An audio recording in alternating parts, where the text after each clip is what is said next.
Pregnant woman attacked boyfriend for eating her Oreos. I mean, that's justifiable, right? Was she found not guilty? That she was craving Oreo cookies and became upset when she discovered that Mr. Edwards had eaten her Oreo cookies. Makes sense to me. Sounds like an advertisement for Oreos. So good you'll commit domestic assault. He received allegedly 3 staples in the head as a result of munching on her cookies. I think the harm was greater than the intent. Wait, what the fuck? That's Public Defender Dale. How hard did she throw that? He can relate to the situation. Does she play softball or something? Where's that fucking power coming from? Can I give you some advice? Hide your Oreo cookies next time. This was sweet. The charges against Jennifer Kangemi would later be dropped. Yeah, I think that's just very unlucky. It sounds like she didn't mean to give the man 3 staples in his head. Just seems like some of those pregnancy hormones. Apparently being pregnant turns you into a fucking demon. Said I missed one? Oh, infamous Judge Scary Mary tells woman to get her life together. What would ever possess you to take someone to a crack house? Probably to get crack. What do you mean? Why else would you go? It's not like a field trip. She'd just driven to a drug house. Well, then why are you here? Because I took a friend asked me to take her, and I did. You don't have good friends. Well, you can do crack and still be a good friend. Do you realize that there's going to come a point in your life when your mom's not going to be around and you're going to have to stand on your own 2 feet? Yes. What do you mean? Her mom's not doing anything. Her mom's just standing there. How'd that happen? Take her out. You've got to put your foot down or else it's going to continue and it's only going to get worse. Somebody cares about you. That friend that you drove to the crack house? Turn around. You see her in here? No, because there is no friend. She doesn't care about you. Well, she drove herself there, I think. And today, she was driving her mom there. That's a good mom. As she's sweating. And now don't get mad at your mom. That'll teach you to do crack. And just like that, she went right back to the crack house. Defendant punches a stranger to teach them a lesson. I mean, how else are you gonna do it? Sometimes someone just gives you the stink eye and you gotta give them a wallop. A bit shifty. Then, completely unattended, he walks to the front row.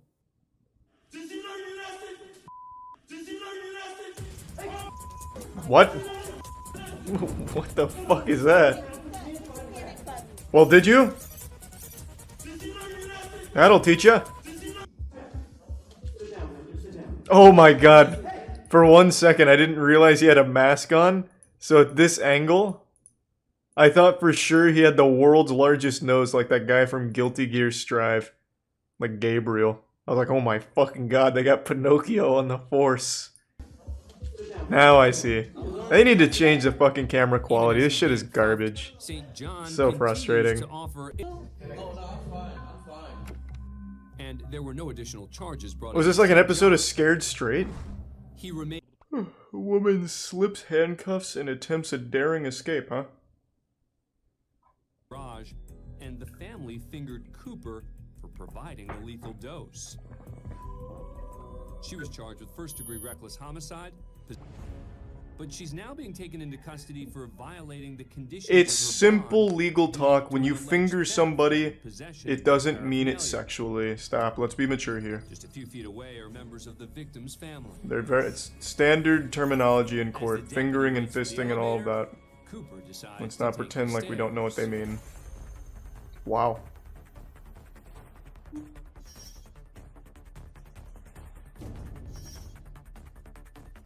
She did not get very far. She's already proven handcuffs are inefficient against her. Cooper slowly slides her left hand out of the cuff just outside of the deputy's line of sight. How loose were the cuffs? Now it's time for Cooper to make her move. Makes the Reese of manslayer insured.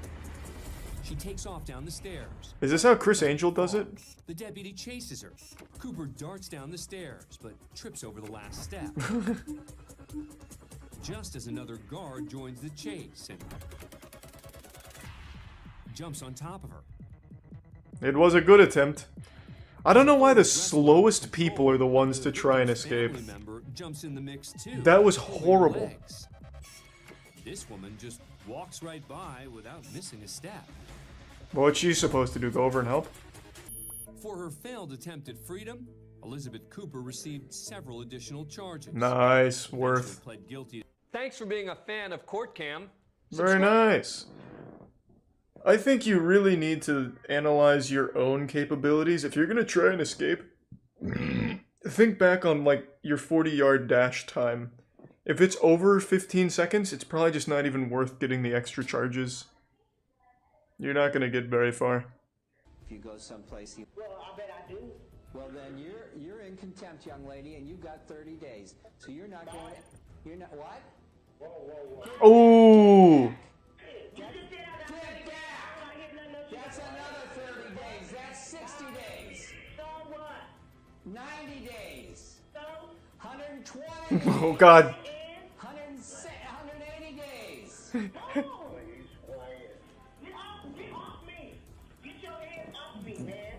It looks like Wow. Burks may be fit. Damn, she really racked that up. 100 days. You got anything else to say, Miss Burks? That's 300 days. Can he do When that? she racked up 300 He just days, did. Burks only ended up serving 88. That's still a lot. It was the longest in domestic violence charges. She farmed that, yeah. But she was forced to enter a She was substance abuse fucking farming days in jail there off the judge. Not as sorry. It was like a Mario block. Instead of hitting coins, she was hitting new days in jail. Michael Ray. Joshua Martinez is representing I don't know if we've seen this one because I can't see a fucking thing. Holy shit, this camera quality. Driver's It's like everyone's a photo of Bigfoot. What is your police, sir? Oh my god. Sounds How is this dry. in use? Well, not to Martinez, who apparently wants to This is like the dig world's into the first legal video details. camera from the 1800s. Is there a sworn statement against me or injured party? I believe you probably received a citation on April 12th. That would be. God, this shit looks like a deep fried meme. Okay, and is there I am in charge of this courtroom, and you're going to stop it. We are in charge of the courtroom. Oh, he has assumed direct The control. People's Court, but the judge is about to show who's actually in charge here. Marshall, would you show Mr. Martinez the inside of our holding tank, please? You're not going to tell me who's in charge of my courtroom, Mr. Martinez. Hey, don't be so selfish, you narcissist. It's our That court. is direct contempt of court. We share it. You are in contempt. Oh, Martinez he is just being passed judgment. removed Now from the what? courtroom. Okay, Mr. Martinez, since you have informed me that I am in contempt of court and that you are... I've decided to resign as a judge. I'm going to go ahead and send. Would you like to do that today, Mr. Martinez? What would I be It is a apologizing? yes or a no question. What would I be apologizing For for? your direct Oh, contempt he's still going? All I was asking was legal questions, ma'am. The teacher called out the I'm going to douchebag. ask you the question. 2 men get trapped in store during robbery attempt. How often does this happen? We went down a whole rabbit hole of shitty robbers falling through ceilings and getting trapped in their own fucking buildings they were trying to rob. How is this so common? This camera quality is so much better than the courthouses. He finds the back door of a neighboring travel agency open and escapes through the front with a female worker. Damn, Outside, Tommy had a whole man plan. pulls down the security gate. The assailants are trapped and desperate to escape. What a hard outplay. Oh shit, why not use your foot? Hurts a lot less. He's fucking ass ramming it, Jesus. It's not a club, we're not trying to grind on it, just use your foot. They use a Watch court cam. Is there new court cam that I've missed? Let's see.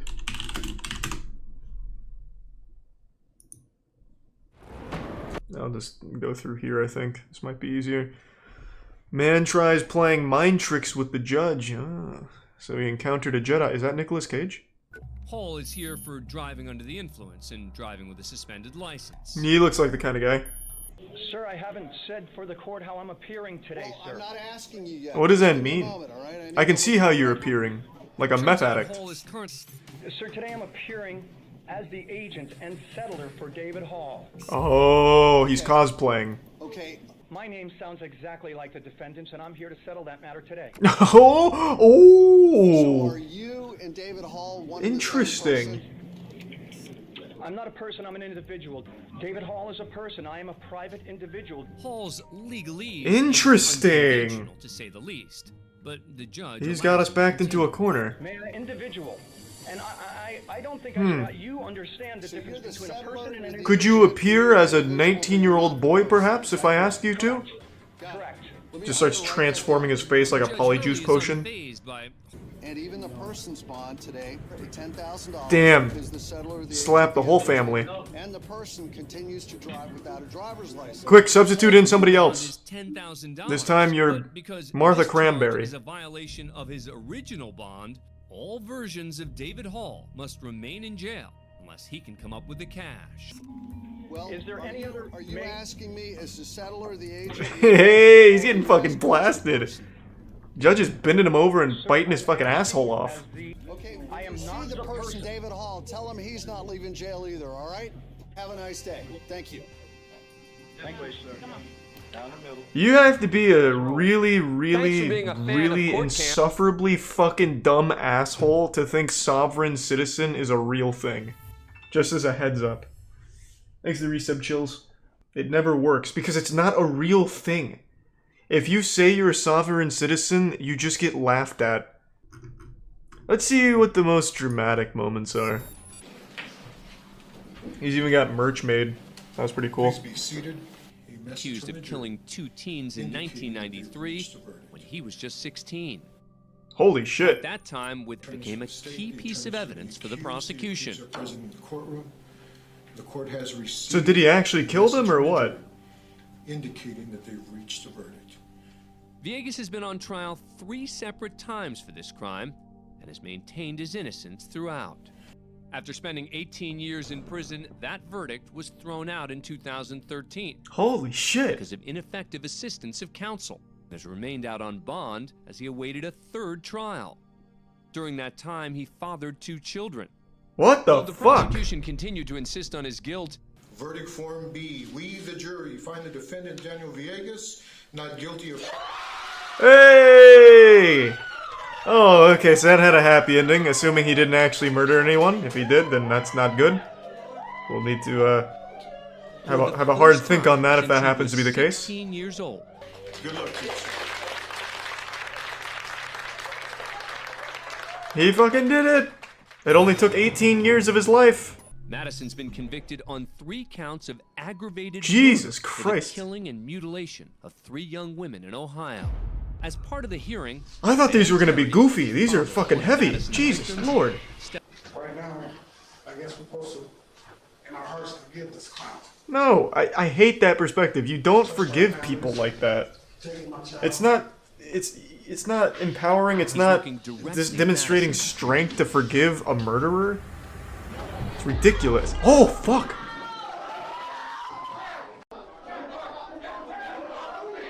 That was a great jump.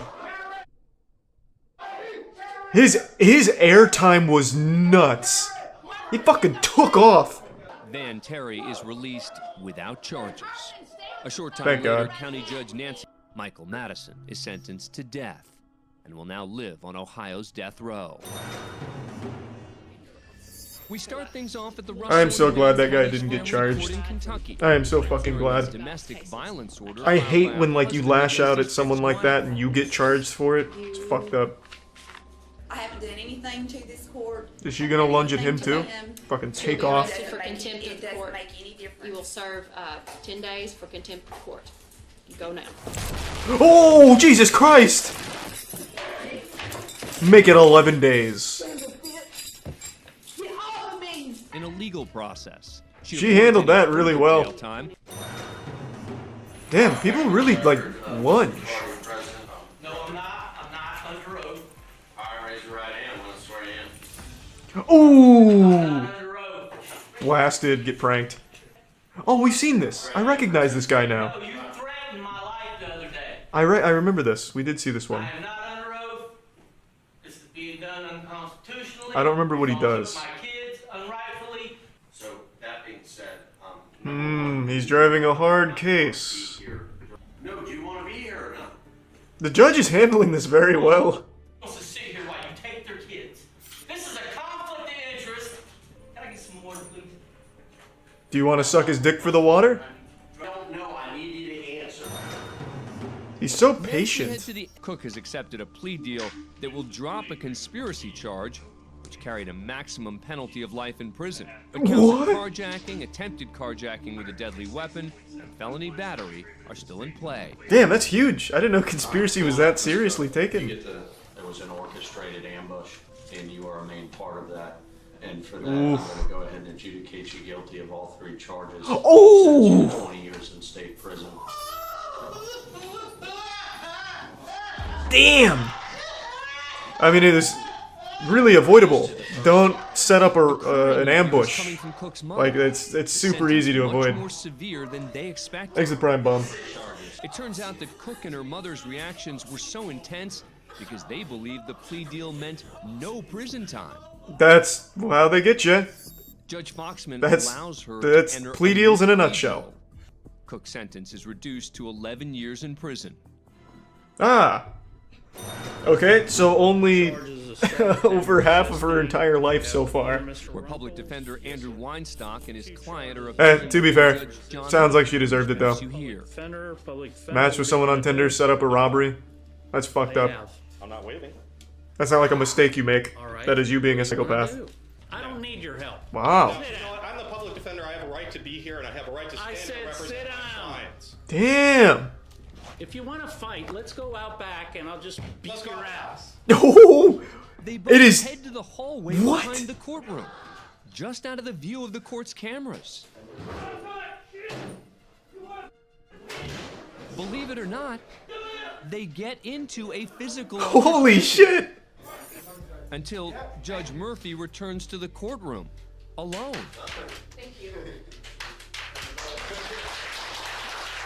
That is about the coolest fucking thing I've ever seen.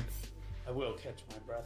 So you're fucking, who's this, Judge Murphy? You're telling me the public defender got to square off against the judge in a legally orchestrated pugilistic fisticuff showdown at whatever this is, a Judge Judy dispute here or whatever, and the judge actually beat his ass and the cops didn't intervene at any point? That's incredible. That's fucking incredible. Judge Murphy, I want to see this guy. Is he jacked? Florida, that sounds about right. Florida Judge Murphy. Come on. Oh, come on. Who is this mystery man? What the fuck? No, they removed him? Total lack of self-control. Come on. This is exactly how it should be. You got beef? Let's fucking settle it. That's great. I just want to see him, man. I'm not his fucking attorney. I just want to see what the guy looks like. Will he pop up in images? No way. This is what he looks like? This guy threw hands? He wasn't dealing with like a pushover. Like, this is a big boy. God damn. All right. Hey, hats off to him. Trial by combat. He's got that old man strength. I would like to get it done as fast as possible. Good answer. Doesn't help me. Now, if you can beat the judge in the fight, we'll reduce it even By the further. Florida Judicial Qualifications Commission, who charged Judge John Murphy with threatening to commit violence. It wasn't a against threat. Sounds like he public followed defender. through. Engaging in a physical there altercation it with is. counsel, the case eventually reaches the Florida Supreme Court, which orders the immediate suspension Man, and permanent removal fuck that. of Judge Murphy from his post. Thanks to Resub Humongous. If you can beat my goddamn lawyer in a fight, he wasn't a good lawyer in the first place. Washington. In the You beat my courtroom, lawyer, Judge you R.W. beat me. Buzzard, That's fine. who's just finished some business. Defendant throws backpack at judge, and throws is capitalized, caps locked. Must be a hard Our throw. next stop is the Cleveland Municipal Courtroom of Judge Marilyn Cassidy in Cleveland, Ohio. He walks up alone, carrying a backpack. Full of bricks. Just to launch at the judge. Oh. Uh-oh. Ah!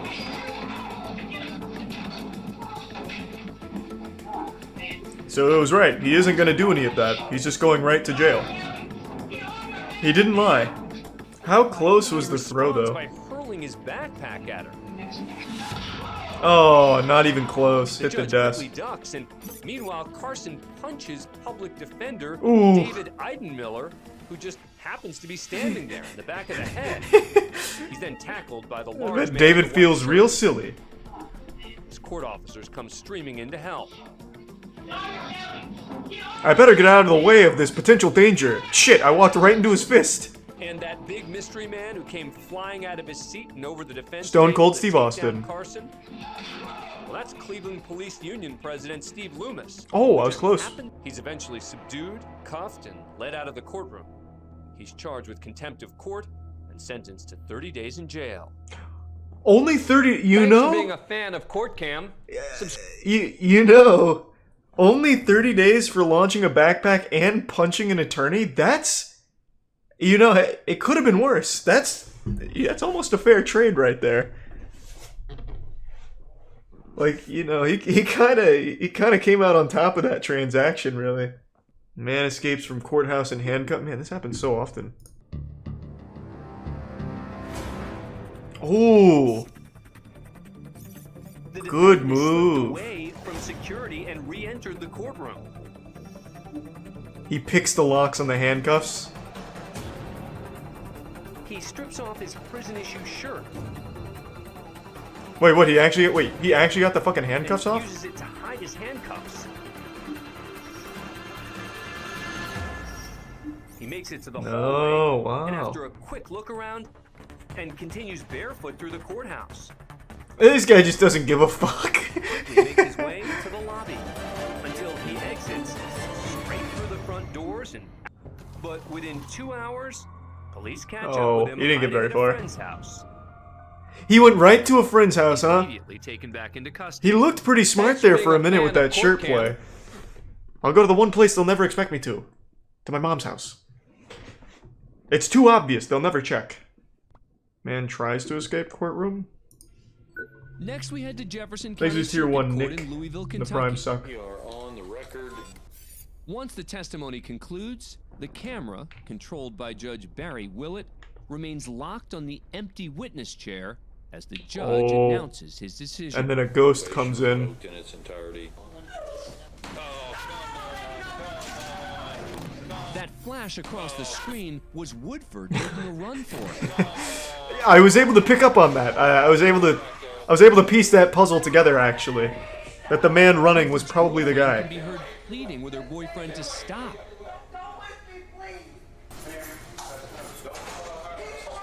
Yep. I'm a huge Mass Effect fan, except for the ending of 3. Deputies, The ending she is was terrible. caught up in the tussle to stop Woodford from escaping. Thanks to resub T-. And I'm not sure, I'd have to think about it. Well, that's a first in 19 years on the bench. She did tackle him on the way out. Are you okay? He sounds like Winnie the Pooh. Woodford's girlfriend requests Oh, well, I guess he did try and escape. What happened to her? How about some honey? Record in the Woodford. Man gets tased in court while trying to clear his name? Ah, that sounds cool. We now head to the Nesbitt Courthouse in Anchorage, Alaska. That they had screwed me out of a plea deal, that the state had falsified evidence, and now they're lying It's a about grand everything conspiracy. to cover it all up, and that's just the beginning of it. The game pilot and tour guide is seeking to clear his Jesus, name he's in even got a map. decades-old conviction. That is another felony. I don't think you're gonna get these felonies to work. Because somebody has to. No matter how hard you stomp.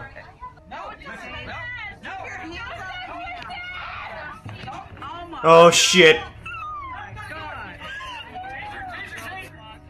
Oh god. The taser wasn't on the map! Is that the judge? That looks like Slender Man. Who are we zooming in on here? Is that a cryptid? The judge opts not to intervene and leaves the courtroom. I've had enough with you crazy Alaskan people. I'm going home. Haig's attempt to clear his name continues. I think he did a pretty good job of clearing his name, if I had to guess. Like, I don't, you know, I don't think they're gonna continue to look at him as a bad guy. I think he, overall, pretty good mission. Yeah, I mean, he took the map right out of Dora the Explorer's backpack, but it wasn't enough to convince the old judge there. He still got fucking blasted. Judge makes everyone go to jail for 30 days. Really? He was having a bad day. Back of the courtroom is Ingrid Berg, Hey, the Ingrid. defendant's wife. And sitting in the row directly in front of her is the victim's mother, Uh-oh. Peggy Gabbard. Ingrid's about to go nuts. Begin the Oh, Jesus, Ingrid! She just got clobbered. Whoa, boy. Whoa, now. defendant's wife. Oh, did she get involved too? She's like 70 years old. Red purse, I told you to come up here. Put him right there. Ooh, the whole class is getting fucked. Hold on, for your mind, if you think you're going to try to stop anything in court, we got bailiffs in here to do it. And you're sitting in there in jail right now. And where were those bailiffs, William? What do you mean? This is insane. What? The incident ends with at least 4 people being charged with contempt. They were so behind. Mother, Peggy Gabbard. The defendant, This guy had to completely separate them. If you don't get 6 months in jail. Damn, William just said, I want to feel fan big of today. court camp." I want to feel real big. I'm going to send this 90-year-old woman to jail for 30 days. See if she lives. That'll teach you to try and protect your daughter. The teen addresses the court. I would like to fight for myself. Uh-oh. It appears this young defendant Uh-oh. wants to play Perry Mason, but Judge Pulling a Williams page out of says Onision's playbook. That's a good idea. Very good, very That's not a good. smart play. New York Yankees, and you've never even learned how to play baseball. That's fine. Yeah, but he goes on Reddit sometimes. Let him do it. Yeah, why can't we just let my son go to jail real quick? Fuck it. I don't even want to try. My job requires that I protect your constitutional rights. You as an American citizen. Oh god, he's going in. Holy shit, he's going raw. Stupid to know Whew. that what I'm trying to do is protect you. Then Oh let boy. me spell it out for you. Teen sues parents. Good. It's a broken family dynamic. And a good camera at this courthouse. Very interesting.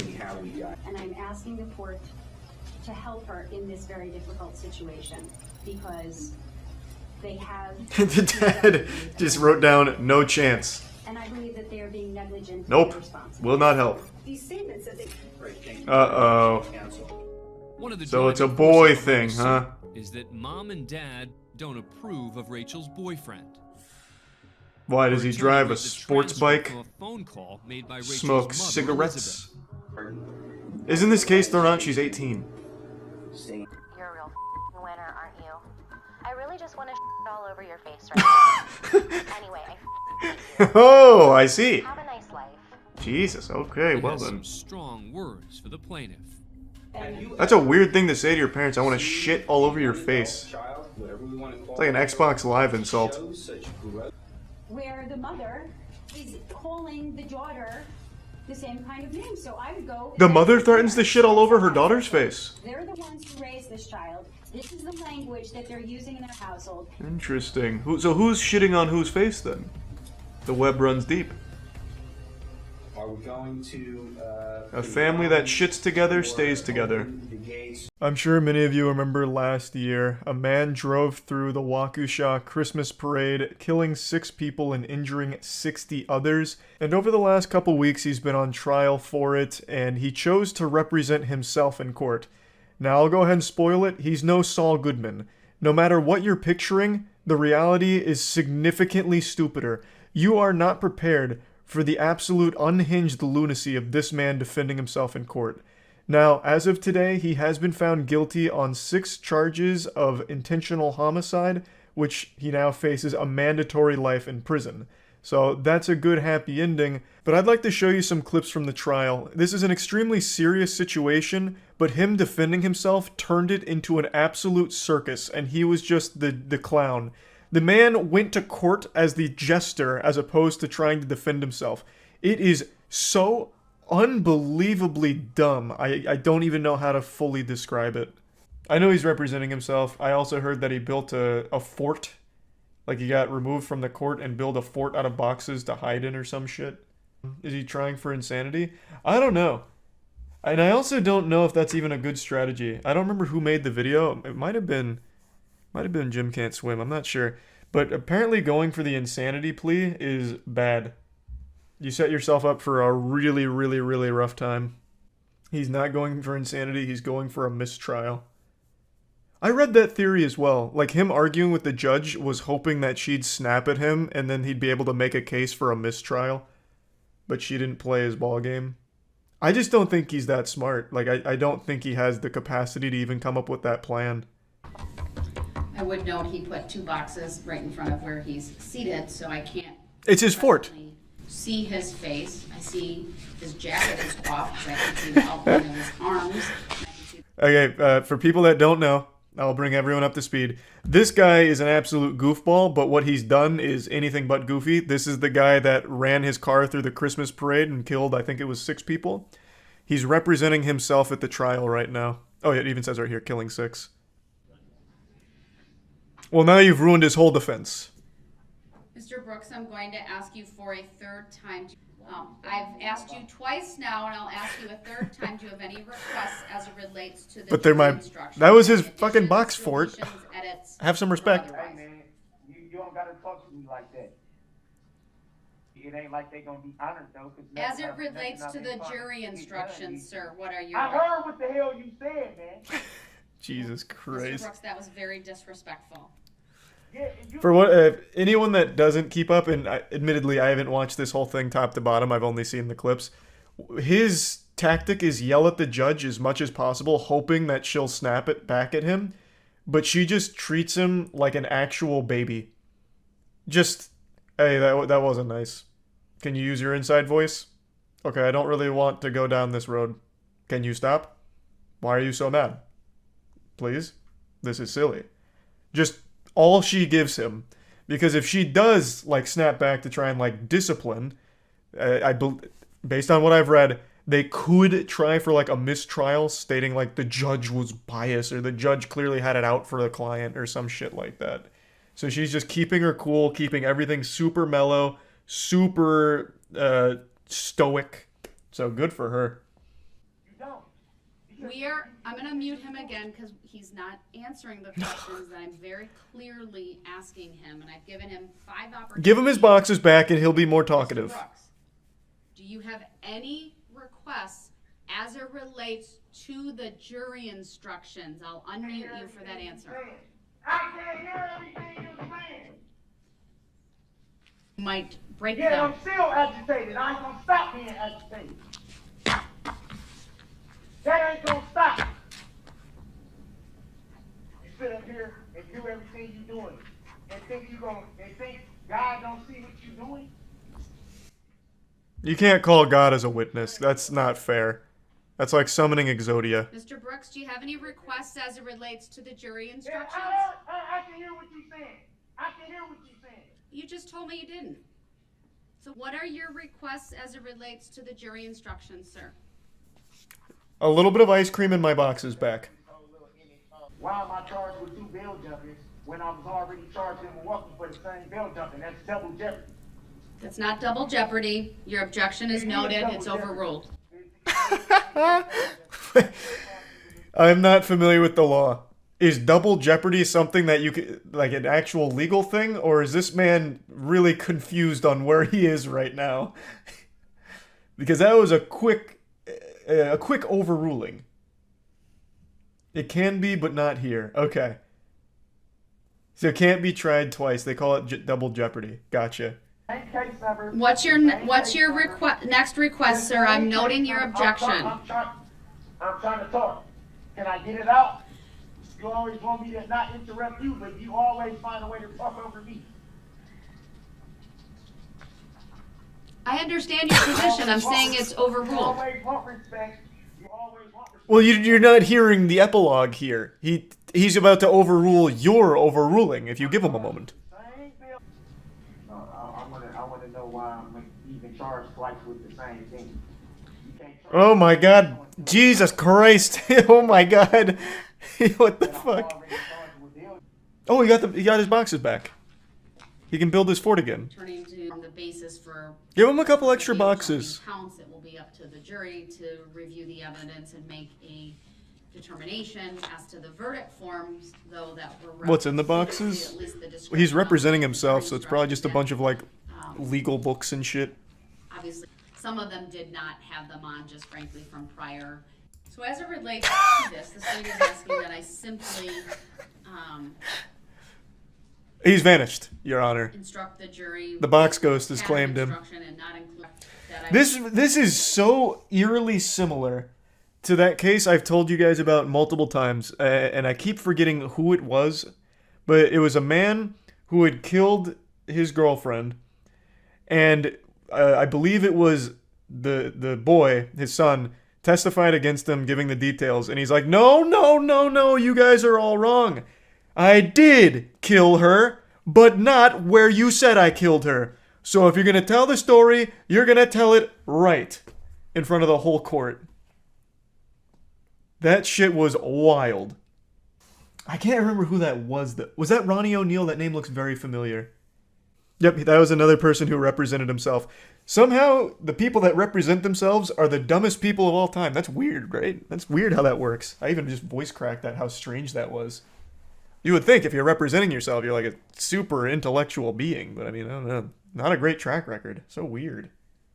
It's unfortunate that he's deciding not to participate in this. I agree with the state. I don't need to highlight that second paragraph. What is the protocol for this? I'm very curious.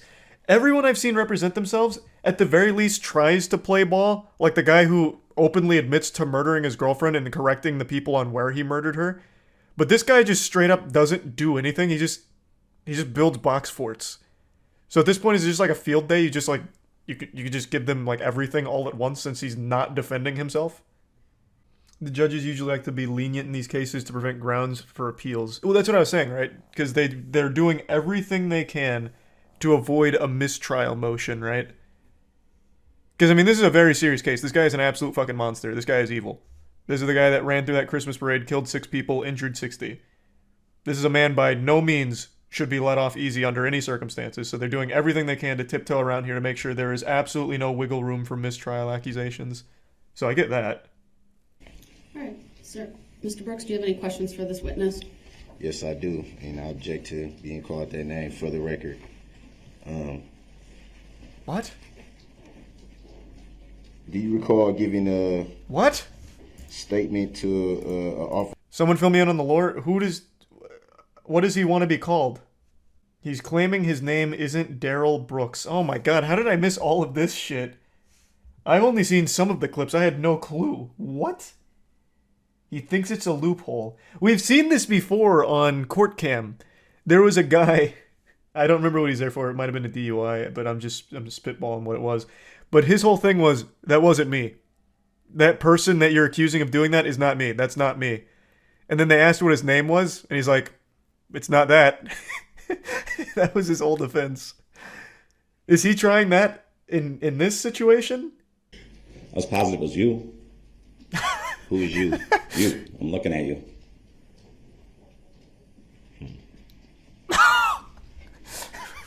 I'll make note of that. And how did you come to that conclusion? The sure? you conclusion. I'm looking at you. How did you come to that conclusion? Did you? What conclusion? Can you restate the question? You're saying that you gave a description. All right, fine. Chat keeps pointing it out. I will also bring attention to it. This man's hairline is fucked up. It looks like the bat signal. Fine. We can get it out of the way now. All right? And now let's move on. We get it. He's got a fucking awful hairline. On the non-emergency phone line, correct? I'm looking at you. You are the guy. And how did you come to that conclusion?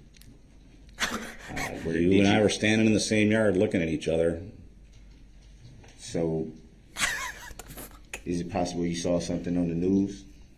No, I had no idea who you were. What? Interesting. I'll make note. This morning. The trial for Daryl Brooks, the man accused of driving through the Waukesha Christmas parade last year, killing 6 people, begins, and Brooks is representing himself as a sovereign citizen. Wow. Okay, so he's going for the sovereign citizen card. I think this is just a theory. I think this whole sovereign citizen thing was started by 4chan as a joke. Kind of like that whole thing with like JFK Jr.'s been revived and he's announcing his presidency, just go wait here for a month. I honestly think sovereign citizenry was started by 4chan just to troll people in the real world. Because all it does is get people arrested because it's not a real thing. And they make absolute fucking fools of themselves. Every single time. Like 100% of sovereign citizen cases gets people in jail. Yeah, the sovereign citizen cop clips are unreal. I wasn't driving under the influence. I'm a traveler. The vehicle is moving, and I happen to be in it.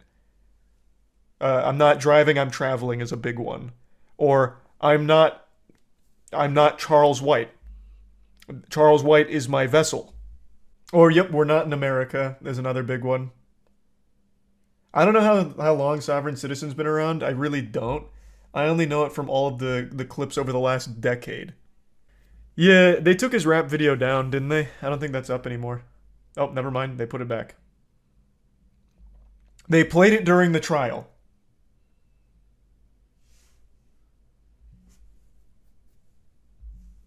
That should be another criminal charge. It's trash. It's fucking trash. We're going to play it in its entirety, but without volume, Your Honor.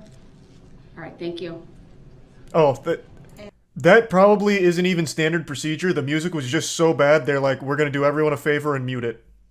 And I object to that, and I would like to make an offer of proof for my appeal. We'll do that outside. I object. I want to hear my music. I will allow the state to play it in its entirety. My shit's fire. Your Honor, I have all the exhibits they were provided. Mr. Brooks, I'll take that up outside the presence of the jury. Your objections are mind-boggling. noted. This is It's mind-boggling. overruled.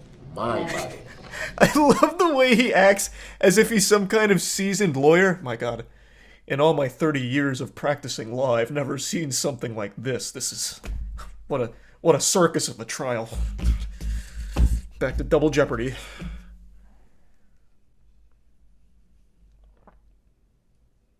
actually, Your Honor, I changed my mind. I would like to play the audio, please. This is mind-boggling.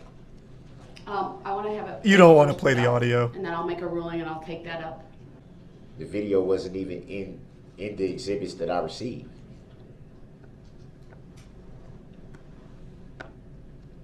They actually didn't even receive them. Mr. They were Brooks, please obtained. Just imagine the worst music you've ever heard going on right He's now. not testifying. The video's playing. For anyone that's wondering why this is relevant, it's not just to insult him for how awful he is at music. It's because, and this is actually one of the key things that the internet, like, pieced together. Not, obviously the investigators did too, but I saw this floating all around Twitter, like, the day this happened. It's the car. So his vehicle is in this music video. And they were easily able to put him, that vehicle, at that scene. It's not just to, like, insult him. It's the same car.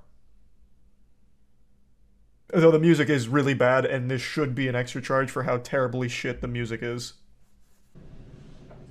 Your Honor, can we have him maybe sing it for us instead, a cappella? Meet you in the middle? We don't have to listen to the absolutely awful beat, but we can listen to the bars. Daryl Brooks flips out when revealed he's a sex offender. Is it the first time he's hearing that too? Your Honor, this is outrageous. I've never heard such a thing. Oh, he goes shirtless and throws the tantrum over being ejected from court. I thought he was in the middle of changing into his suit. And to look at the veracity of what your claims are here. Thanks for your sub, JDR. So, I may take an early lunch. If that's in your He's cell, consulting with the big you man can go upstairs get it for and his bring legal it, but defense. Give him a without that moment. Letter, I'm not allowing this line of question. Move to the next courtroom. That's what you want to do anyway. It's not what I want to do. Do not interrupt, Attorney Opper. So can Your Honor, I believe he has 7 prior criminal convictions via OWI 2nd from 1997, and OWI 3rd from 1997, and OWI 4th from 2003, criminal trespass to dwelling from 2006. Right, I need to take a break. He's This man right smoldering. now is having a stare down with me. It's very disrespectful. He pounded his fist. Frankly, it makes me scared. And we're taking a break.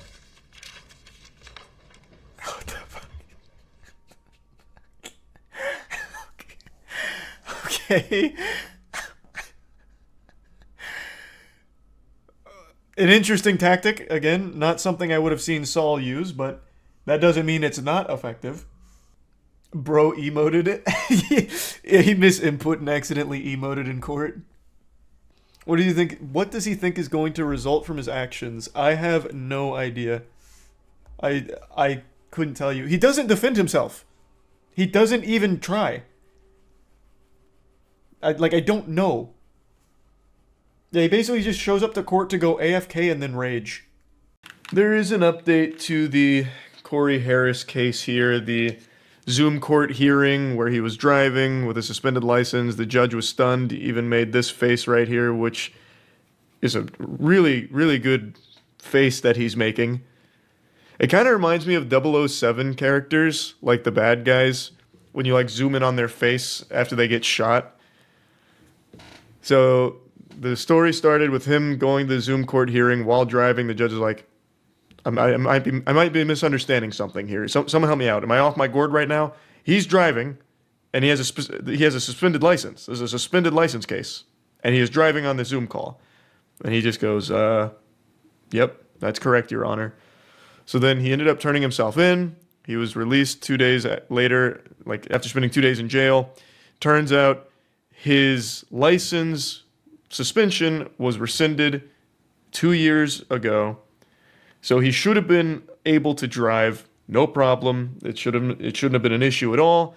So that was the update to it. And then today, I saw this when we finished cryptid hunting. I saw that there was another update to this where apparently he never had a license, which I haven't really looked into yet. I'm going to learn together with everybody. But it makes me wonder, how the fuck can the system be this disheveled, broken, and dog shit that not only did he not have a license, but somehow they suspended an imaginary license, rescinded the suspension on an imaginary license, then went back, double-checked the suspended rescission, or rescinding, and gave that the green light, gave that the stamp of approval, when it never existed in the fucking first place. It's like a huffalump. Like, that makes no sense. Like, how is there not a paper trail for a license? So let's learn together how this has all unfolded. On May 15th, Michigan man named Corey Harris showed up to virtual court hearing behind the wheel of his car. All right, this is just going to be the setting the stage, the foundation. Okay, here. Things got even stranger at a Wednesday hearing, which began with Judge J. Cedric Simpson revealing that Harris has in fact never had a driver's license and ended with the defendant being taken into custody. Simpson opened the hearing by saying he wanted to make sure the record was clear. Based upon what the court has looked at, he has never had a Michigan license ever. And he has never had a license in the other 49 states and commonwealths that form up this great union. He has never had a license. The judge went on to untangle the confusion, explaining that it had not been Harris's license that had been suspended last October in Pittsfield Township, but rather his privilege to drive in the state. Hence, for example, if he had a Kentucky license, he would be able to drive everywhere that Kentucky would allow him to drive. He just couldn't drive in Michigan because his privileges had been restricted. In fact, Harris apparently knew this.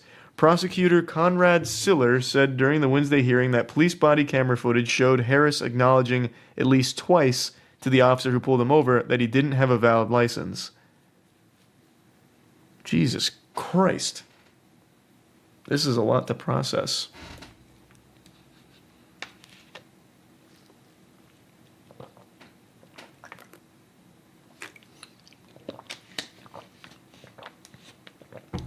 As to how the court figured it out, Simpson explained that his office had gone back through Harris's records, finding that he had applied for his first Michigan photo ID on May 3rd, 1999 at the age of 19. Counsel knows, and so do I, you cannot have both. Either you have an ID or you have a license. And he has religiously every year gotten a new ID. And so he knows that he doesn't have a license. And quite frankly, I just wish he would have said that at the beginning and all this hoopla could have just been put all aside. Brother, Your Honor, Simpson just dropped a hoopla. A cold hoopla in court right there. What a fucking statement. This guy said, I've had enough of this. It's time to end it.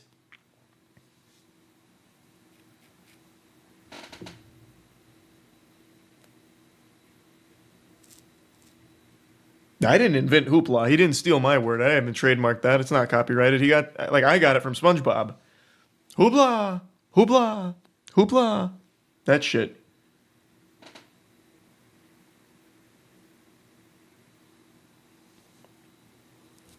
How did his lawyers not know that? Because it seems like Judge Simpson was really tired of the circus that followed this Zoom court meeting or hearing. And is like, oh, fuck it, I'll do it myself. We'll do it live. I can't trust anyone. If you want something done right, you got to do it yourself. So he went into the trenches, combed through all the paperwork manually, and got to the bottom of it. Like I said, anytime you deal with anything even tangentially related to the government, I have learned it is a fucking disaster. I don't know how the country functions in any semblance of the word with the people that are in these government positions. They do not. They refuse to do their jobs. Straight up refuse to. It's laughable.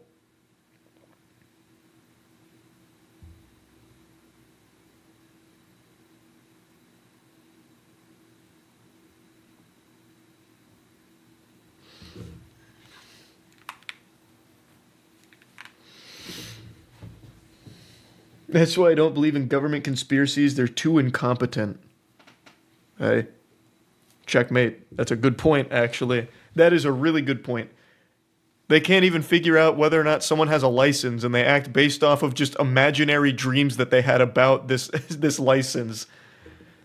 Yet somehow they're going to have these grand conspiracies about fucking 5G towers rewriting your DNA and injecting COVID into your cockhole or whatever.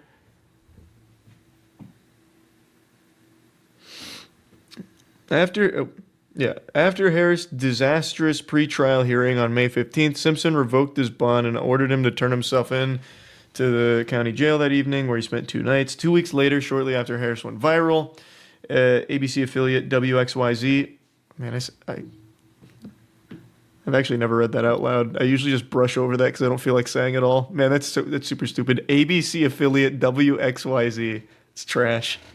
I hate that branding. Reported that his suspension, which was tied to a child support case, had actually been lifted by a judge in 2022.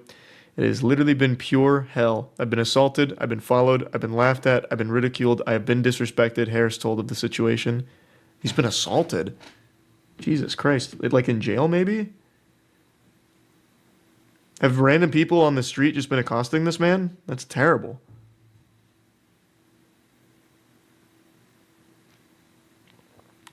The report shed light on the seeming thicket of bureaucratic incompetence that had led to the wrongful citation. In order to see his driving record wiped clean, Harris was supposed to have paid a $125 fee to the Saginaw County Court Clerk's office, which would have allowed the court to send a notice of clearance to the Michigan Secretary of State's office, which oversees regulation of the state's motor vehicles. Harris pointed the finger at Saginaw County Friend of the Court, an office that assists court administrators. They're supposed to have lifted it 2 years ago, but they didn't always double check. Yeah, that's what he said, where like they just don't do what they're supposed to. So this is once again just kind of like a recap of like the previous update. Simpson defended his sister court on Wednesday, saying that the Saginaw County Friend of the Court had done nothing wrong. His driving privileges were unsuspended in 2022. That required Mr. Harris to do something. He didn't do it. Therefore, the Friend of the Court was under no obligation to send anything to the Secretary of State. Wait, but he never had a license. Like, this shouldn't have even... They had nothing to unsuspend. He never had a driver's license. Like, I need to look up driving privileges. Is there paperwork for driving privileges? Like, is that a totally separate filing? Because I feel like he's just making that shit up right now. Like, that's something my parents would have made up in order to get me to eat my vegetables or do chores or something. I've never heard of that.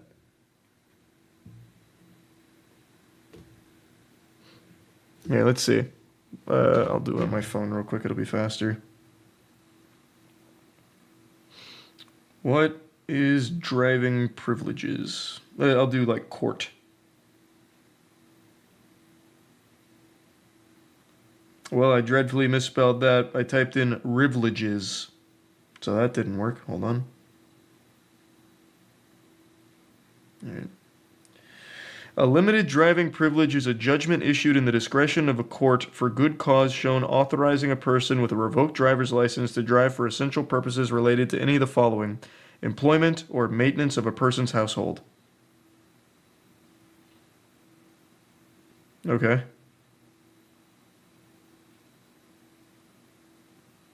Interesting.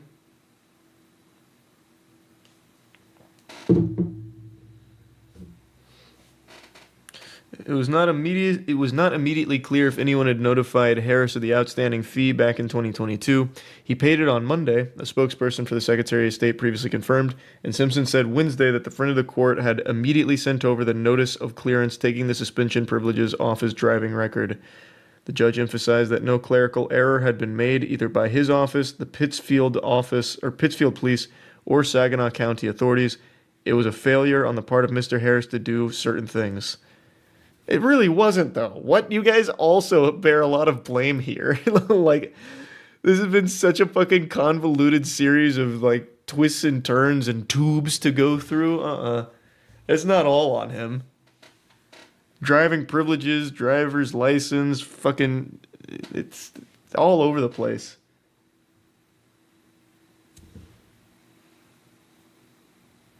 I'm going to do the Summer Game Fest stream Friday. Yes, I am. I will be. It's crazy just how inefficient all of the systems are. It's so crazy. How could there not just be like one simple protocol? Do you have your license? No. Do you have driving privileges? Yes. Okay. Here's records of both. And then you work from that. It should not be this convoluted. It can't be. Why is there 4 different bodies here that this goes through? The fucking Saginaw BFF of the court, the Secretary of State, the Pittsfield Police, and what was the other one? I forgot the other one. There's just so fucking many. It's just needlessly confusing.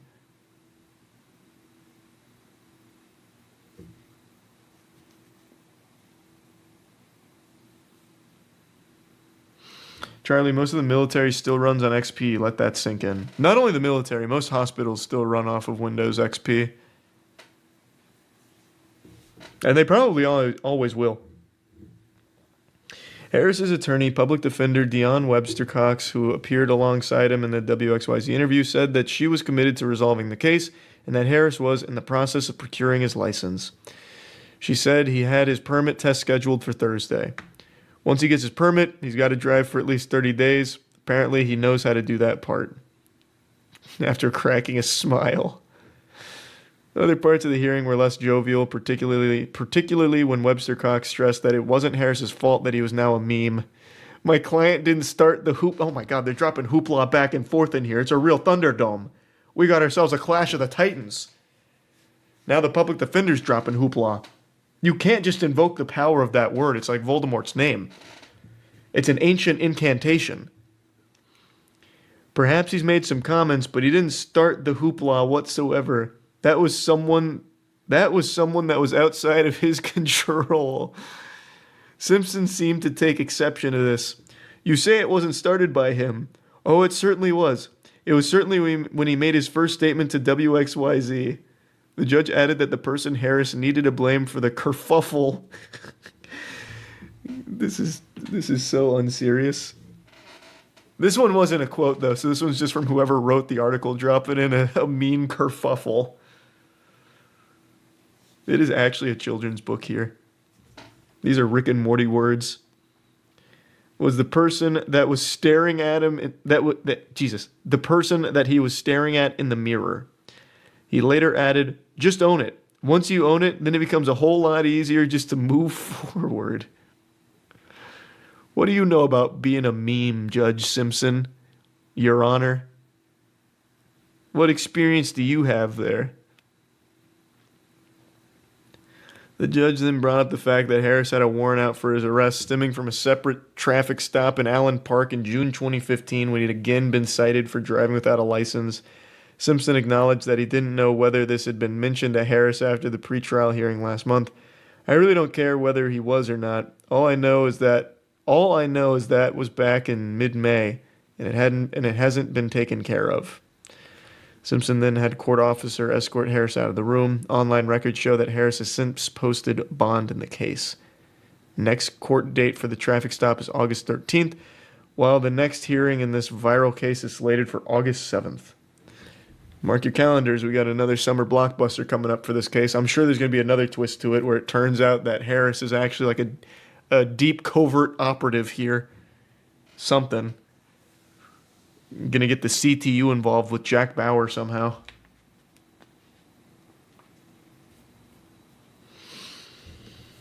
Yeah, I don't know what else can come from this in terms of like shocking twists. I think it's all like that's got to be the last bomb that drops, right? Surely there's no more. So I imagine come August it'll just be standard court proceedings, probably nothing crazy. But who knows, this is becoming quite the high-profile case. Pandemics are a real bummer. There's nothing good that comes from a pandemic. It's all bad stuff from top to bottom. But we'd be lying to ourselves if we didn't acknowledge that Zoom might be one of the best things to ever happen to court. I have a guilty pleasure of tuning into disastrous Zoom court hearings. And they happen all the time. Every single day there's a new atrocious Zoom court moment. And yesterday we were blessed with an absolute banger, a scrumptious little masterpiece. A gentleman was scheduled to appear in court over Zoom about a suspended driver's license. And he does his due diligence as any good citizen would. He joins the Zoom meeting. However, he joined while driving with a suspended license, which the whole hearing was about, leaving the entire court stunned. Absolutely, it was as if for a moment every member of that courthouse stared into the eyes of a basilisk and was turned to stone, just instantly petrified in sheer bewilderment that he had called in while driving in a case about a suspended license that he has, driving without a valid license. And what's even more interesting is this isn't the only time it's happened. This one just happened to be the newest and more entertaining one that I've seen. I was wondering why so many people all of a sudden just asked me about like the guy with a suspended license joining a Zoom call while driving. Apparently this just happened again. I remember something like this happened years ago. This must be kind of common. Court calls case People versus Corey Harris. On behalf of Pittsfield Township. Assistant Public Defender Natalie Tate for Mr. Harris, who should be present in Zoom. Mr. Harris, are you driving? Actually, I'm pulling into my doctor's office, actually. So just give me 1 second. I'm parking right now. It's an auto-driving vehicle, Your Honor. I'm here babysitting it. You stationary? I'm pulling in right now at this second. Milkshake. Yes, I am. All right. Brother, we can still see the environment. You were parked for like a second there, and he's still like, yeah, almost parked, parking, almost parked, as he's trying to like think of reasons for like how he's gonna get out of this. Almost parked, almost there. There's a membership spark. I'm pulling in right now at this second. Yes, I am. All right. What are we doing? Your Honor, we are respectfully requesting an adjournment in this matter, up possibly 2 to 4 weeks if the court would allow.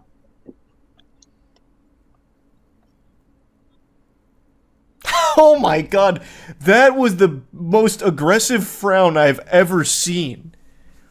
He is mean mugging so hard. Cedric Simpson is fucking... He's got like a cartoonish frown. That's like an emoji frown. Thanks, Zuri Sib Queen.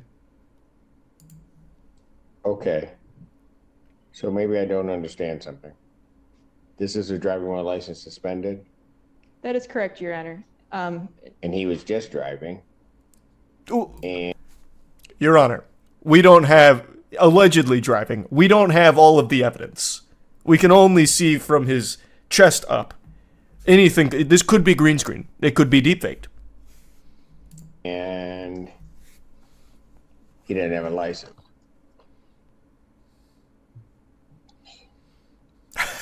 Oh. Is with the charges, Your Honor, yes. No, I'm looking at his Yes. record. He doesn't have a license. He's suspended and he's just driving. That is correct, Your Honor. Well, he's listening. Say it to him. Oh. He raised his hand. Can you ask him a question, Your Honor?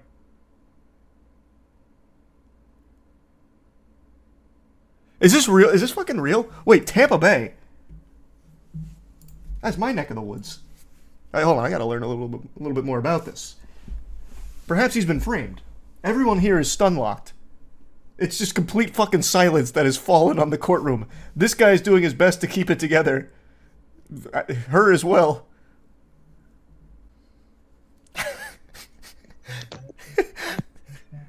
Hello? Hey. How's it going, Corey? 1 minute, Mr. Harris. What do you mean 1 minute? Let him defend himself. There's a lot of slander being thrown around in there.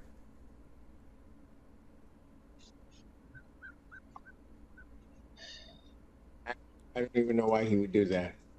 So, defendant's bond is revoked in this matter.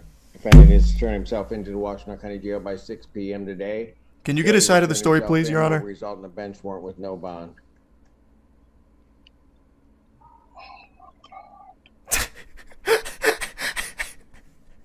Thank you. Thank you, Your Honor. Mr. Harris, I'll be giving you a call. Okay. Court calls the case, People versus Maya Isom. I feel like we may have brushed over this case a little too quickly, Your Honor. Assistant Public Defender Natalie Pate for Ms. Isom. There was more to this story.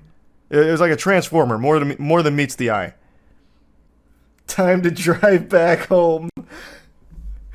Yeah, true. So what was the verdict? We don't know yet. It's still in deliberation. Your Honor, he's not driving. The car is just rolling in neutral with him in it. He's been kidnapped, which is why he was so silent. He was speaking in code. Clearly, he was just trying to prove that his license should be reinstated. Honestly, he could have made that point.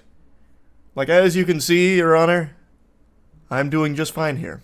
I would appreciate if you'd reinstate my license now. Do you remember the court Zoom call when someone joined in with a cat filter? There's been a lot of... I am super happy that so many of these court things have gone to Zoom because it always ends up just going online. And some of them are just amazing. Like the guy that joined, I think it was I don't remember what it was, like what he was joining for. But it was something that he needed to appear in court for, so he did it over Zoom. And he joined with the name Buttfucker9000. And the judge was like, "What is your name, sir? That is not your name." And he's like, "Oh, God, I don't know how that got there. Yeah, I'm not... Oh, God." Then we'll bring this fool in. Oh, Buttfucker3000, sorry. 9000 was like mini versions in the future. Good morning, sir. What's your name? Me? Yeah, you. Yes. Nathaniel Saxon, sir. Your name's not Buttfucker3000, you yo-ho. Logging into my court with that as your screen name. Why We'll would that? discuss that in a little bit.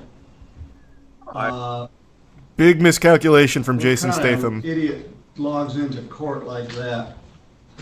100% that guy was just logging into the Zoom thing and thought he just needed like a temporary name. Because there are some things where you just type in like a name and it never shows up. It just uses your real name or whatever. It's just like, all right, whatever, Buttfucker3000.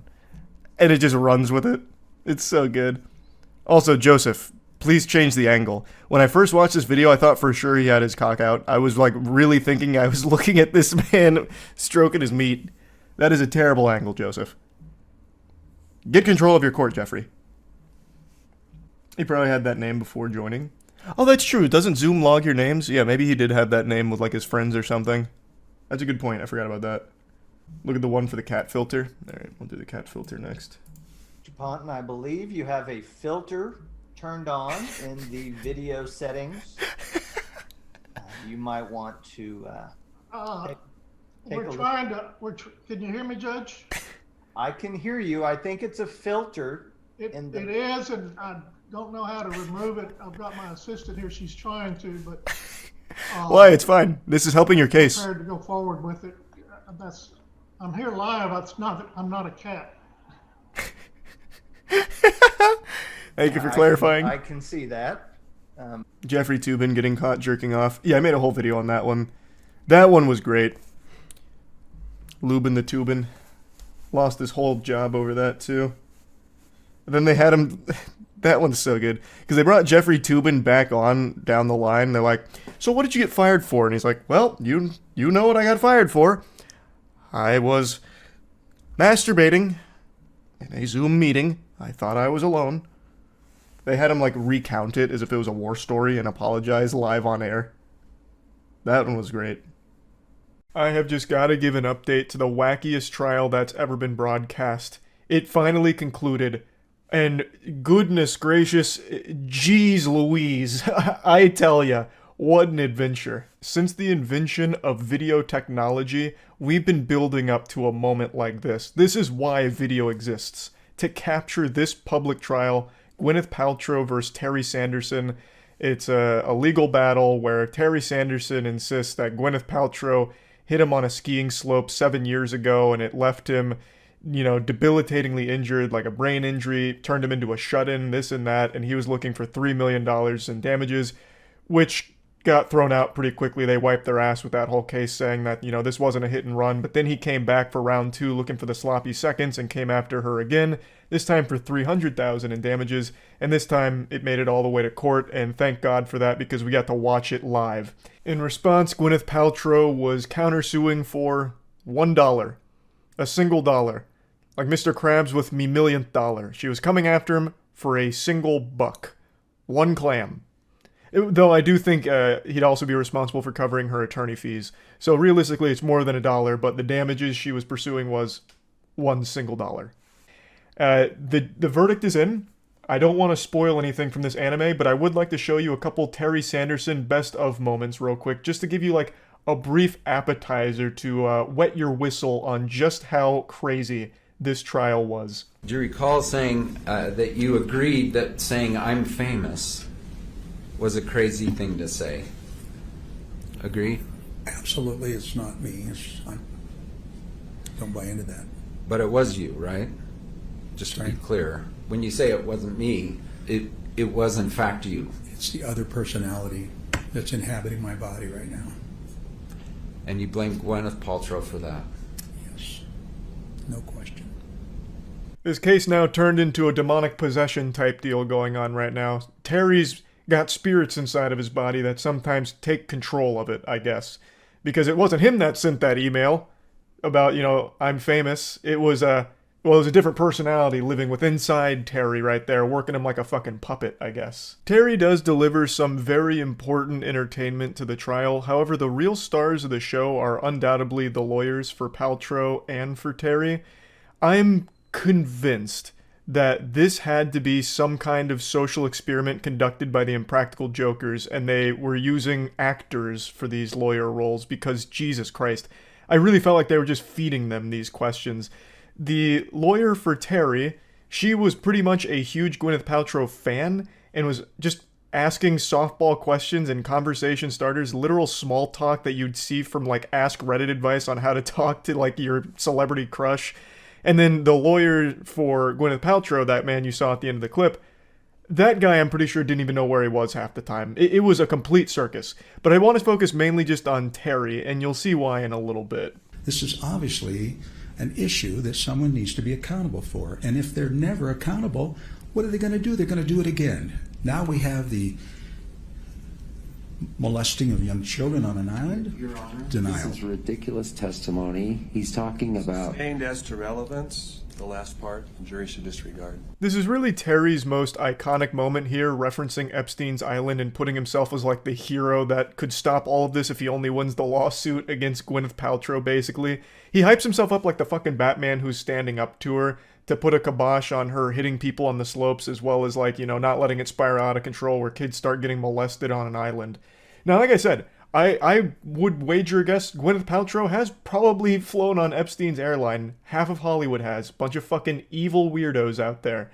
But it also has no relevance to the case at all in a fucking skiing accident and figuring out who was at fault. Now, I mentioned at the beginning Terry was claiming he suffered huge injuries from this thing. Traumatic injuries, you know, debilitating stuff that, you know, made him a shut-in because he was afraid to go outside now after experiencing such pain. Well, that got called into question in a big way. I'll just give you a little montage of all of the pictures that Terry took over the last few years since the incident of him traveling the world and doing pretty intense things like fucking parasailing. So they start poking holes in that claim of, you were so injured that it turned you into a shut-in, yet literally, you know, not even a full year later, you're already back skiing, you're parasailing, you're riding mopeds, you're going fucking hog wild. After the collision... up in the ski resorts, or what is this? Yeah, about a year later. I think I was just walking up in the hills above my house. Okay, page 63. Is this you skiing after the collision? Is this you on a camel? It is. What country? It's Morocco, because the Kia had Morocco heritage. Let's go to 84. Is that you in front of something cool? Yes, one of millions of temples in Thailand. Is that you? It is, yes. Poster boy for fitness at age 75. Would you agree? Driving range, right? Yes. 80. Is this you? Are you in this river cruise, river boat? I believe so. Okay. Yeah. Page 81. Did someone you were with or you go parish sailing? This was in Switzerland. It seems Terry has traveled more than Jackie Chan did in Around the World in 80 Days. Terry has been everywhere and done everything, fucking parasailing. You know, all of that's super cool, but you have to keep in mind, this was post, you know, Armageddon here, where he claimed that ski accident with Gwyneth Paltrow was debilitating, changed his whole life, turned him into a shut-in, left him with permanent injuries, and yet he was still super active doing, like, physically demanding things, like going skiing again not long after the collision, fucking parasailing. That's a little interesting. So they kind of grilled Terry, and I want to make it clear, it's not like Gwyneth Paltrow did an amazing job either. It's not like her team was like fucking crack shot ace detectives, and it's not like she looked like some kind of genius saint up there or anything. But surprisingly, she looked sane in comparison to the rest of the circus around her, which is crazy because she fucking founded Goop, which is literally one of the stupidest goddamn things on the planet. I will still never get over her, this smells like my vagina candle scam. Very fraudulent, bad business practice there, because that smelt nothing like pussy. And certainly not hers. Absolutely not.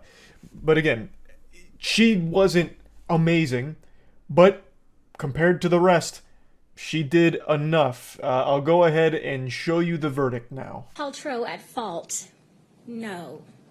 Was Gwyneth Paltrow's fault a cause of Terry Sanderson's harm? Oh, skip that. There's just no response there. Okay. Was Terry Sanderson at fault?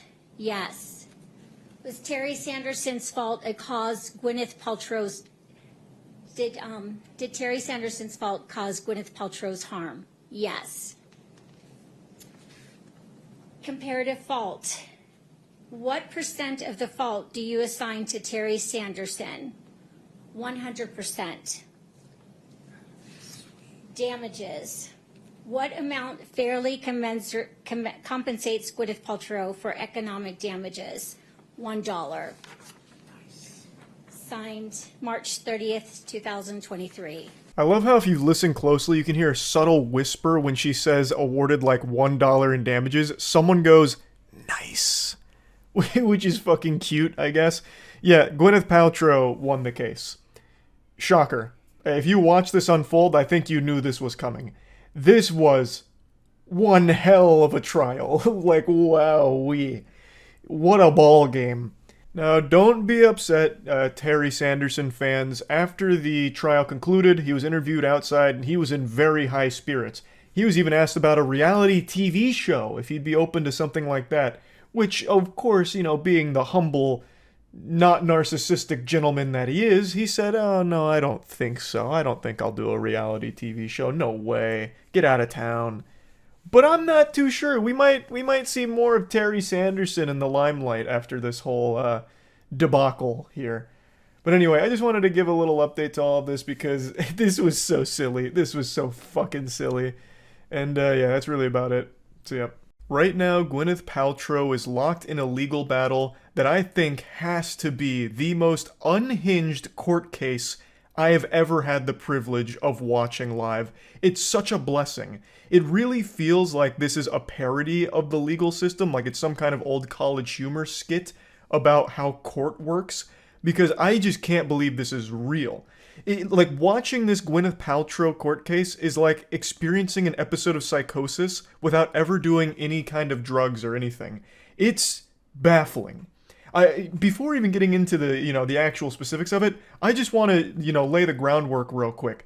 She's getting sued by someone named Terry over a ski incident that happened in 2016 where Terry's claiming she ran into him and caused a brain injury as well as other injuries and is seeking damages from that. And Gwyneth Paltrow is saying, no, she's wiggling her finger and saying, that's not what happened, Terry hit me. So now she's countersuing for $1.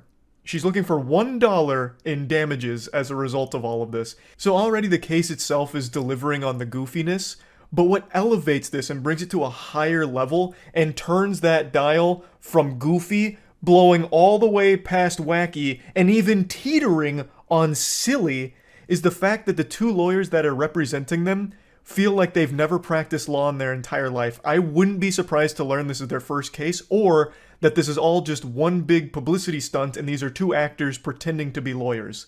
This is about 11. She hears, suddenly she sees, and a man comes up right behind her. It's like they begin falling to the right, and he hits down side and his head, and so she's pulling. Now he's like, I know the whole thing. Younger woman, not younger, it's young. Does that say sad? I can't read it. Now, I know it's not exactly fair to do a little supercut here of his explanation of the situation, but if you just watch the whole thing, it's not much clearer. It really feels like he's trying to recall a nightmare he had after taking NyQuil. Like, he's just trying to recall this dream, and he's not getting it across clearly. Like, even my cat was confused. Like, she came in here and jumped up while I was watching this live, and must have overheard some of his explanation, and then immediately just got the fuck away and went over there, and it's been hanging out ever since. The thing is, like, he's presenting like he's nervous. He's actually delivering his side of the situation like I would deliver a class project back in college, where I'm presenting to the class and I've got the butterflies in my tummy, so I'm fumbling all my words, I can't get any of my thoughts out clearly. Like, it just does seem that he has a problem with public speaking, which I've never really seen from a lawyer before. And it's not like his opposing lawyer, his opponent here in this legal combat, is any better. In fact, she seems like she's just more of a fangirl of Gwyneth Paltrow, and all of her questions are just kind of conversation starters for small talk between them. And keep in mind, this lawyer is representing Terry, so she's supposed to be grilling Gwyneth Paltrow and trying to, like, prove that Terry's the one that's telling the truth and he deserves to win the case. But when I listen to her statements, it really just feels like she's, like, internally freaking out because she's getting to meet and talk with Gwyneth Paltrow. It's so weird. Good friends with Taylor Swift? No. Overruled? You're not good friends with Taylor Swift. I would not say we're good friends. We are friendly. I've taken my kids to one of her concerts before, but we don't talk very often. You've never given Miss Swift personal, intimate gifts for Christmas. Your Honor, relevance, or I Sustained would as like to a relevance. bench trial. Well, she's just said that she wasn't friends with her, so I'm inquiring on that. I was half expecting this lawyer to then turn around and say, if you give me some free Taylor Swift tickets, I'll go ahead and drop this whole case right now and throw Terry to the fucking wolves here. Like, these interactions don't lead to anything. I tried to get the context on what the fuck the thought process here even was with bringing up Taylor Swift out of the blue. And it's apparently because Taylor Swift also did some kind of lawsuit for like $1 in damages as a countersuit back in like 2017 or some shit.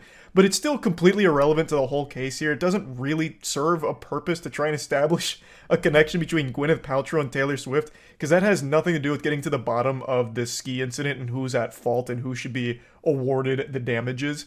Now, while we don't know who's fully at fault for the ski incident right now, I do know that you're at fault for bad fashion choices if you decide to miss out on the new Moist Global Swamp Core line. It's our new swamp wear, very Duck Dynasty-esque, beautiful garbs.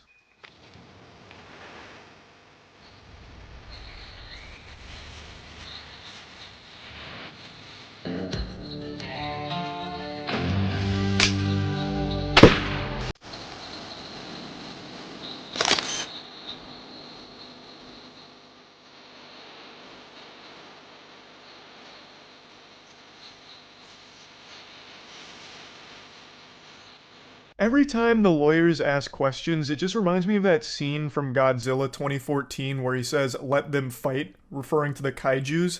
But instead of it being giant monsters here, it's giant fucking weirdos. Everyone involved in this case is weird. You all know I'm not a big fan of Gwyneth Paltrow and Goop in particular. I think Goop is downright dangerous at times and at best extremely stupid. In fact, I'm surprised she hasn't gone to trial for her scam of a candle, "This Smells Like My Vagina." I made a whole review on that candle, and I promise you, no vagina has ever smelled like that candle. It was fraudulent. It was misleading advertisement. It was completely false. It did not smell like her vagina, and I'm very confident. In fact, I might even go for a lawsuit to see if they can put Gwyneth Paltrow's pussy on the stand so we can all smell it and compare it to her candle, but that's a can of worms for a different day. Point is, I'm not a Gwyneth Paltrow fan, and Terry went on the stand today, and after hearing him, I'm certainly not a Terry fan. I don't know who's at fault here. Gwyneth Paltrow moves around and acts like an evil rich supervillain, so I definitely do think there's a chance that she is the one that just blasted Terry because she's not good at skiing and then had no empathy and left him there. That's super possible, but I also think it's equally possible that Terry is a shitty skier and a pathological liar who has been chasing this potential bag for 7 years, because originally he was seeking $3.1 million in damages, but it got thrown out due to them ruling it wasn't a hit and run. So he came back and is doing it again, but this time for a lower amount of $300,000 in damages. So it really feels like both people are fucking weird. But before showing you Terry, I want to show you one more best of moment from Gwyneth Paltrow's lawyer, who tries to see if they can bring in treats for the bailiffs. This private security for my client wanted to bring in treats for the bailiffs for how helpful they've been. So I wanted to do that transparently and see if there are any objections. We object. We object. Okay. There's an objection. Okay, so I will let them know. Let them know thank you, but no thank you. I mean, he should have asked us first, frankly. It hasn't been done. I know, he should have asked us first. We could talk about it, but he just sprung it on us now. So we object. What'd you find out about the jury? This guy actually feels like a camp counselor and they're on a school field trip or something. Like, holy shit. So the treats were shot down. They put the kibosh on that.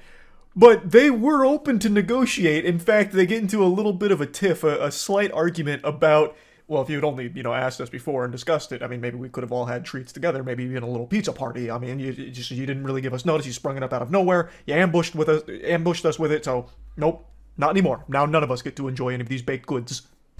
You were asked about the press conference and referring to Miss Paltrow as King Kong. Were you referring to her as King Kong or the noise that you heard?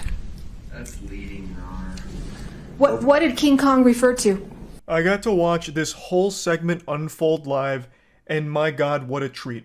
So right now the line of questioning is about King Kong, and explaining why he said King Kong.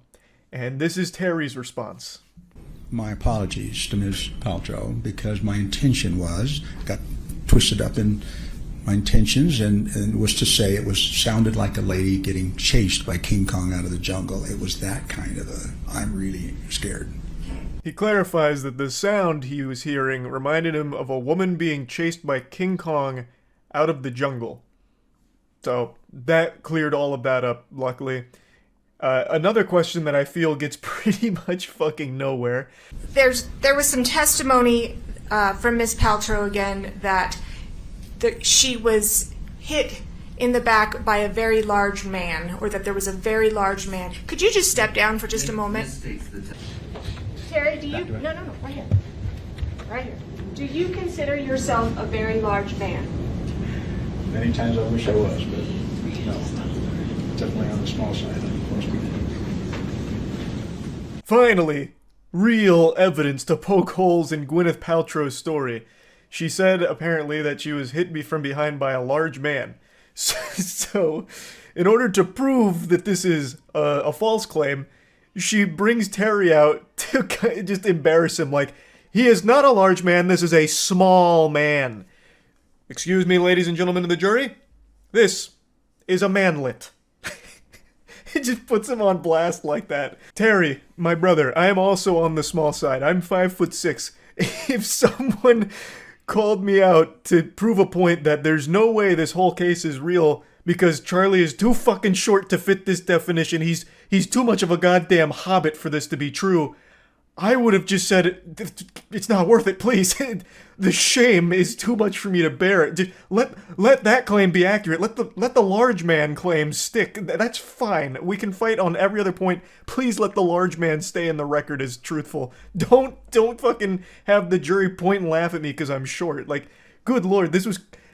I mean, I understand what the thought process was here, like, trying to prove that, you know, she can't be a reliable source of information since she says it was a large man that hit her and Terry's not that big, but I mean, holy shit, it's still a wild thing to watch unfold like this.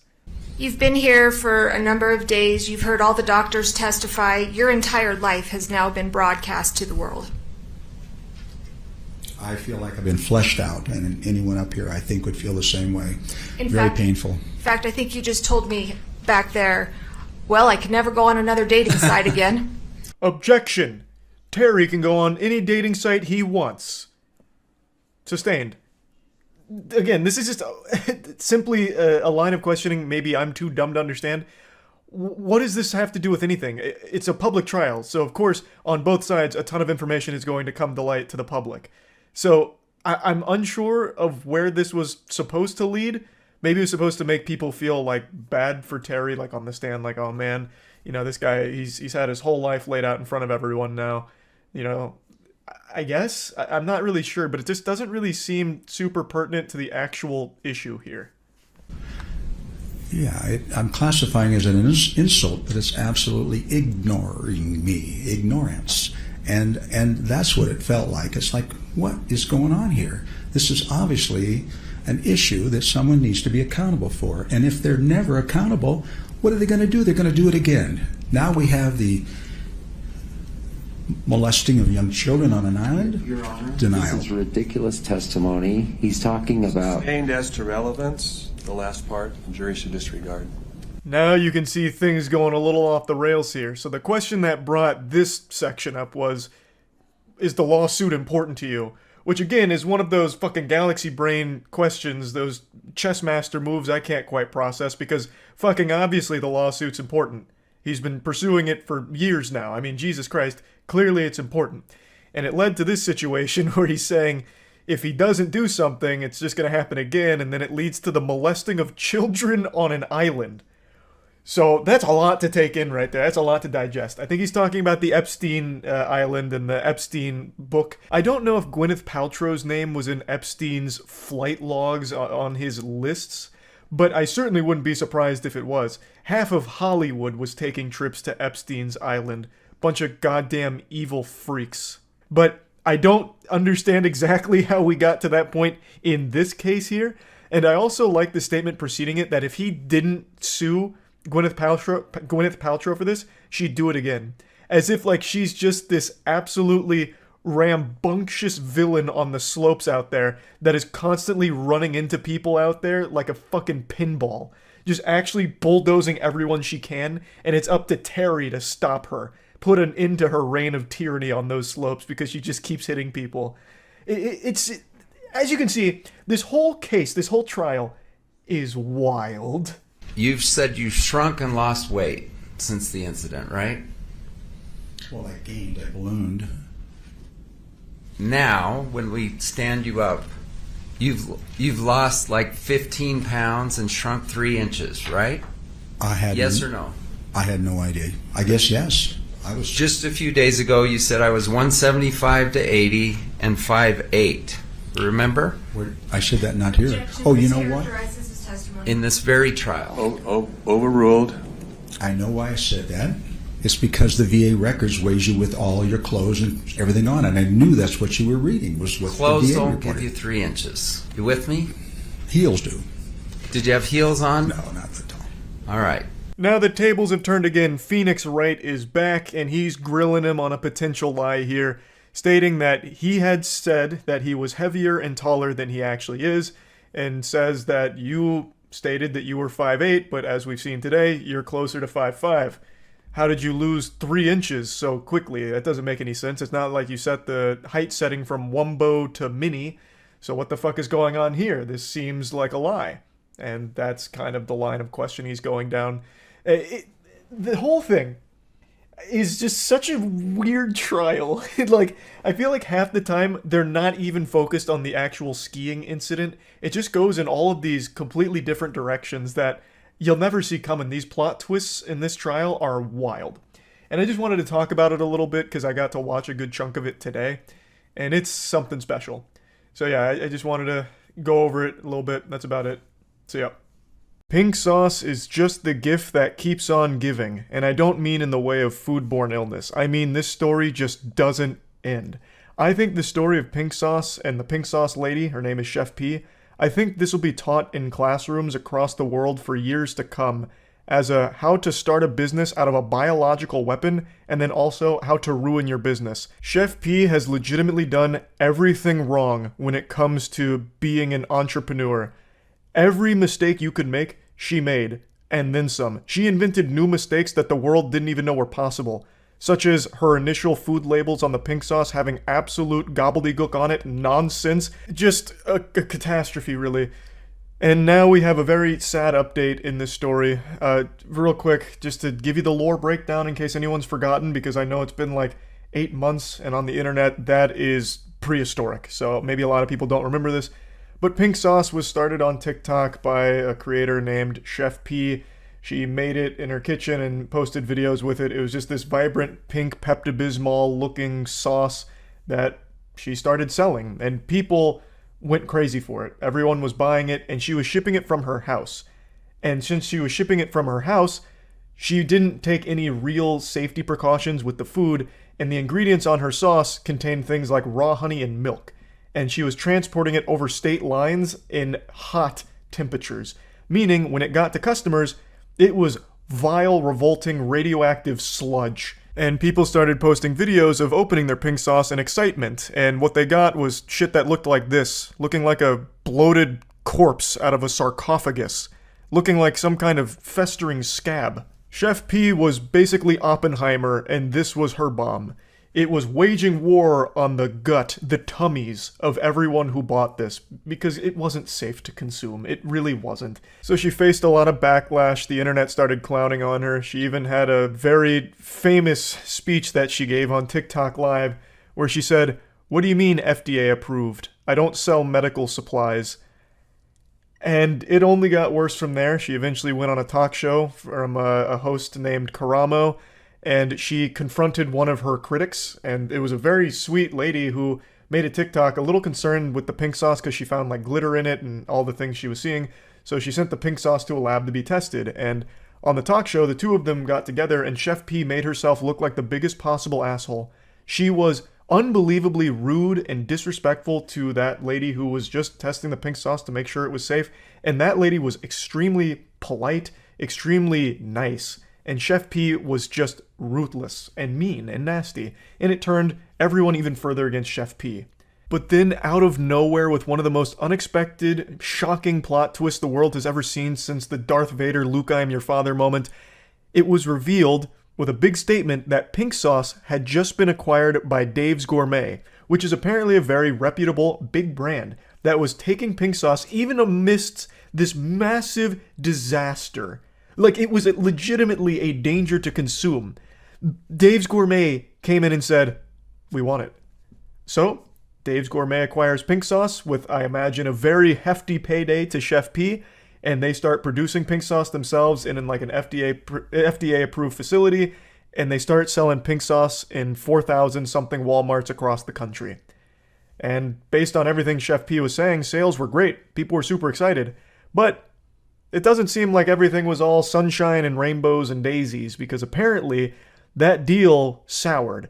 And Chef P has recently come forward with a GoFundMe alleging that Dave's Gourmet never actually paid her the royalty she was owed, and it was actually a terrible deal. They were an awful, evil group. She never actually explicitly names Dave's Gourmet here, but that is the brand that acquired her sauce, so most people, myself included, believe that she's referring to them here. And it's become a very wild situation, because she's saying that she is completely broke now. I went over most of this story on stream, so I'll show you those clips, but real quick, I want to give a huge thank you to everyone that's been coming into the streams. I've been doing them on YouTube recently, and it's been amazing. I've been absolutely fucking loving the YouTube streams, so I just want to say huge thanks, because it's been really hype. It's been so much fun. So I'm going to keep doing YouTube streams, and here's some clips from it, and then I want to go back in and talk about it a little bit more, because I've read more into it now since the stream. Did you see the pink sauce lady made a GoFundMe? Matt just sent me that. I was going to read about that. The pink sauce lady is claiming that she is broke. I don't know how that's possible, considering she got a big payout from Dave's Gourmet, or whatever it's called. Bill's Sauces, I forgot. I think it's Dave's Gourmet. I think I got it right the first time. So I don't know how she could possibly be broke now. She's claiming it's a faulty deal, I guess. I don't even have enough money to buy my kids food. Veronica, Chef P was all over social media last summer thanks to her viral pink sauce condiment. It was bottled botulism. And it did pop off. That much is true. The bubblegum-hued condiment was a concoction that Shaw devised in her kitchen while working as a private chef in Miami, often finished her TikTok videos by slathering whatever she cooked in the mystery pink sauce. Although Shaw never revealed the sauce's ingredients, her followers demanded it, so she began selling the sauce for $20 a bottle, which quickly sold out. As orders quickly came in, the backlash followed. Customer complaints about inadequate food packaging and alleged contamination began to damper the hype around the viral sauce. What an understatement. She was shipping biological weapons. All of the ingredients that were listed on there, minus the chemical X of her secret formula, were all highly insufficient for long-distance transportation in hot temperatures. It was a disaster. Truly. Which I think helped propel it into the mainstream even more. The most significant blow was when Shaw went live to address followers questioning if her sauce was FDA approved. She responded, "What do you mean FDA approved? I don't sell medical products." In January 2023, Delish announced that Shaw had partnered with Dave's Gourmet. The condiment company added pink sauce to its portfolio, selling it on Walmart.com and in 4,000 locations nationwide until July. Which was a shocking development. Because again, this got so big because it was basically shipping poison. It'd be great for assassinations, but as for actual sauce, probably not wonderful. We actually did buy a bottle of it in order to see how yucky it would be. Not to taste it, but to like put it to the test, like take a Geiger counter to it, see how radioactive it is. See if it could be used to take the paint off of one of our cars due to like really high acidity or something. See if it could replace acetone. But we never ended up doing it. On August 17th, Shaw took to her Instagram announcing the launch of her GoFundMe page and asking for financial assistance. She alleged that a partnership left her in financial ruin. As a young entrepreneur with big dreams, I followed my intuition and went forth toward my dreams to create something new. I made a few mistakes on the way, which led me to trust a company that is trying to take everything away from me. They lied to me. They are not paying me and are not being transparent about records. I have tried on multiple occasions to try and come to one accord with them, but they refuse to reimburse me for marketing expenses that I spent my own funds towards. I don't know enough about Dave's Gourmet, but there are tons of shady companies that'll take advantage of young people selling shit, give them the worst deals ever. She then claims that she was silenced and sabotaged. She does not name said company in the video or social media, and she wrote that it has been difficult for her to care for and feed her children. I don't know how that's possible, though. Even if she did get the worst deal of all time from Dave's Gourmet, and I'm assuming that's the company she's talking about because that's the one that bought her pink sauce concoction, that alchemy, I don't know how she would lose all of her money on it, considering Dave's Gourmet picked up all of the production costs. And it's not like it takes a lot of money to go live on TikTok and say, hey, my sauce is in Walmart. So how the fuck did she lose all of her money? I don't see where it goes here. Unless there's like some clause in the deal she signed with Dave's where he has access to her bank account or something. I work at Walmart and they advertised that her sauce was in the store. Yeah, no, it had a big marketing push when it made it to Walmart. Which is why I'm saying, again, like, it's not like she paid for that. That would have absolutely been on Dave's Gourmet. So I don't know how the fuck she lost all of her money in this bad deal. I need legal help. They are refusing to pay me the royalty that is owed to me. I don't know what else to do. I can't give up. I need help. But I just don't know what marketing expenses she endured. Again, it's completely free to go live on TikTok or post Instagram videos about your sauce. Cost no money. I've been silenced and financially sabotaged. I'm a single mom and do everything for my kids. Right now, I don't even have enough money to buy my kids food on my own. My mom is on disability and has been giving us $20 just to get by on a daily basis. School is a few days away. I haven't been able to get my kids clothes or anything. I'm currently facing an eviction that has gone into default. The sheriffs can come to my door any day now. I need legal help. They're refusing to pay me the royalty that's owed to me. I don't know what else to do. I can't give up. I need help. Horrible story to hear. Assuming it's all true, that's awful. Sorry to hear that, Chef P. She got a big payday in order to just sign with Dave's Gourmet. How the fuck did it all fizzle up? Whoa, she wants 100K. Oh, I didn't even notice that. Wait, what? 921 raised of 100K goal. Holy shit. So after doing a little more super sleuthing in my intense investigation and research on this topic, I have come to the enlightening conclusion that this shit is not adding up. I still cannot figure out where all of the money went. I don't know how she ended up completely broke, allegedly. Like, I don't know how that happened, because from everything I've read here, she was no longer footing the bill for the production of pink sauce. It was now completely off of her plate, so that financial burden was eased thanks to the Dave Gourmet acquisition. And all of the marketing she was doing was Instagram posts and TikToks. That's free. That costs no money. So I don't know how she lost all of her money in this Dave's Gourmet deal. Now, I do have no doubt that there is a chance it was a very predatory, very shady, disgusting contract, because that does happen in the industry, across every industry. There's tons of evil corporations that are going to swoop in and try and take advantage of people that don't have a team behind them that'll advise them on, looking over the contract and all of that. And it seems like she didn't have anyone look over the contract. So maybe she did really get taken advantage of here and exploited by Dave's Gourmet. But all of that would be off of the sauce itself, like off of its profits. I don't think that would come from her bank. Like, I don't see how Dave's Gourmet contract could somehow take money away from her. It would only just not be paying her what she's owed, which is something she does explicitly say, that Dave's Gourmet hasn't paid her what she's owed in the form of, like, the royalties from the profits of pink sauce. But I don't see how this could have, like, drained all of her finances and left her in such a desperate, sad position. Like, this is awful to read about. I just don't know how the contract could have done that, unless the contract is on, like, some next level evil shit where Chef P agreed to pay for everything involving pink sauce and Dave's Gourmet just put it in Walmart or something. But that'd be the worst contract of all time, and I don't think anyone would have ever signed that. So I don't think that's the case. It is important to note that Chef P does have a history of lying. She lied about everything in regards to pink sauce from the very beginning. She was lying out of her ass on the talk show, so a lot of people aren't really even believing a lot of what she's claiming here because of her history of lying about everything.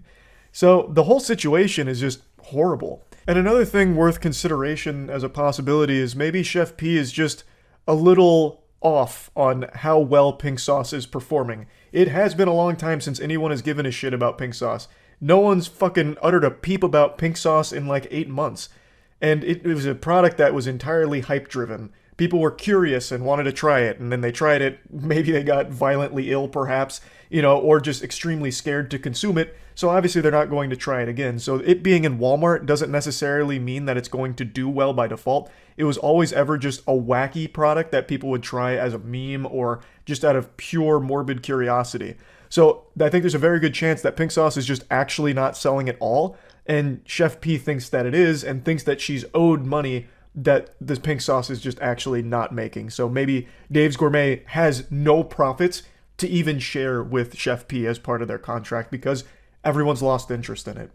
I don't know. This whole situation is very odd and peculiar, and I just wanted to go over it. So yeah, anyway, that's about it. See ya.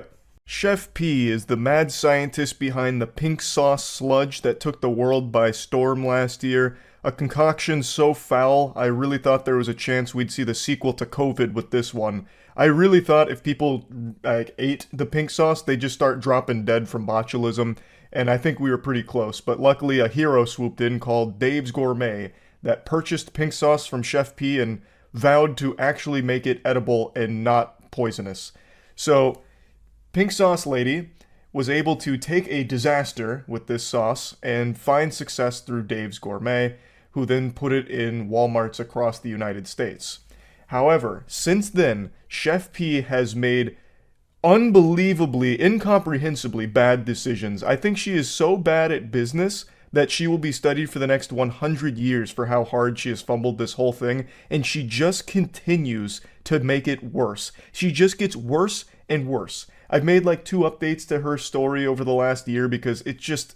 the clown show never stops with her. She had the GoFundMe recently, and now she's waged a very public war against Dave's Gourmet, claiming they defrauded her. She acknowledges that Dave's Gourmet did pay her $120,000, but she fucking blew that all on Airbnbs and hotels, apparently, I guess. It's such a wacky story, but she's saying that Dave's Gourmet is a bunch of scoundrels that, took money and didn't pay her what she was owed, this and that. And Dave's Gourmet has now responded to all the claims with their information about what the terms of their agreement were, the payments, and all of that in order to combat the claims that Chef P is waging against them. Now, I went over it on stream, but I couldn't pull up the official response from Dave's Gourmet for some reason. So instead, I got just the bullet point breakdown from a LiveJournal account, which, side note, I had no idea LiveJournal still existed. It was like seeing an old friend. Such a blast from the fucking past to see that LiveJournal still exists. Okay, so here, they're just breaking down. Dave's Gourmet revealed that Veronica received $45,000 up front for purchasing the pink sauce brand from her. It was agreed that she would be responsible for handling all refunds to customers who received bad product or didn't receive anything despite paying for it prior to the partnership. After the agreement was signed, it turns out Miss Shaw did not have enough money to cover all refunds, so Dave's Gourmet gave her another $30,000 to cover refunds, even though it was not their responsibility.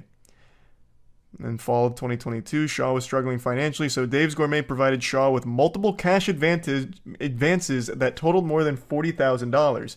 They did not charge her any interest or fees. These advances were supposed to be offset by the future royalties that Shaw was going to earn. Oh my god. She requested a $10,000 marketing expense to throw herself a birthday party to maybe be featured on TikTok. She also requested they pay for her dress $800 and shoes $600. She's insane. She's an actual lunatic. That is so quirky. And now she goes on TikTok daily talking about how Dave fucked her. Now she can't afford to have a house or feed her children, even though they were more than generous here. Like, extremely generous. I don't know how you blow through all of that money in the matter of 6 months, but that is shameful. Shaw attempted to submit business expense reports for personal expenses like buying 4 pairs of sneakers or expensing her grocery bills. Dave's Gourmet informed her that such activities were fraudulent. How dumb is she? How can someone actually be that dumb? It's Dave's Gourmet is not your dad. Like, he's not just going to cover every single one of your bills just because he bought your fucking scam-ass pink sauce, your biological weapon that you were bottling. He bought your revolting potion for some reason, which was a terrible business decision from Dave's Gourmet to begin with, and now she's just trying to suck as much juice out of the tank as she can here. What in the world? And yeah, no, she blew through all of this in like 6 months. She went live talking about, here, I'll just pull up her TikTok again. Talking about how she's homeless, can't feed her children, and Dave's Gourmet, the $120,000 they gave her was in installments, and she spent it all on Airbnbs and hotels. I guess she literally went into diamond and gold-plated Airbnbs in order to spend that much in 6 months. But she is beyond irresponsible. She has only herself to blame for everything that's happened here. Is this? This is a piece of it, but I don't think it's the whole thing. Is this where she talks about it? Long story short, these people defrauded me. So I would have to sue them for fraud because it's not only the calculation of the royalty, but it's everything else. Everything else, like paying for your birthday party of $10,000 plus, including your dress and shoes. Because she started the GoFundMe, which for some reason Kyrie Irving donated $24,000 to. Actual brain dead decision. But I mean, money means nothing to him. So she'll get to throw herself another birthday party with that money and then complain again on TikTok Live. Oh, I'm not lying. Here, look. If you go to her GoFundMe, which is still up, you can see the donations. Kyrie Irving is right here. $24,240 a month ago. He's sugar daddying her. So that money's going right in the shitter. That's going to be maybe like 5 pairs of shoes that she's going to blow that one on, I guess. She actually got to experience some of the luckiest set of circumstances a human being can have. Just in her kitchen, cooking up some wicked alchemy, makes the pink sauce, it goes viral on TikTok, people buy it out the ass, and she delivers poison. She basically tries to assassinate people via postage with their pink sauce. And then even in spite of that, she was able to snatch victory from the jaws of defeat by getting bought by Dave's Gourmet. And then she still fumbled that. It's impressive. It's actually impressive. So first of all, I want to acknowledge this $120,000. I like that she puts it in quotes, even though that's exactly what it was. The blog saying that they paid me. So number one, it wasn't an upfront payment of $120,000 straightforward. It was sent to me partially. I don't know if it blocked out right there because the low battery thing came. But they were partial payments, and then also a huge chunk of that money went towards me paying for Airbnb and paying for hotels because, mind y'all, I was homeless for 6 months. So that's where all of the money apparently went, which I think is impossible. Even if you chose the top line Airbnbs and hotels, you would not blow through $120,000 fucking dollars in 6 months. It just wouldn't happen. That is unbelievably reckless. So that is a blatant, bold-faced lie. Shaw communicated that she had spent the entirety of her previous advances and that she needed another advance to feed her children and to avoid being evicted. Dave's Gourmet sent her 2 advances that totaled $5,000.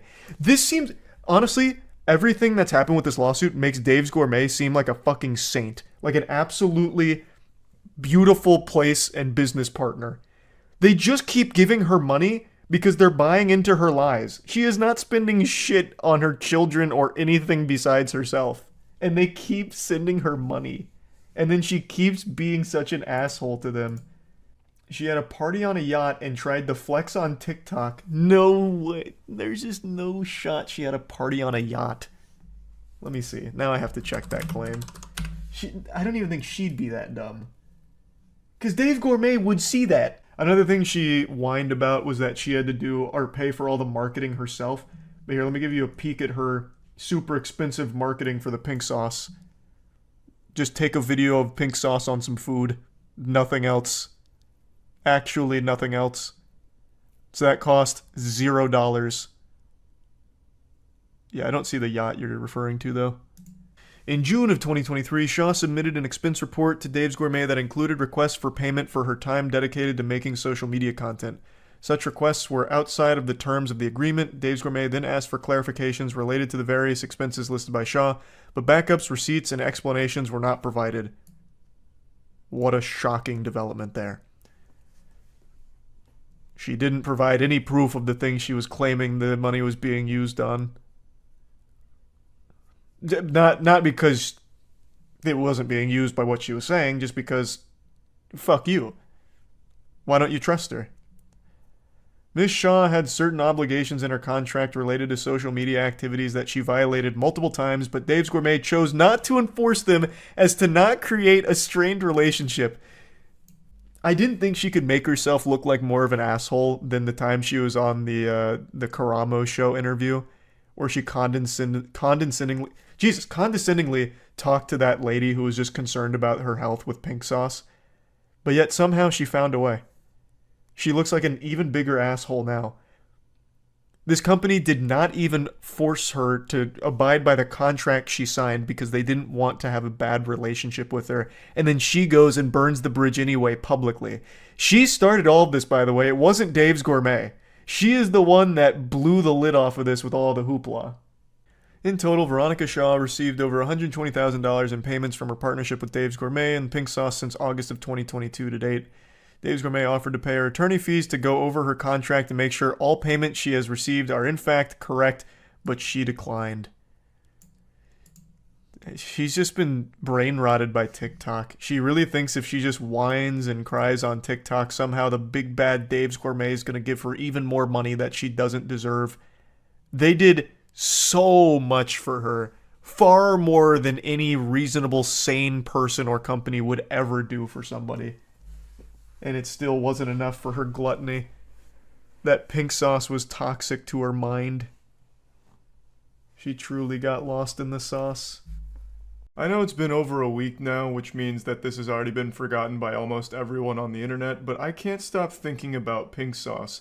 This is just the perfect storm of absolute lunacy, that it's just still consuming my thoughts. I'm sure you all know what pink sauce is by now, but just in case, I'll give you the quickest possible breakdown. It was a viral sauce started by a TikTok chef, and she started bottling and selling it. And there was just so much wrong with it, from spelling mistakes on the bottle to actually carrying a risk of botulism to anyone that would consume it.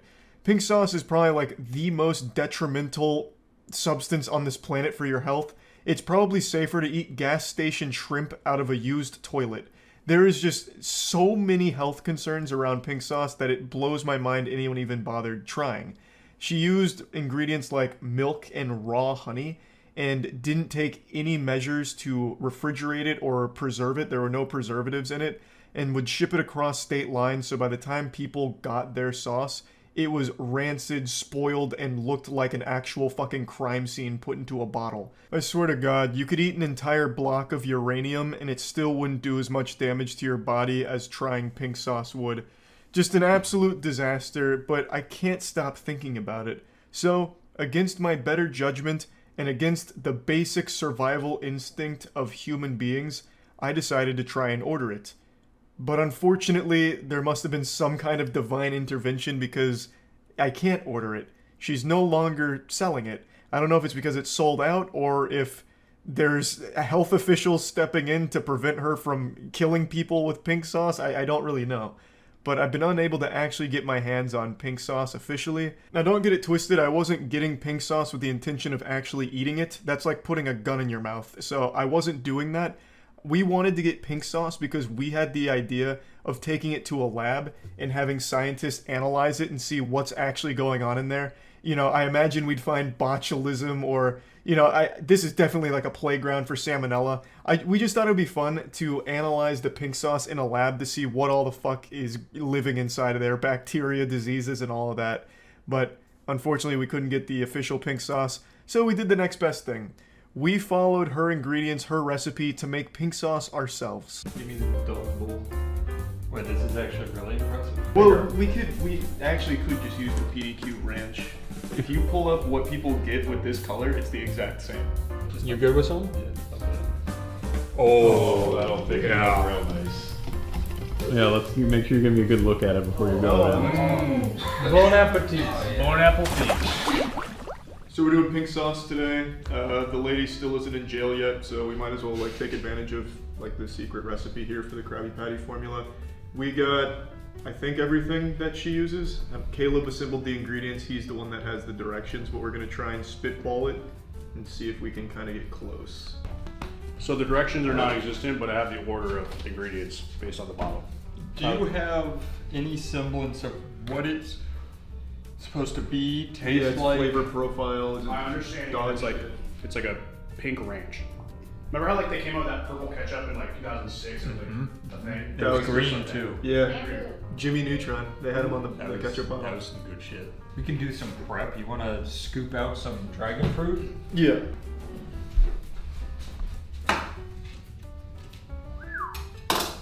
Look at that cross section. What do you want? Give me the dog bowl. That one. Wait, this is actually really impressive. It's not my first time with the dragon fruit. That was incredible. Show the camera. Do you mind if I pick this up with my hand? Are your hands clean? They are. Alright, yeah, that's fine. Wow. Is that too much water? You want me to No, that's plenty of water. Let me see. Yes. No. What do you know about pink sauce? I saw the video and it's thick. It's not runny. Well, you don't know how much we're trying to make. Alright, so then dragon fruit goes in. It's He fine. said dragon fruit's first, right? And Caleb says no. And then he just dumps it in anyway. Take it out. Great work. There, I don't see an issue of when the dragon fruit goes in, just to be honest with you. The bigger issue here is there is nothing in front of us that's some sort of coagulant. Yeah, it'll thicken it up. Because the raw honey is literally the third ingredient. Gotcha. Yep. That's probably about like 2 tablespoons. Now, right. You are giving her credit and thinking she's putting it in the right order. That's what I'm going to say. She faked her numbers and ingredients. Allegedly. Allegedly, she. Listen, I mean, I'm sorry, guys. I got vinegar, not vinegar. There you go, bud. How much of this you think? I think it's. Let's just see how much comes out when I do that. That's probably good.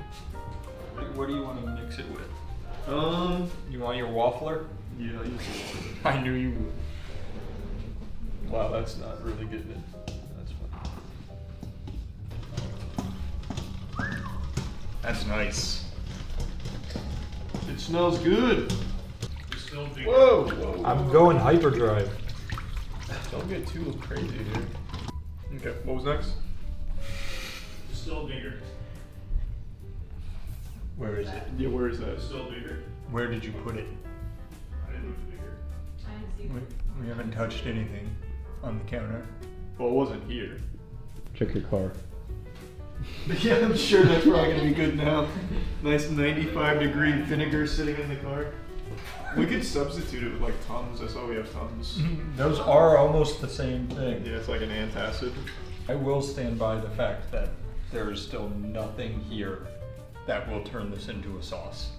Okay, let's move on without vinegar. Well, we actually could just use the PDQ ranch because it's speculated uses mayonnaise. Go grab some. Go grab some. It might be worth.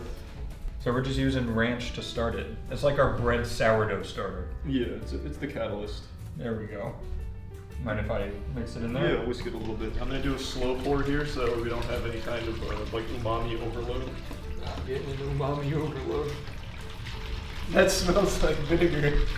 It smells pretty cool. It does not smell like vinegar. I think it does. It smells like ranch and honey. I disagree. Whoa, we just had a real big chemical reaction there. You guys will love it. No, it's gonna turn out well. It's gonna blow your mind. You know the crazy thing, this is what she does. I know. And then she ships it across the country. This actually is the same color as what people receive right now. If you pull up what people get with this color, it's the exact same. So it's pretty. We're actually kind of close. Well, that's good. Just put that in. Put some salt in for flavor. Crack a little more. That's pretty good. Ginger's good for you. That is salt. Oh, cool. That's not salt. Or ginger. Have you ever seen a glass vial of ginger that you could crack? I thought I was just behind on the times. Is your whole body like it? Like if you put it on your face, would it go on your face? I turned around for 3 seconds. Why was there laughs? Oh, I don't think we need to cut garlic anymore. This smells terrible. It just smells like garlic now. Yeah, that's a lot of garlic. I'll do a dash of lemon juice. I don't like lemons. Well, what if I just like squeeze really hard? Yeah, you could probably do That's that. okay.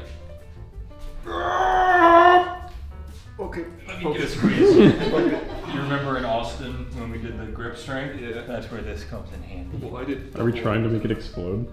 No, we just need to get it to come out. Yeah, it's got to pop at the top. I'm so scared. Oh, you gave up so quick. Yeah, that's what I like to see. Ah! No, alright. That should be good enough.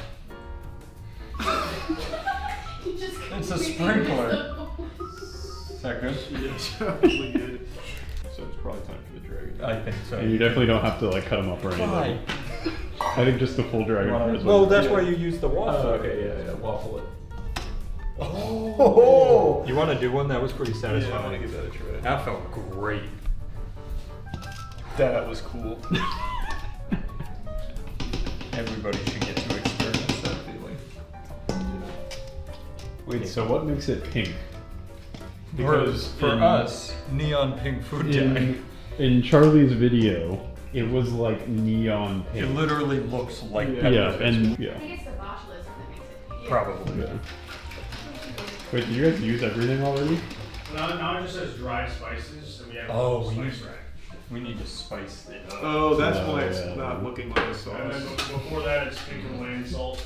You guys. We did do some pink Himalayan. Okay. Alright, take your pick. They say what they are here.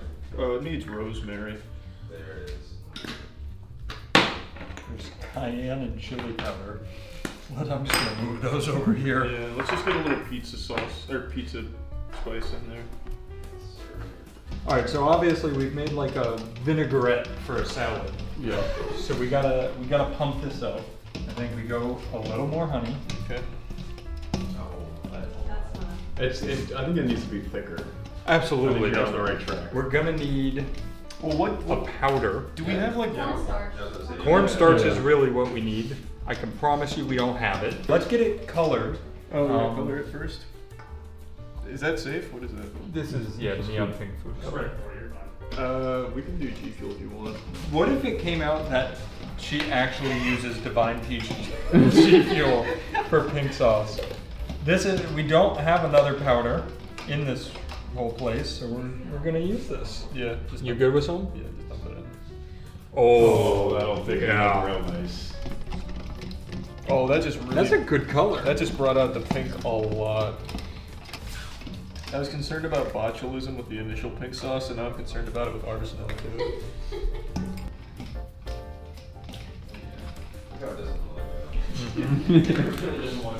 That's a sign. That's a sign of good cream cheese. Yeah, don't let me have all the fun. That cream cheese is going for a ride. Not gonna lie, the cream cheese made it smell a little better. I think it's starting to thicken up. There's just no cream cheese chunks. It's not. Every time I spin it, it splashes on me. Try the whisk. Or Well, baking soda. what if we're already there? We haven't even tasted it yet. Hey, Caleb came back just in time. Like, we could already be on the cusp of pink sauce and not even know it. All right, get a spoonful. Yeah, let's make sure you give me a good look at it before you go in. Bon appetit. Bon appetit. Oh, wow. Why? Throw me a French fry, Chelsea. Charlie, give it a little. It's try. not even the taste, bro. It's the texture. I think it's the garlic. I think what happened is just that. got chunks of cream cheese. Oh my All right, god. let's give it a dip and a little. Oh yeah. Give it a little. Whoa! Oh, it's not nearly as bad as it's burnt. Yeah, I mean, once you get by that. Oof, oof. It doesn't taste good though. What do you got going on here? I'm just messing with the levels a little bit, you know, getting a little wacky with it. Dragon fruit meat. I guarantee ours actually tastes better than hers, though. Well, hers is sat in the mail for 4 days and curdles by the time it gets to you. Yeah, where'd my scoop? Well, do we know where she's from? We should see if we can go get Miami. some straight from the source. Oh, She's from Miami. Wait. oh, we should go get some literally like right when she makes it. Why have we not had her out? We're not loving the sauce enough. What's next? Well, I don't know what you put in there. Nope. Water. Chili powder. Honey. Lemon juice. Yeah, I did. Does she like maybe bake it a bit? That actually just looks like dressing. It does. Like I said, there's got to be some sort of thickening agent in there. Mayo instead of milk would do a lot, I feel like. Which we can put in another ranch. I think that actually does help. But look at that. That's more... You see how it kind of does nothing different? Mm-hmm. Well, it's about to. We just needed one more.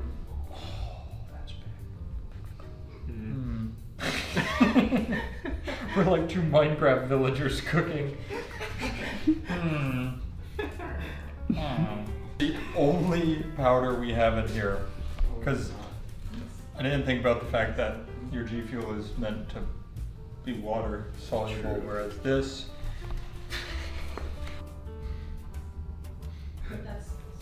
Is that a lot of baking soda? It doesn't say grind the fucking 2012 references. It's actually the perfect amount of baking soda. Oh. So what happens now with that? It is much thicker. No, it absolutely is. I think you guys are getting close. You guys have to, like a chef, you have to taste it, see what it Yeah, needs. just pinkies. Yeah, just take a little. Here, I'm not using French pinky. a little try. nibble. It's a good thing we have people coming in, and the kitchen will be nice and clean. Hey, I can't even bite down on that. That like hurts. What does it need, man? What did you put in there this time? Why is that one like spicy? That's the baking soda. Well, I don't like that. Our first batch was better. No, it wasn't. Just different. That one like hurt my tongue. Yeah, that's the baking soda we're tasting.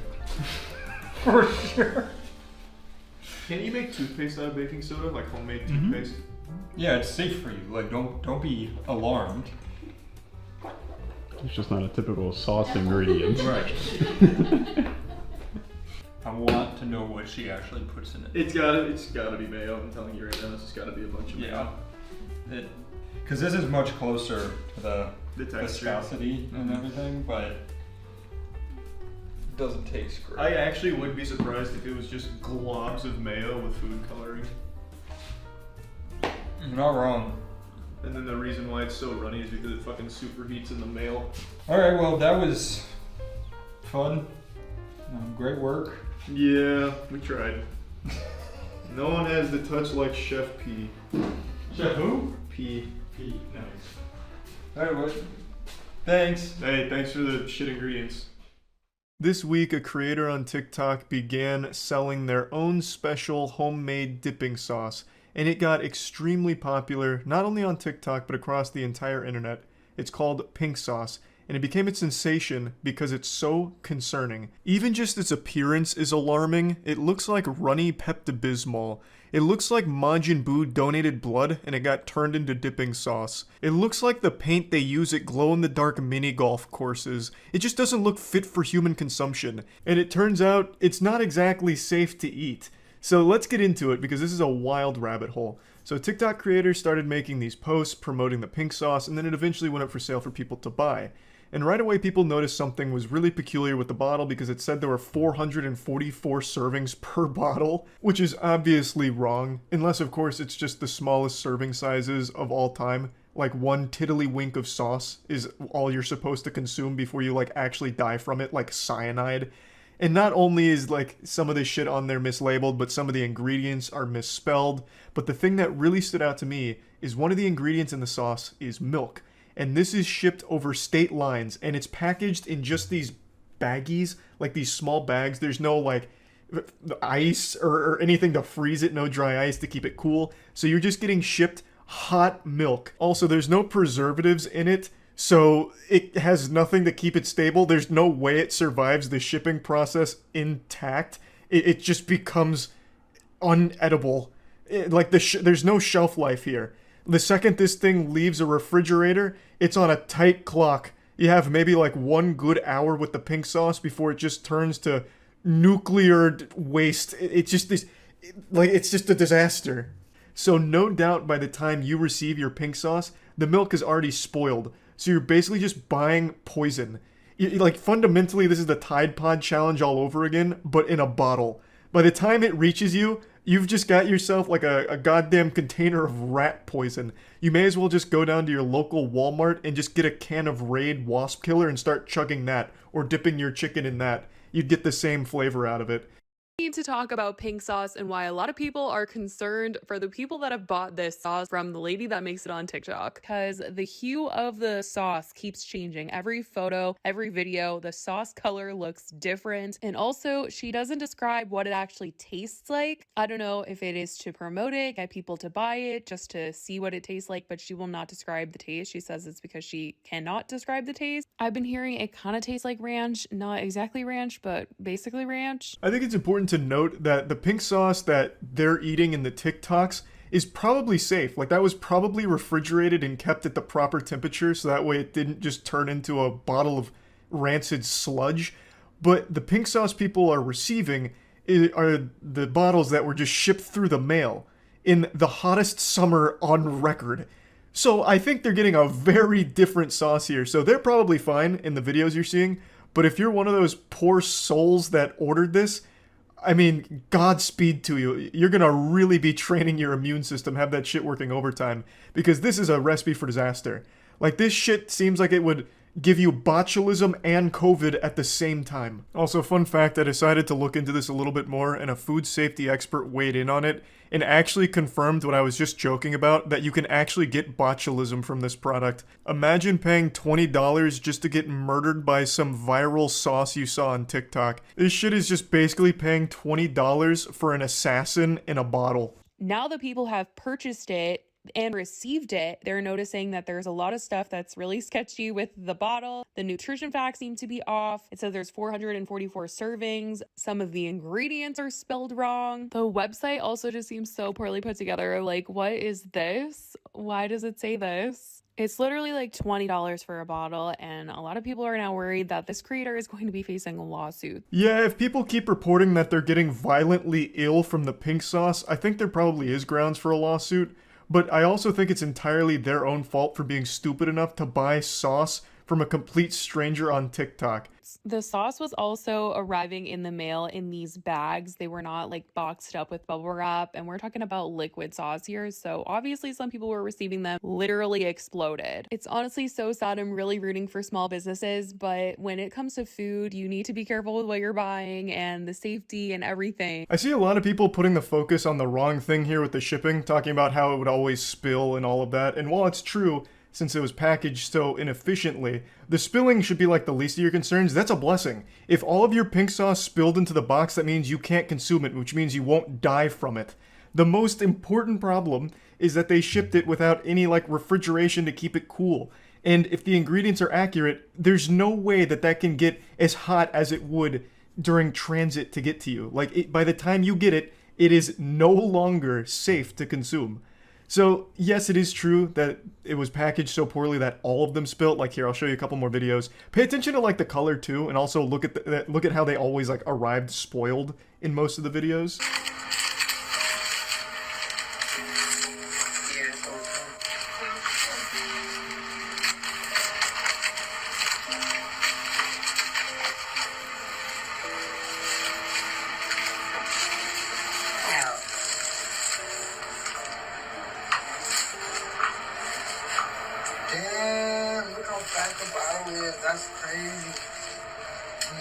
can't even respond to that. I'm just gonna let that one fly right on over.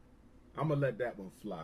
Didn't even like actually arrive pink, just ooze, just revolting slime. Now, the creator of it did respond and posted a video about it, but it's not exactly a good response, and she just chalks a lot of it up to being a small business and new to it.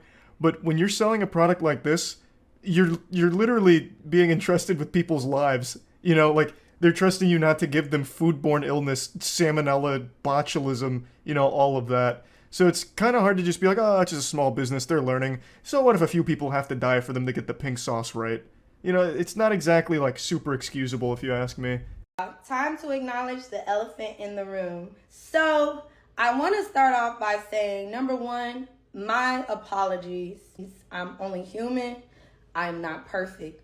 The grams got mixed up with the serving size. There's 444 grams of pink sauce inside of each container.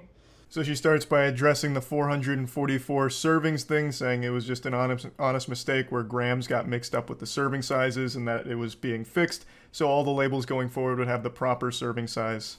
This is a small business, y'all. We are working to try to get the price mark down on the pink sauce. I want to also say I appreciate y'all for supporting me, for spending $20. She also mentions they're going to work on getting the price down, but again, I don't think there's any price you could pay me to even take a single lick of a spoon that was even anywhere near a pink sauce bottle. This is just an absolutely horrible, horrible venture, and I don't know how people actually bought it. But anyway, let's see how she addresses like the actual safety concerns of consuming it. Yes, we are following FDA standard. However, we are currently in lab testing. So once we go through lab testing, we will be able to pitch to stores to put the pink sauce in stores, and we're so excited about that. Good news, they're still in the lab testing, and you all are the guinea pigs. So they'll be able to see what the fatality rate here is on the pink sauce and be able to fine-tune it to be an even deadlier weapon in the future, I guess. They don't address the actual safety concerns of it, obviously, but I would have at least liked some insight on refrigeration instructions, like why does it get to you discolored and fucking hot? It gets to you like molten lava when there's ingredients in there that shouldn't get to that temperature. So yeah, that's where the pink sauce rabbit hole wraps up. I hope no one's gotten extremely sick or have died from it.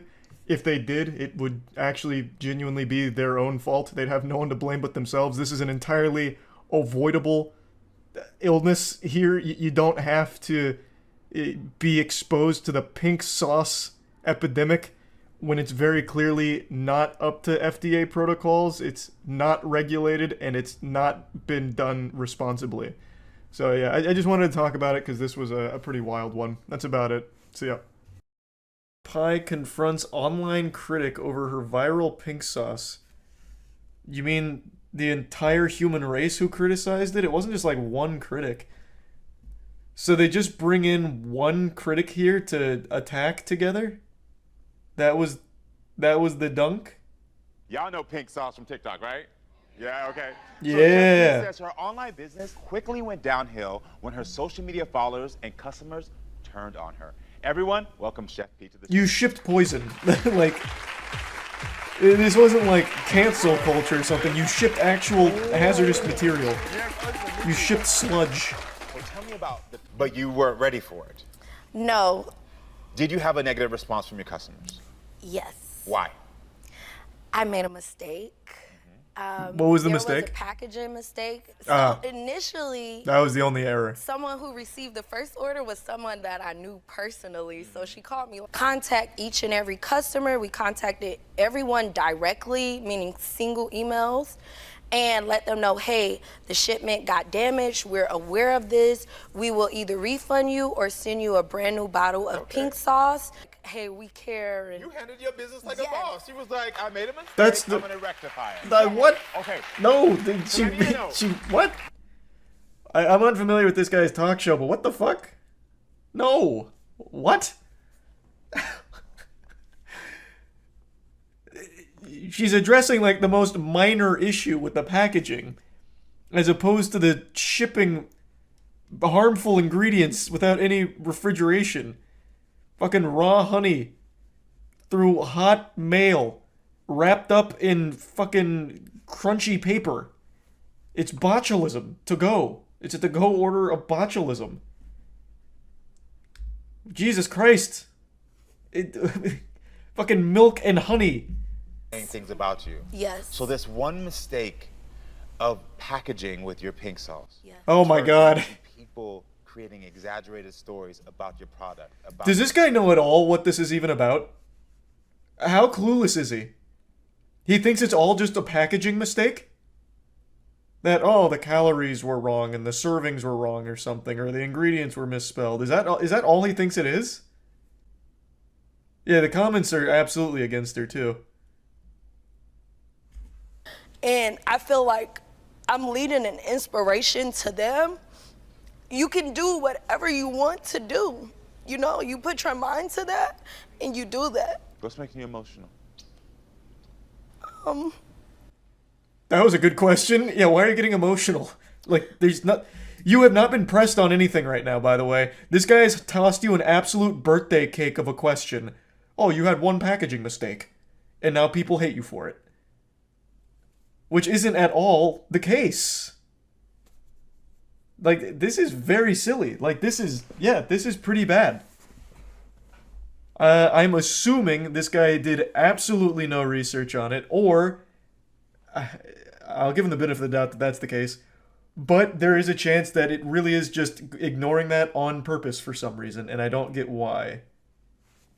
I created this sauce for fun and food. What I appreciate I'm sure the sauce was fine in person. Is that I know that we're talking about pink sauce and this is fun and But you can't ship it like that what I mean and ignore all regulations. The aftertaste, I'm not messing Jesus with. Christ, they It's actually like ate it. watered down ranch. It's not bad. Definitely not worth $20 a bottle. But we support small businesses. I don't know if she's fixing things or not. That's not Is this my even a problem. critic? This is like a paid shill at this point. That was like an actual just hashtag ad. That's like the best review possible that you could have gotten for that product. Something is wrong. It's rotten. So I pulled out the bottle and I opened it up and I had to stick my finger inside of it, but there is a piece of glitter. To sending this to a food safety testing lab, and I think it's like $300. I'm willing to send this to be tested. Yeah, I feel like I haven't met her yet, and just kind of the last line of her saying that I harassed her just didn't make me maybe uncomfortable, because I never set out to harass anybody, and I think that's like a little bit delusional to say something like that. Jesus Christ, Allie. You come in here to fight? God damn. Right to her face, too. Good God. On TV? Whew. She says that she didn't harass you. I think it's delusional to send a sample to a laboratory after you stuck your finger in it.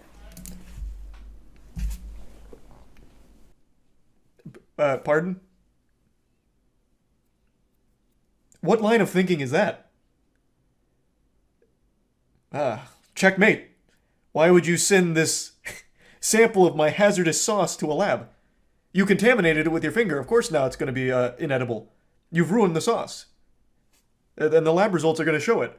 All of that mercury and botulism, well, that's from your finger. You absolute harpy. You're sabotaging my business, and stop harassing me. Label, you know, when you make a USDA label, you have to put in batch numbers, because if something were to be recalled, you have to be able to trace it down to the salt and pepper that is in something. Actually, right. So if something... She's right. Not to cut you off, but to cut you off. So you didn't see the video because you follow me, right? Well, I want to hear Allie. I'm Yeah, gonna give absolutely. You, You had your time to talk, so just let me have mine. That was so like I that was a straight understand, fact, though. If But it does have there's very not even a point to argue. You see all these concerns. You saw it. You could have contacted me, and I could have turned around. And I'm not a hateful person. I could have been like, "Wow, Chef P contacted me." So you're saying that you contacted me? No, I'm saying you didn't contact me. Okay, but why would I contact someone who's fabricating something on the internet? Nothing. Fabricating to be what? honest, you're not special. You're not special. Okay? So why should I lose my mind and What are they clapping for? approach you directly when you're Doesn't this contradict what she said earlier? Oh, we already knew all the people that got bad batches, and we handled it privately to make sure, you know, I offered extra sauce to make up for it, and this immediately goes against what she's saying, which is why that lady brought it up. What are you talking about? Ooh. You literally said yourself you knew the people that got bad shit and you wanted to make it right by offering like a sauce or this and that, like you reached out to them, but she is saying you didn't to her, which is why she brought it up. Oh my god. And now she's like getting, oh, you're not special. Why would I do that? Fuck you. could have reached out to me like, hey girl, you know what? I see what you're doing, it's amazing and all. I'm a supporter, but I think you should look into this. Take this step. Did you research this? Did you check out your packaging there? Why would she do that? She is not your goddamn manager. What? Hey, I should run this business for you, is what it sounds like. Is what you're expecting her to do. Oh my god. That is literally your job to do, though, as a manufacturer of the food. Is the food safe to eat? Like, can I eat this? What do you mean? Why does she have to tell you if she can eat it? Like, I don't even understand. Like, what are they clapping for? Versus trying to tear down my business and my livelihood. You could have contacted me directly, Can you receive that? Yeah, and I keep saying What? that I should have reached out. Can you receive that? My man. What? She's making a good point here. Have you thought about running her business for her? Did you even consider offering? No? Well, then why are you making TikTok videos about it? Lab testing to ensure it's safe? Why? Why? This is crazy. I feel like I'm taking crazy pills. The audience is clapping for this. Oh my god. Out to you, but she reviewed your product. I'm gonna touch your hand when and I made it say safe, or tested to see if it was safe. That you're not special. I meant that as you're not special as far as someone trying to hurt me. Use different topics to build their platforms. That's all I'm saying. What are you clapping? What are you clapping for? I think at the end of the day, I think this is a moment of reflection. Absolutely, and I think it's a moment of learning on both parts. I think the learning is more on your part. Yes. Okay. And that. Oh my. Oh goodness. Oh my. Oh my goodness. What? What? What?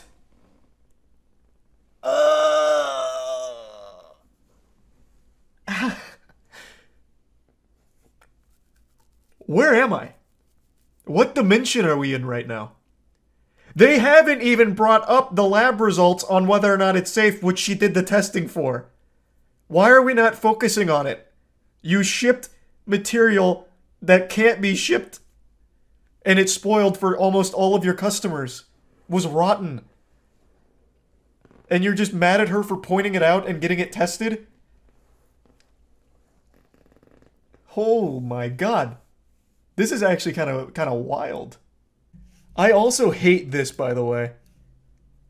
What an insufferable asshole. It takes a special kind of douchebag to do shit like this and be so condescending. I forgive you. I meant you're not special because you're not hurting me. I can't stand that. That attitude is the absolute worst. The fact that she would do that shamelessly is so baffling. On TV, in front of everyone, in front of God, too. And even he's frowning about this one. Her business, her livelihood, her safety is being affected now. And these are things that we don't. What about the customer safety? This moment is for you on to if it's safe to realize eat. that your power is really in what you're saying.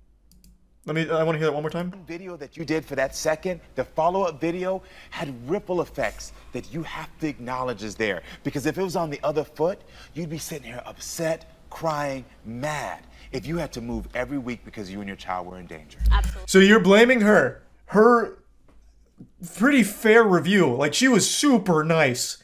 She was super nice in her review. So you're blaming her for Chef P's getting doxxed. Did Allie do it? Was she behind it? Is she the anonymous hacker known as 4chan? Karamo can't be serious here. Holy shit. That is so crazy. No, the comments aren't on this guy's side. Like, in YouTube comments, you expect to see the dumbest takes ever, but not even here. All of them are saying, wow, this is absolutely fucking stupid. And they're very disappointed in Karamo. Yeah, all the comments are against him as well, by the way. To blame her for Chef P getting, like, harassed and all that. Of course, the harassment and all of that is terrible, like the doxing, the threats and all that. Yeah, everyone can agree that's super fucked up. You know who didn't do that? The lady who gave her an almost favorable review by saying, like, I support the small businesses. I'm sure she didn't do this maliciously. I'm going to get it tested just to be completely safe. This and that. Like, it's not her fault. I don't know why he's blaming her.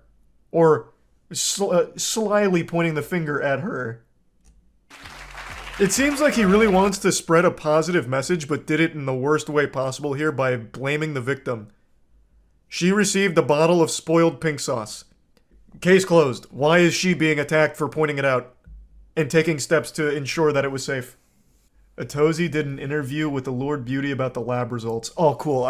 They didn't even bring up the lab results. For some reason, that wasn't even a topic here.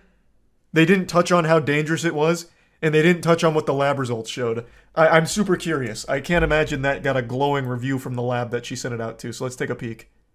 Because every food safety expert that weighed in on pink sauce all openly condemned it. I imagine the lab results she must have gotten are not good. And that would be pretty important information for customers of the pink sauce, I would think. Though I don't think she's selling it anymore. She did talk about the results, but just said the university did a minor check. It only takes 2 hours for room temperature milk to be unsafe. Yeah. Apparently there is some kind of preservative you can put in, like, milk in order to keep it safe for a longer period of time, but I don't believe it was present in the pink sauce. The main concern a lot of food critics focused on was raw honey and how dangerous that can be when improperly maintained, because that can lead to botulism. Honey doesn't spoil. Honey actually stays good forever, but when it's mishandled... Here, I'll bring it up. I'll bring up the article, because I was reading about it myself. Honey is one of the main things that can cause botulism.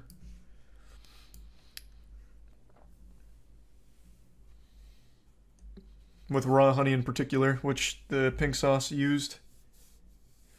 Yep, it's why you don't give it to infants. It's not super common. I don't want anyone to think botulism's like a super common thing. It's not. It's just possible. Like, that's when it can happen. Like, if you're going to get botulism, it's probably going to be from very hot and improperly maintained honey. But botulism's a super serious thing. That's what we watched on that Chubby Emu video a while ago with the gas station nachos. It happened from the cheese being too hot.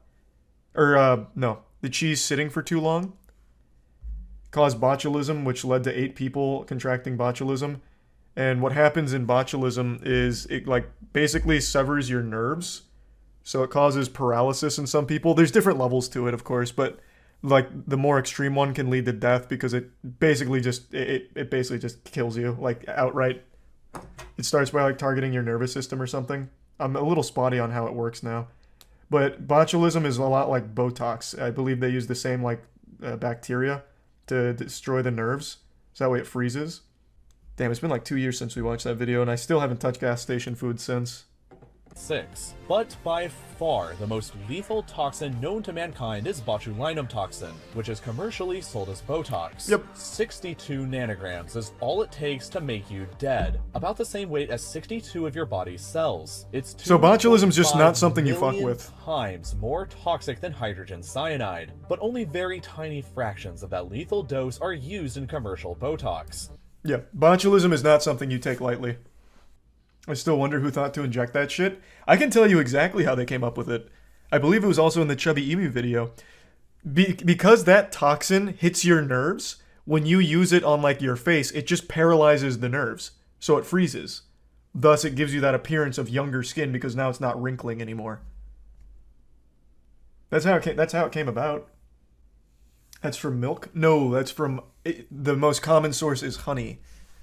Which is why the whole pink sauce thing was such a huge deal. For the honey in particular that was being shipped hot, wrapped in only tissue paper across state lines. So can you not die from botulism like going to the hospital, or once you have it is a game over? You can survive botulism. There's different levels to it. Example again, in the Chubby Emu video, one of the people that contracted botulism from the gas station nachos survived, but I think they spent 6 months paralyzed. No, botulism is super scary to me as well. Like I said, since watching that Chubby Emu video, because I didn't know any of this, since watching that, I have not touched gas station food. Nothing. Not even like the wrapped and stored products, nothing. I don't touch gas station food anymore. I eat honey every morning.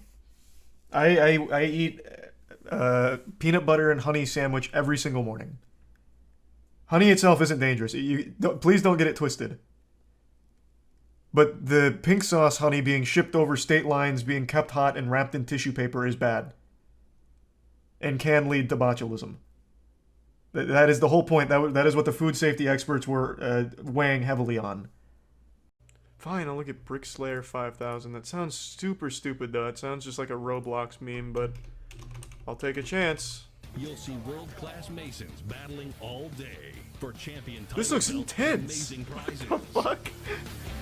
The action takes. Oh, I can't take anymore. Get me in there. All right, where are we at? Where's 2019 Masonry Madness sizzle? Kevin Avila. Is that the Kevin Avila? Said to have laid over 15,000 bricks in only 5 months?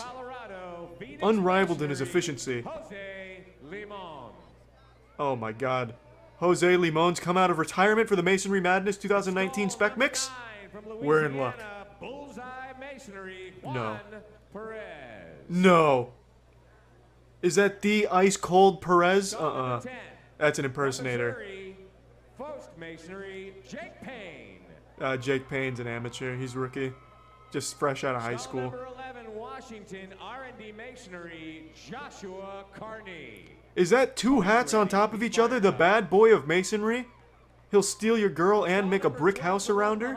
Providence Masonry, Andy Zepeda. Andy's just happy to be here today. Just barely made the qualifying for the Spec Mix. 13 from Pennsylvania, your returning 2018 Spec Mix top craftsman, Michael Weisinger. Oh my god, it's the Michael. Oh, the mix-em-up madman Michael himself. Returning champ. Stall number 6 is a beautiful day here in Las Vegas. Bloodbath. WWE Raw bricklaying. Mean setup machine. Woo! Thank you, Ric Flair. Here we go. And the contestants are off. Last year we already had 5 deaths just from the get-go. This year it seems everyone's still intact. There's the returning champion, Michael. Already beginning construction on the new Twin Towers over here. Oh, Michael is just a monstrously efficient madman. Masonry perfected. Oh my god, we're already beginning with the wood. We're laying the foundation now, baby. We're really fucking cooking. I am watching ESPN, the Ocho. Good shit. Alright, don't degrade the masonry. This would not be ESPN the Ocho. This would be prime time. This would replace esports. Especially with Michael leading the charge. Michael's a nice young man and the returning champion. I once saw Michael post 3 Big Chungus memes right next to a stack of bricks. He's just like us. The competition is really fierce now. Thank God we removed the rule where you could bring a loaded firearm to these things. The chaos it caused was just too much. The masonry took the back seat to murder. stalls. We'll see how his tender is doing right after this. Don't go Yeah, away. The we'll check in on his chicken tenders in a moment. But Las Vegas. far be it from me to question the oldest masonry in the business there, fucking Tim the Toolman Mason Man.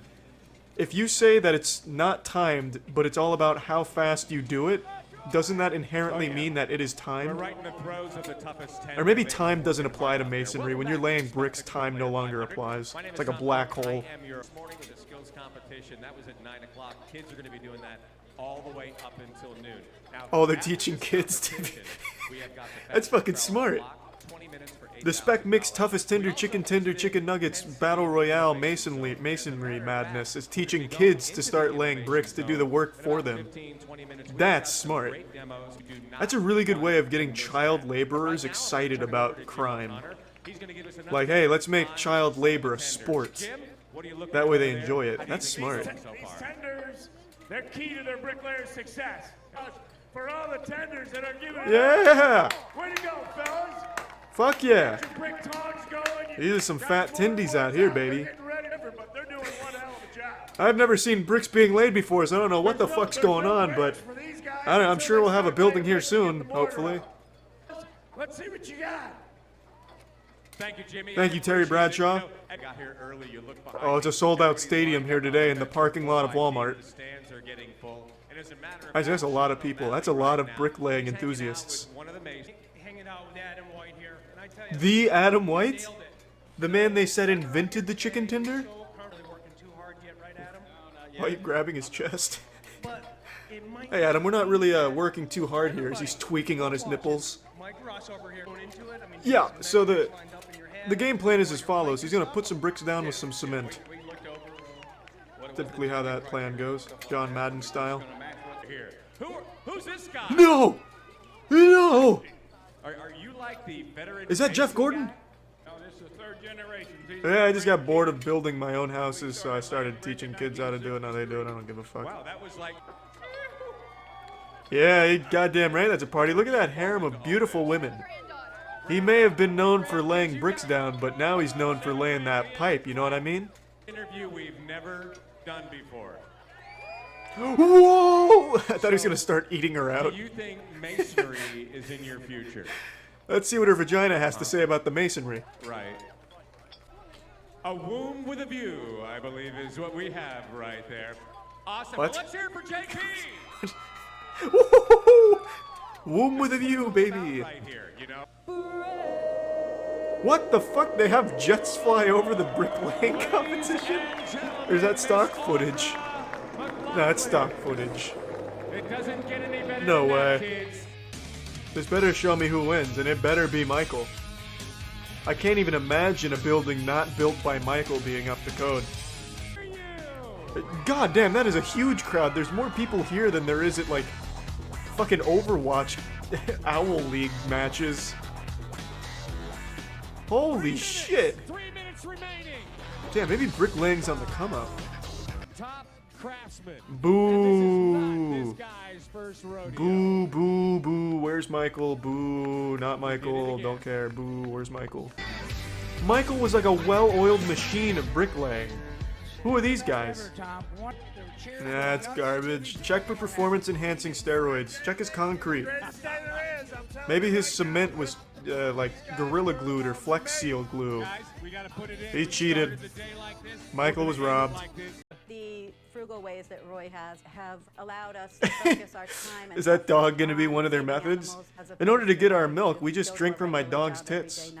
Puppies do it, so I figured why can't we and save some money on the grocery store. Myself as B. I put each grape up my ass to free up some fridge space and save money on cooling. Tastes delicious. It looked like he was gonna puke. What do you mean, tastes delicious? I don't make that face when I'm enjoying something. What I'm doing here. That's like someone blasts a fart in my direction. Ooh, Most people yummy. don't know that it makes it done with it yet. I have one more final use for it. Just put it out of its misery, Joe. Or what is this guy's name? Hank? Window cleaner. Big costs Bubba? probably Who is he? around What's his name? $3 of spray. In the tank of the. I don't know enough about antacid tablets to know if that would actually do anything. So I'm not going to question his methods, but that looks disgusting. Replaces a great deal of the water. saves about $8 a month. It's probably because there's a brick in it. Maybe. I have probably a life. So I'll use it once or twice. Make sure there's nothing clinging on. Hang it on my clothes. Why does he even use floss? Why not just use a brick again? Ultimately, Roy's I'm just here to get some grease off of your grill, if you have any. You have a little. I don't use gas in my car. When I leave the house, I use a unplug brick. all my I found a few containers in the trash and surprised my loving wife. They say chivalry's dead. God, why, you fucking pigs, why don't you just treat your milady to some dumpster food? great idea of, Well, that's convenient. Camera crew in a movie theater that's totally empty except for Roy and his wife. something to keep it low. Yeah. People smuggle food into the movie theaters all the time. I don't like it, but Those they do it. people often get killed when they're least expecting it, Lisa. You and Roy ought to be looking over your shoulder for the movie theater assassins any minute now. Want the apple? All right. Let me go throw this away. Little does she know he's using it to jerk himself off to save money on sex. Extreme. Thank you. Just be careful of the salmonella. I didn't clean it out with soap. Yes, I don't believe in using soap. I save a lot of money, and he's all mine. I can't imagine why he's all yours. I thought ladies would be lining up to use his toilet that has a brick in it. Reusable floss hanging from the ceiling. Amy and I were in a relationship. Bullshit you were. She moved in like right next door. It's Bull fucking shit you were. This fucking man covered in cornstarch and shitting his pants outside. What? he was good, and so I was showing her. If this guy's an extreme cheapskate, he wouldn't have children, because that's like the biggest money sink you can ever have. So this is very fake. Inconvenience his friends, his family, you know, and he's saving. This thing looks like an actual disease on Go down to wheels. the creek and get water Like every just week, traveling and I tetanus. think that I probably.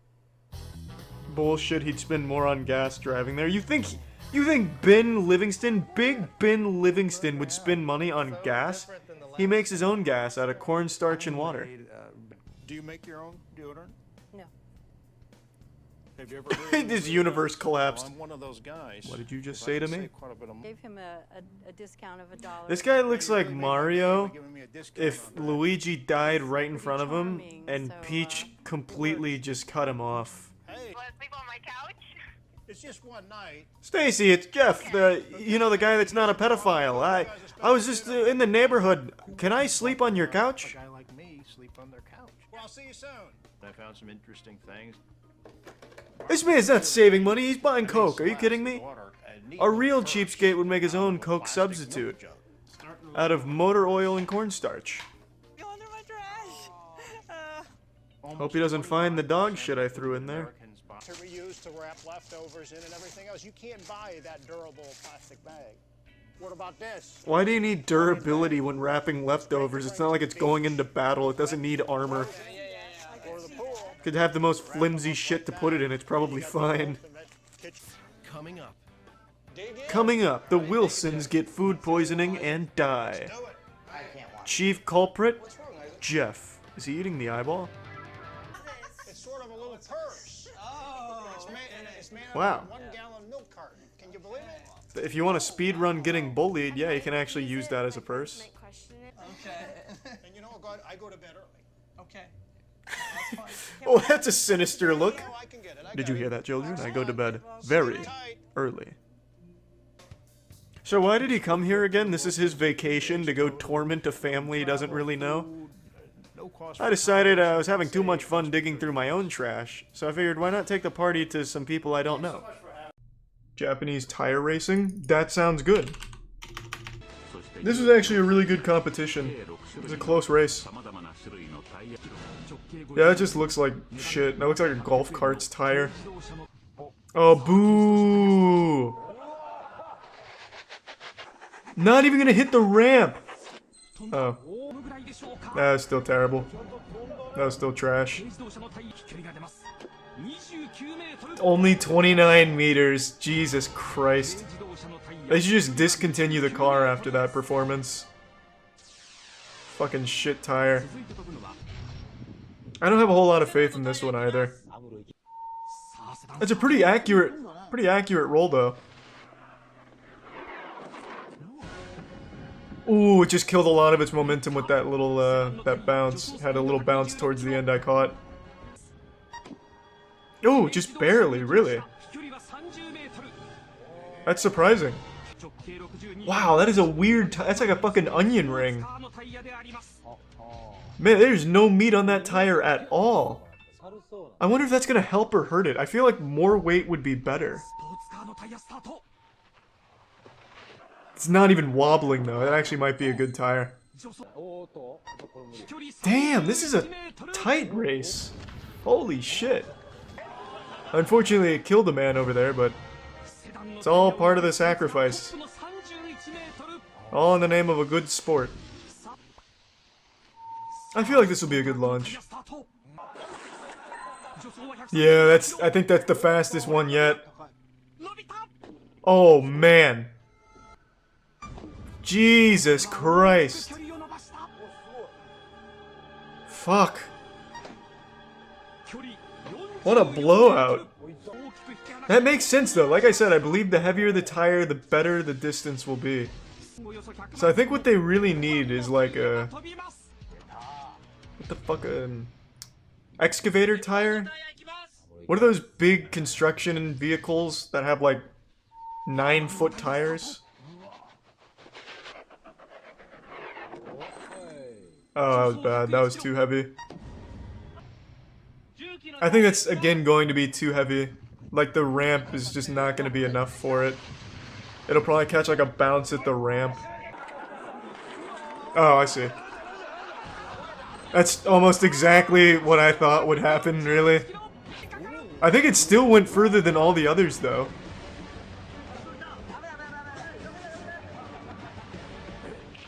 God, it's just not stopping. Holy shit. There we go. And then it explodes. Oh, not quite. That was interesting. It was a tight race. Ultimate truck tug of war. Okay. Well, that was a blowout. There's nobody in that truck that's cheating. 4, 3, 2, 1. Oh, baby! Well, this is a lot less cool than I thought it would be. I thought I'd be seeing trucks ripped in half. This fucking sucks. Man, this little dinky-ass truck's beating this thing. Dude's even got, like, little sirens on it and shit. That's embarrassing. Yeehaw! Can I get a hooey? That's how we do it, baby. That's right, winner gets to kiss my sister. Kidding. I always win. Oh, that was awesome. Dodge Ram diesel pull truck bends in half. What the fuck? That's the craziest thing I've ever heard. Holy shit. What does that say? Muff salad? Nuff said. I see. I was a little off. Oh God, Jesus Christ. Oh my lord. What? I tell ya. Oh, what? Whoa, what a piece of shit.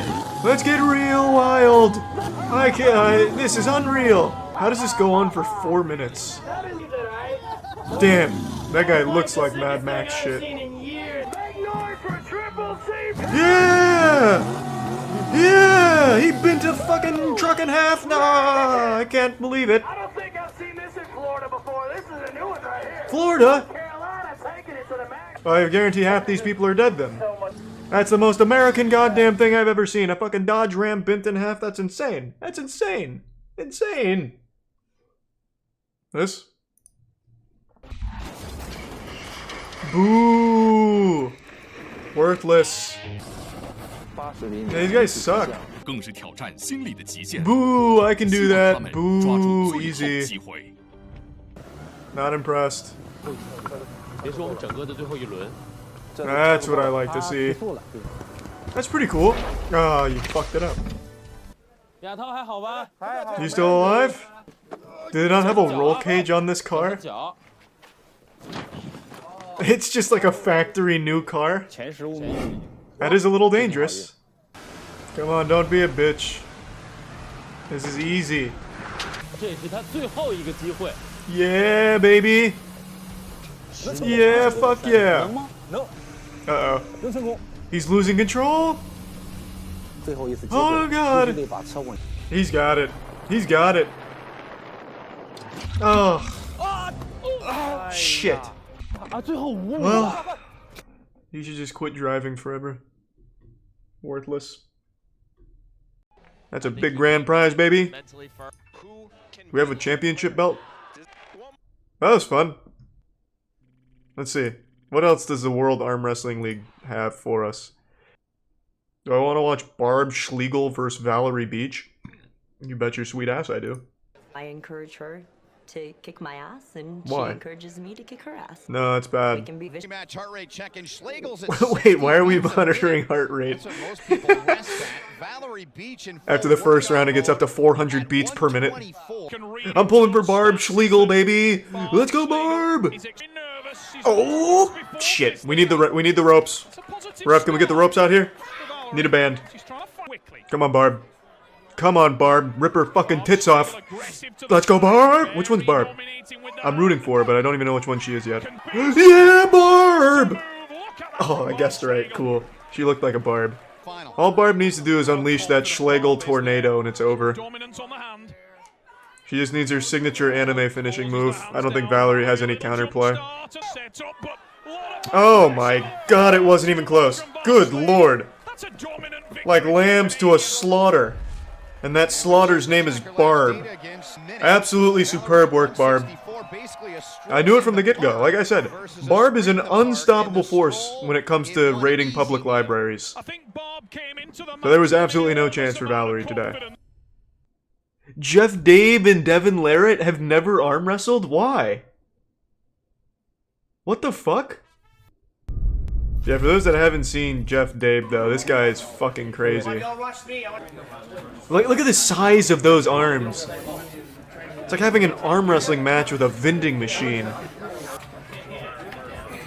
Wait, is he actually losing or just letting him win? I think he's worried about breaking the kid's arm. Oleg Zoko versus Devin Larratt, the mutant is defeated. What? Does he call himself the mutant, or is this guy just an asshole? It just looks like he has a massive forearm. Oh, wow. That's like an anime arm right there. Like an actual anime arm. Fucking thousands of muscles and bones in one arm. It looks like a young boy. Maybe he has time to grow a couple more forearms. Like, cause Devin's in his 40s, I think, but this guy seems like a young up-and-coming arm wrestler. Nice. Well, that was cool. Watch A1.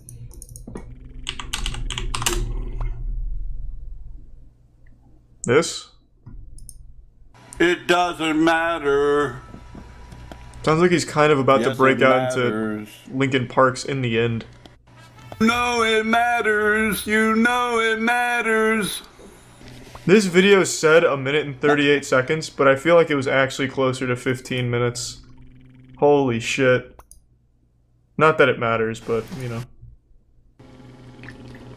My man. Oh, he's really attacking it. Oh, baby. Oh. No, don't give up. What are you doing? You're right at the finish line. Take it home. Take it home. Woo. There it is. Yeah. Oh, baby! Jesus, he's really blasting it. Rah-ha! How? God, some people are just born with too much power. You've done it again, Ra. Oh my god. This man's actually gonna summon a tornado.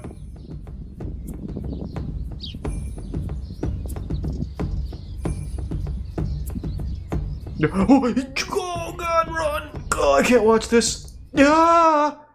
This man just disproved religion. Jesus Christ, how is he doing this? Whoa, wow. Wow. Jesus.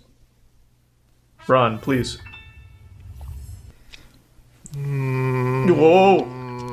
Good lord. I think he's causing an earthquake.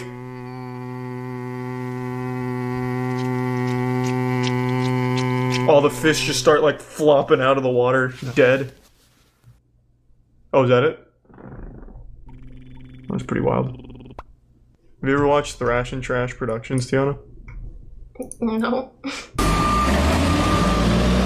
Oh, you're in for a treat. This is an automated side loader. Check this out. That's a flex arm. This is why you were saying the other day? Yes. I've been pointing out garbage trucks when I see them in the wild. I fully assimilated into the culture. I've become a big garbage truck guy. Yeah, I love the automated side loader though, and when they have a flex arm, it's just such a treat. This is the kind of model we saw. This is a wild one. This is an older version of it though. Yeah, we saw a more modern version. No. The one that we saw had a front loader and a side loader. Yeah, well that's what I was saying. It had the little flex arm. Yeah, it was cool. It was one hell of a truck. Oh, my man! He's stepping on landmines. Oh shit! Fuck yeah! It's like a Power Rangers. That's fucking awesome. He takes it off and he's just covered in blood. Didn't expect that. Well, hey, as advertised, that was a Russian combat tested suit. Had no problem walking through that. Big machines. Oh yeah. Hello. Oh fuck yeah. Of heavy equipment. That's really cool. And today we have the largest excavators, cranes. Now we're fucking cooking.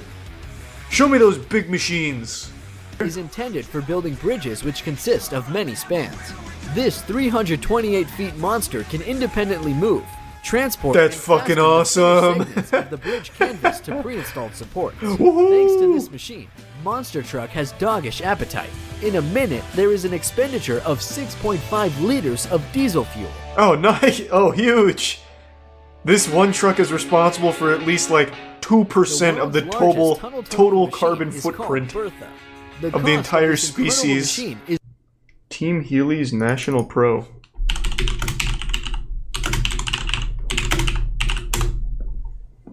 This?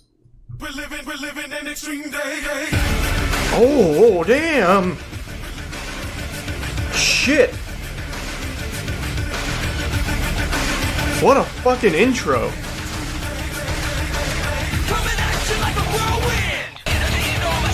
You already liked it.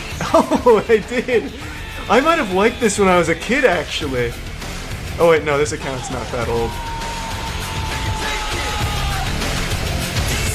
Well, I wonder when did I like it? Oh god, Dimitri's back on the block. Jesus Christ, hide your girlfriend. Damn, Dimitri has been training. 1, go. Let's go, Dimitri! Yeah! 10 seconds. That's easy, Dimitri. This is a free world record. Come on, baby boy. Stop. Yeah! Woo! Dimitri! Dimitri, you're the fucking man! Yeah! Nobody can balance ice cream like Dimitri. I've always said that. Look at that technique! I don't know what flavor was in the middle there that looked like vomit, but I think that really held it all together. That was packed wonderfully. Like a little diarrhea flavor, whatever that brown one is. Largest collection of pizza boxes? What? To buy my own food for the first time. I mean, it was pizza. I think even more than just being a food, it was symbolic for something greater. No, it's just food. I mean, it's just pizza. What are you talking about? The only thing it's symbolic of is like calories, I guess. All right, I'll show you some of my pizza boxes from 1991. It's a limited edition. That's Pizza Hut. What? Rocketeer marketing box. 1991? I was expecting like 1919. Pizza box. It's the best phone call ever. He'd call them up and he'd say, I want to send you free pizza. I mean, the sound of their voice on the other end of the line is amazing. They just always hang up on him. What do you mean free pizza? That's impossible. Wow, this guy's a machine. Wait a minute, this technique is really good. Oh, come on, baby. Push through, push through. We got this. Oh, he collateraled that one. Is he making those noises? Or is that the space-time continuum rupturing? Nice! I think he won. That was incredible technique. Oh, yeah. If you're not bleeding for your walnut crushing sport, you're not crushing walnuts right. If you don't walk away with this with a concussion, you just didn't compete. 50. Oh yeah. Oh yeah. Oh yeah. Muhammad popped off. He put his whole soul into it.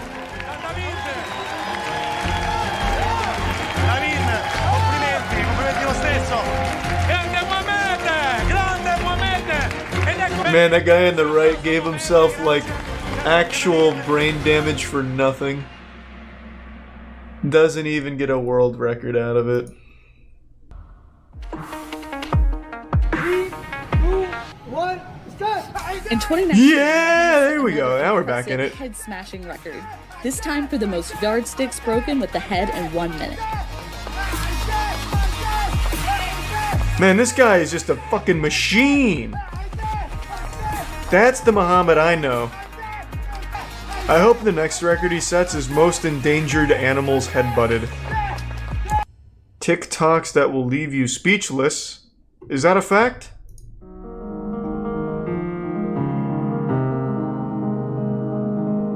Those aren't her real eyelashes. Maybe they are. That's pretty cool. Not speechless, but that's cool. Whoa! He turned himself into an uncircumcised penis. Holy shit. Oh, it's a basketball robot. I thought it was a man in a costume. I was gonna say, what's so impressive? I can cosplay and shoot. She might just do it. She's got a lot of time to spare.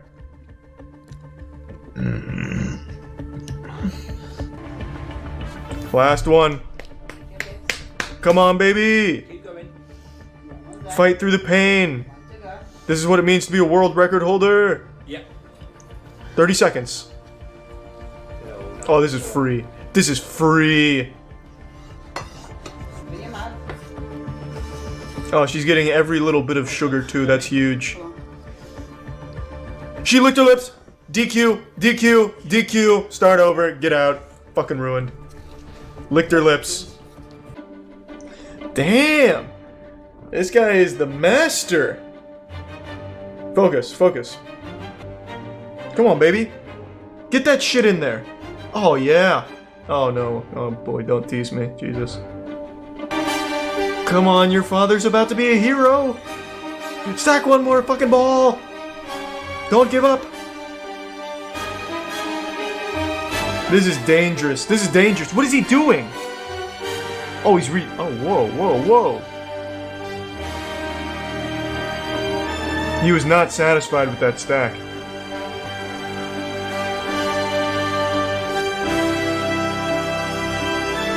It sounds like Overwatch music. Jump a car, he's gonna do the big car jump. Friggin' rights he is. So is it like Evel Knievel, but behind a Walmart? Dish in here. That's not exactly the most extreme of ramps. The car he's jumping. Oh yeah. Oh baby, never mind. Friggin' rights he is. Holy shit. He's gonna goose it. Fucking madman. Boys. No one's ever jumped that and survived. Oh god, no, don't do it. Holy shit.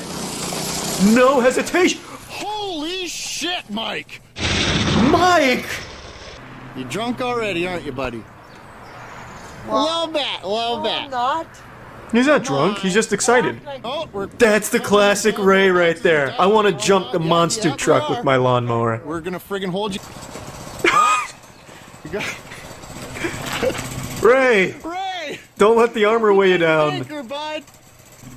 Ray's fine. Ray's taken 10 shotgun slugs to the chest in that armor. He's fine. Kermit the friggin' Frog. Just Fucking right he is. And then we cheat. Fucking right he is. Here he goes. Ray, floor it. Get the pedal. Ray, hit her wide open. Ray! Oh, Ray. Showering the place with rocks. Wrong car. Hope you didn't dick her, Ray. Yeah, baby, here comes Ray. Oh shit, Ray! Excellent work, Ray. Can someone get his real car out there so he can jump that next? What technique? My god. Evil Kahoo? I only know Ray Knievel. That's a good camera angle. And he stoved her in. Are you okay, buddy? Man, these Canadians. Good thing we made I love you the wear way they that talk. cardboard box, eh? Or you would have got deckered. I missed her. You missed the board, bud. You're too deckered. Yeah, no, I'm not. My name's Ray, and I love riding the Redneck Lawn Chair.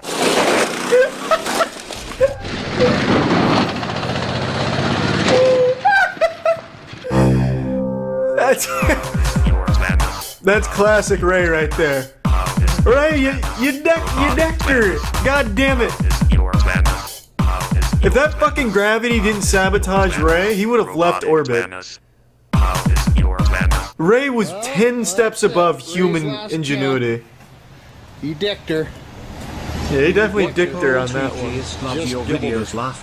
Ray's last jump. Wait, why is he driving? He begs his pardon. He begs his pardon. That man cannot even get a full sentence out. He just ate shit, nearly snapping his neck in a lawn chair modified to jump over a children's toy car. And he is so fucking drunk that he didn't feel a thing, and you have him behind the wheel of a car? This one. Oh, you gotta wear a helmet though, buddy. Ray's great when he's not drunk driving. I have no respect for that. Come on. Oh, that's good. I'm getting dicked. Are you gibbled? I'm getting gibbled, boys. We made I love this slang, getting dicked and gibbled. No. Why don't you boys in chat ever dick and gibble me? Ray's not gonna get hurt. Yeah, can someone mod Ray in the chat? Now the Ray, boys. Let's go. Did he just spit out his dentures? He did spit out his dentures. Now you know it's serious Take business. all responsibility for my own reactions. Here he goes. Yeah, baby, come on, Ray. Get in there. Whoa. That's not Ray's fault. That's looking much better. Yeah. You better have another drink, buddy. Yeah, keep gibbling him. And for Ray's next stunt, he'll be passing out in his own vomit. Oh! Yeah, awesome! baby. Awesome!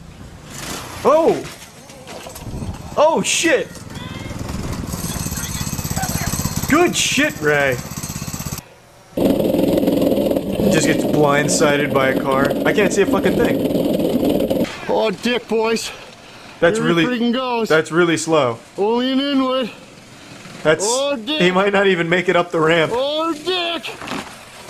Oh! Holy shit! Yeah, that looks. Yeah, fair. He dicked that one. He dicked when he should have gibbled. That's entirely the rider's fault. The speed was perfect, angle was perfect, ramp perfect. That's just the rider's error. You okay? I'm sure he's fine. He's still got the cigarette in his mouth. I like how they had padding. They had padding everywhere but where he broke his neck. The one place they couldn't calculate. That is literally the only open. Holy shit, are you alright? Oh, I'm good, man. Holy Didn't shit. feel a thing. I'm gibbled. Holy shit. Rescuing snapping turtles and investigating illegal owl taxidermy. That's a good title. Got a fucking supervillain in the forest, eh? Discount Jeremy Renner? So how much power does Josiah and the Northwoods Law command? Like, can they come in hot, just kick your door down and throw a flashbang and steal the owl? This looks like a guy that would illegally taxidermy an owl. He doesn't have a daughter. You were lied to, Josiah. Don't fall for it. He's got 10 more owls inside. He wasn't supposed to be having this stuff and why he forfeited it so easily. Well, I mean, what did you expect him to do? Go down in like a fucking blazing glory, fucking firing an assault rifle out of his window trying to defend his owl taxidermy? Like, if the cops show up and say, hey, you can't have the owl, I don't think he's gonna be fucking deploying tear gas and taking the owl parts and running away like a Scooby-Doo villain. I mean, I don't know if he knew or not, but I don't think it's gonna be some kind of grand send-off, the captain going down with his ship. No, okay. They're gonna arrest the kids. Checking a fishing license. Do you have your fishing license? Yeah. Okay, perfect. A fishing license? What the fuck? I done been fishing 20 years. Well, it's not true, I haven't fished in like a decade. I done fished for 10 years and never had a license, officer. You gonna put me in cuffs? How many do you have? I could count. These subtitles are way off, Jesus Christ. Okay, you're only allowed to have 5. If there are any deaf people in the chat, you've got to be very confused about him having caught so many baths. I'm gonna get an evidence bag out. Wow. Man. What fish do you want, Arjun? Is there a statute of limitations or something? Because, I might want to change my story about having fished for 10 years without a license. Swear to God, I didn't know, officer. All those ass eaters that I was catching, or whatever the subtitles said. Man, these guys are all over the place. Land, sea, and air. The conservation officers Fuck yeah. lobster traps. That thing's a big animal. Yeah, it's a fucking ox. That's what was used on the Oregon Trail. You bet your ass they're big. Oh yeah, you want some of that? Come on. Are all animals deathly, not allergic, but is poison deathly to all animals or just dogs? I'm sorry, is chocolate poisonous to all dogs? Chocolate. I missed the most important word in that statement. I could have missed every single other word and it would have made sense. But is chocolate poisonous to all animals or only dogs? On the flip side of that, back to the original question, is there any animal immune to poison? So what does this have to do with like owl taxidermy and fishing? Unless these are fishing enhancement drugs that are against the Geneva Convention. Like steroids for fish.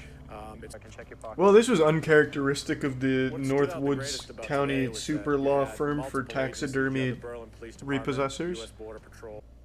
Tackling a bear feeding problem. Thought they actually tackled a fucking bear. I was gonna be blown away. Oh shit.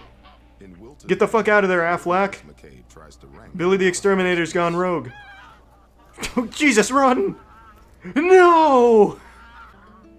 Was it trespassing or something? Officer, I haven't had anything to drink. I just wanted to go talk to my wife. I forgot about the restraining order. Am I being arrested? Am I being detained? He doesn't even want to look at the officer. Fuck you, man. Oh man, he really was cheating on his goose wife. You just had to get the police involved, didn't you, Linda?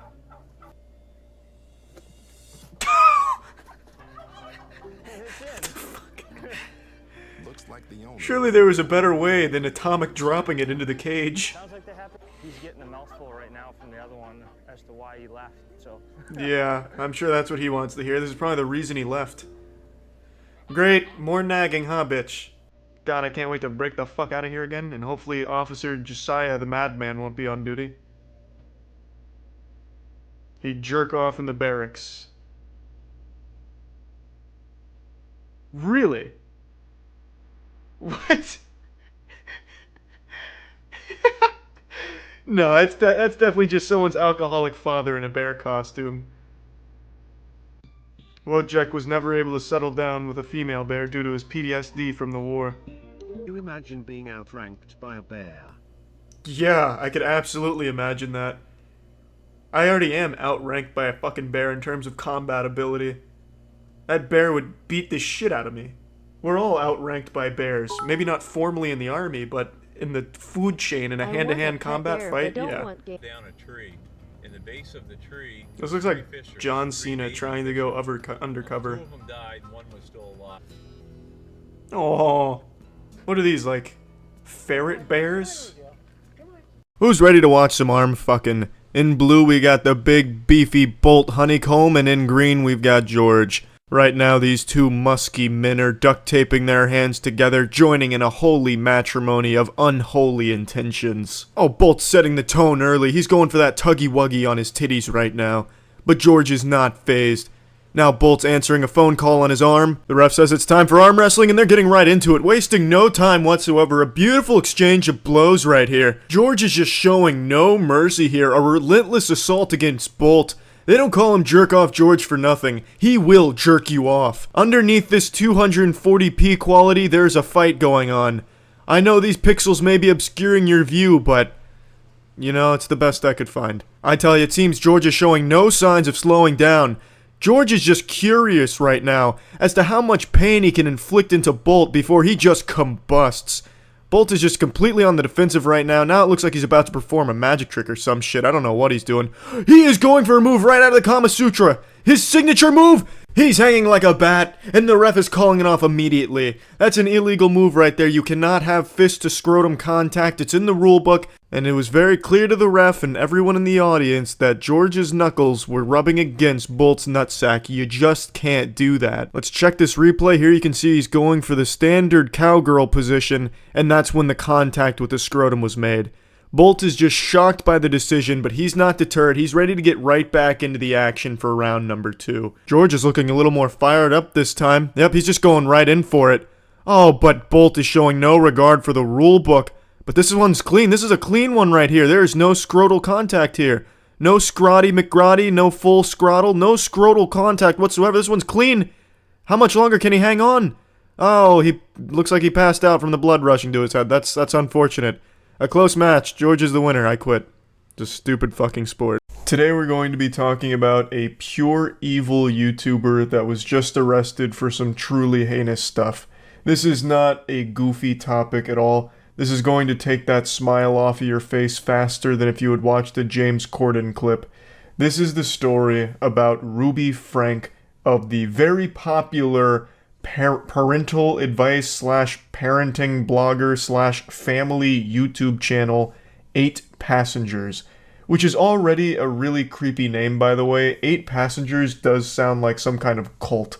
8 Passengers sounds like the title to a horror movie. And unfortunately, that's not far off, because the woman behind this YouTube channel, Ruby Frank, is basically a monster out of a horror film. Ruby Frank and her business partner, Jody Hildebrandt, were arrested this week, and they're being charged with 6 counts of child abuse. Now, Ruby wasn't alone with the 8 Passengers YouTube channel. Her husband, Kevin, was also prominently featured in there as well.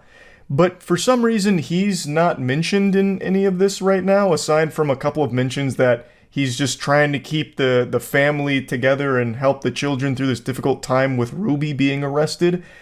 But I can't imagine a world where Kevin was somehow oblivious to all of the abuse the children suffered in that household. There's no way Kevin didn't know what was happening. Unless he's an absolute fucking lobotomite zombie, there's no way he didn't know what the children are being subjected to. I just can't imagine a single multiverse possibility that Kevin is squeaky clean in this situation, just totally innocent, had no idea what was happening to the kids in that house. Especially considering in 2020, Kevin was front and center fighting on the front lines to defend himself and his wife against abuse allegations, defending their parental style. I'll go into a bit more detail on that situation a bit towards the end of the video, but basically, some viewers were really concerned for the safety of the children based on what was being presented in some of the 8 Passengers videos, as well as what was being discussed, such as taking away one of the kids' food privileges, as well as one of the kids' bedroom privileges, and eventually they tried to get CPS involved, and CPS did get loosely involved, but the whole time Kevin was defending the actions that they had been taking with their parenting. So like, I don't believe that he didn't know about all of the abuse that was being suffered in that household by the children. But since right now it's only Ruby and Jody who have been arrested, I'll focus on them. They go over some of the stories and videos that she would proudly post on her channel, where she just openly admits, proudly, almost bragging, about torturing her children. She built a reputation as being a strict parent with a strict parental style, but strict is not the right word for it. This isn't like some kind of teacher that's like, hey class, settle down, no fishy business, we got work to do here. And this isn't even strict like, you know, your fucking basic training drill sergeant or anything. This, the way she treats her children is like the way prisoners are treated at Guantanamo Bay. She fucking posted a video where she was laughing about not feeding her daughter any food because she was punishing her. And she even said that she hopes nobody gives her daughter any food because if she did, then the lesson wouldn't be learned. She was starving her daughter as a means of punishment. And it only gets worse. I learned about this on stream, so I'm going to go ahead and show you some of the clips and go over some of the stories that were shared. I think it's important to mention that this was not some small obscure channel. The content they were posting wasn't just being banished to the shadow realm immediately with no eyes ever being on it, no one ever seeing it. This was a huge channel. 8 Passengers had 2.5 million subscribers. I know it's become somewhat of a trend in journalism to try and like clickbait headlines with things like famous TikToker arrested for DUI and jiggling butt cheeks to Doja Cat Say So on the side of the road.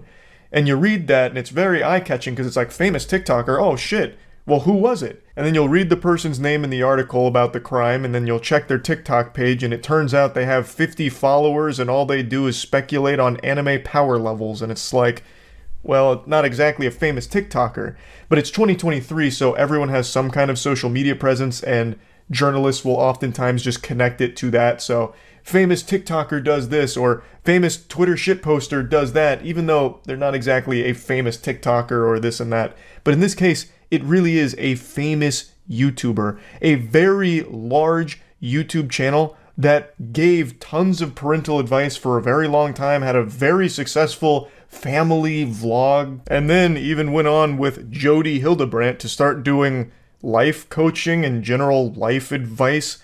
All the while, she'd been abusing her children the entire fucking time. I don't know, there's something about that picture that's super eerie. It reminds me of something out of like Midsummer.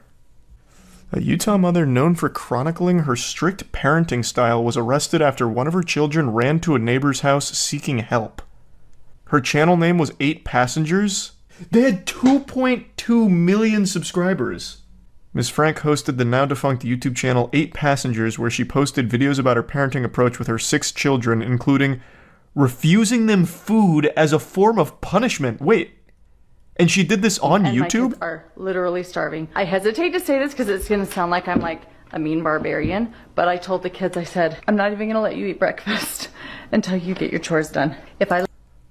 The red flags were all there. She was hiding in plain sight. That's actual torture. You can't do that. Miss Frank and Miss Hildebrandt were each charged on Friday with 6 counts of aggravated child abuse, according to the Washington County Attorney's Office. Each count carries a maximum sentence of 15 years in prison and a fine up to $10,000. According to the affidavit, Miss Frank's 12-year-old son, identified as RF, climbed out of a window of Miss Hildebrandt's home and went to a neighbor's house on Wednesday morning asking for food and water. The child had duct tape on his ankles and wrists as well as open wounds. He appeared to be emaciated and malnourished. This is some pure evil shit. The neighbor called the police, who then found Miss Frank's 10-year-old daughter Eve at Miss Hildebrandt's. She also appeared to be malnourished, the affidavit said. Both children were taken to the hospital. The boy was placed on a medical hold due to his deep lacerations from being tied up with rope and from his malnourishment, according to the affidavit. Oh my god. At one point, Miss Frank had 2.5 million subscribers to her channel, following the lives of her 6 children. In 2020, Chad Frank, then 15, told YouTube viewers in one family video that he had been sleeping on a beanbag for months and that he had lost his bedroom after playing a prank on his little brother. How did she get away with it for so long? If this was literally in their YouTube video. She, on camera in her TikTok or whatever, said that she denies her children food as a form of punishment, and then apparently one of the kids also revealed that he had lost bedroom privileges for months after playing a prank. How? How did this persist? This should have went straight to prison. Do not pass go.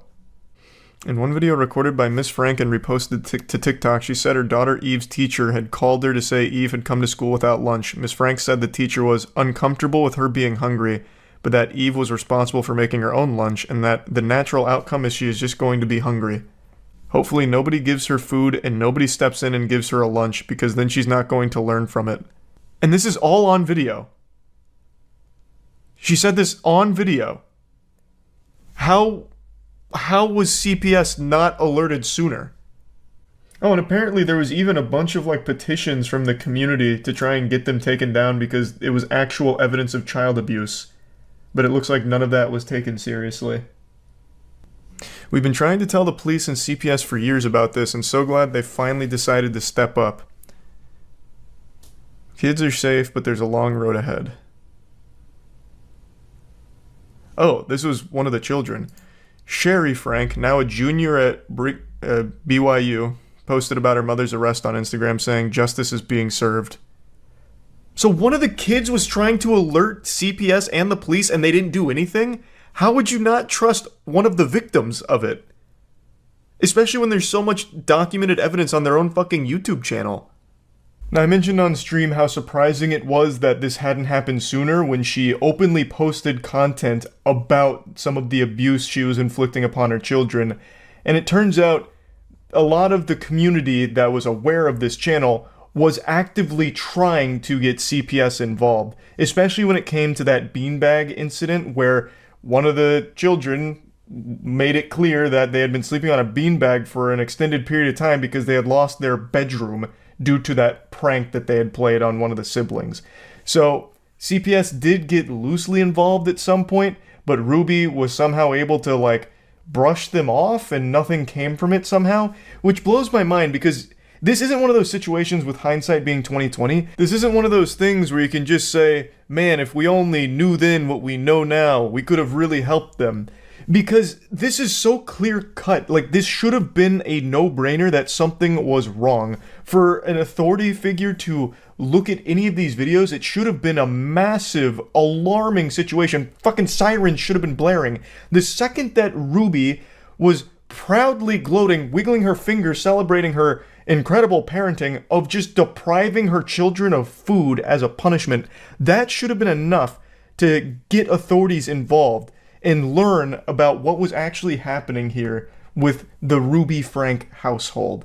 It's super infuriating that this went on for as long as it did, when a lot of people did keep trying to push this forward to CPS to get them to take action, knowing that something was wrong and knowing what Ruby was posting about and saying was not okay. It's not strict parenting, it's actual abuse. By every possible definition. This is not something where it's it builds character, toughen up, sport, rub some dirt in it. You're not getting breakfast. In fact, you're also not getting your bedroom. It's going to put some hair on your chest. You're going to learn something today. It's not anything like that. It's fucking abuse. This isn't parenting. I can't believe that it went on for so long. I'm happy now finally something is being done, but I feel fucking horrible for the kids in this situation that they'd been let down not only by the person that's supposed to care for them more than anyone else in the world, their mother, but they were also let down by the authorities that are supposed to be trying to help them in an emergency situation. It shouldn't have taken this long.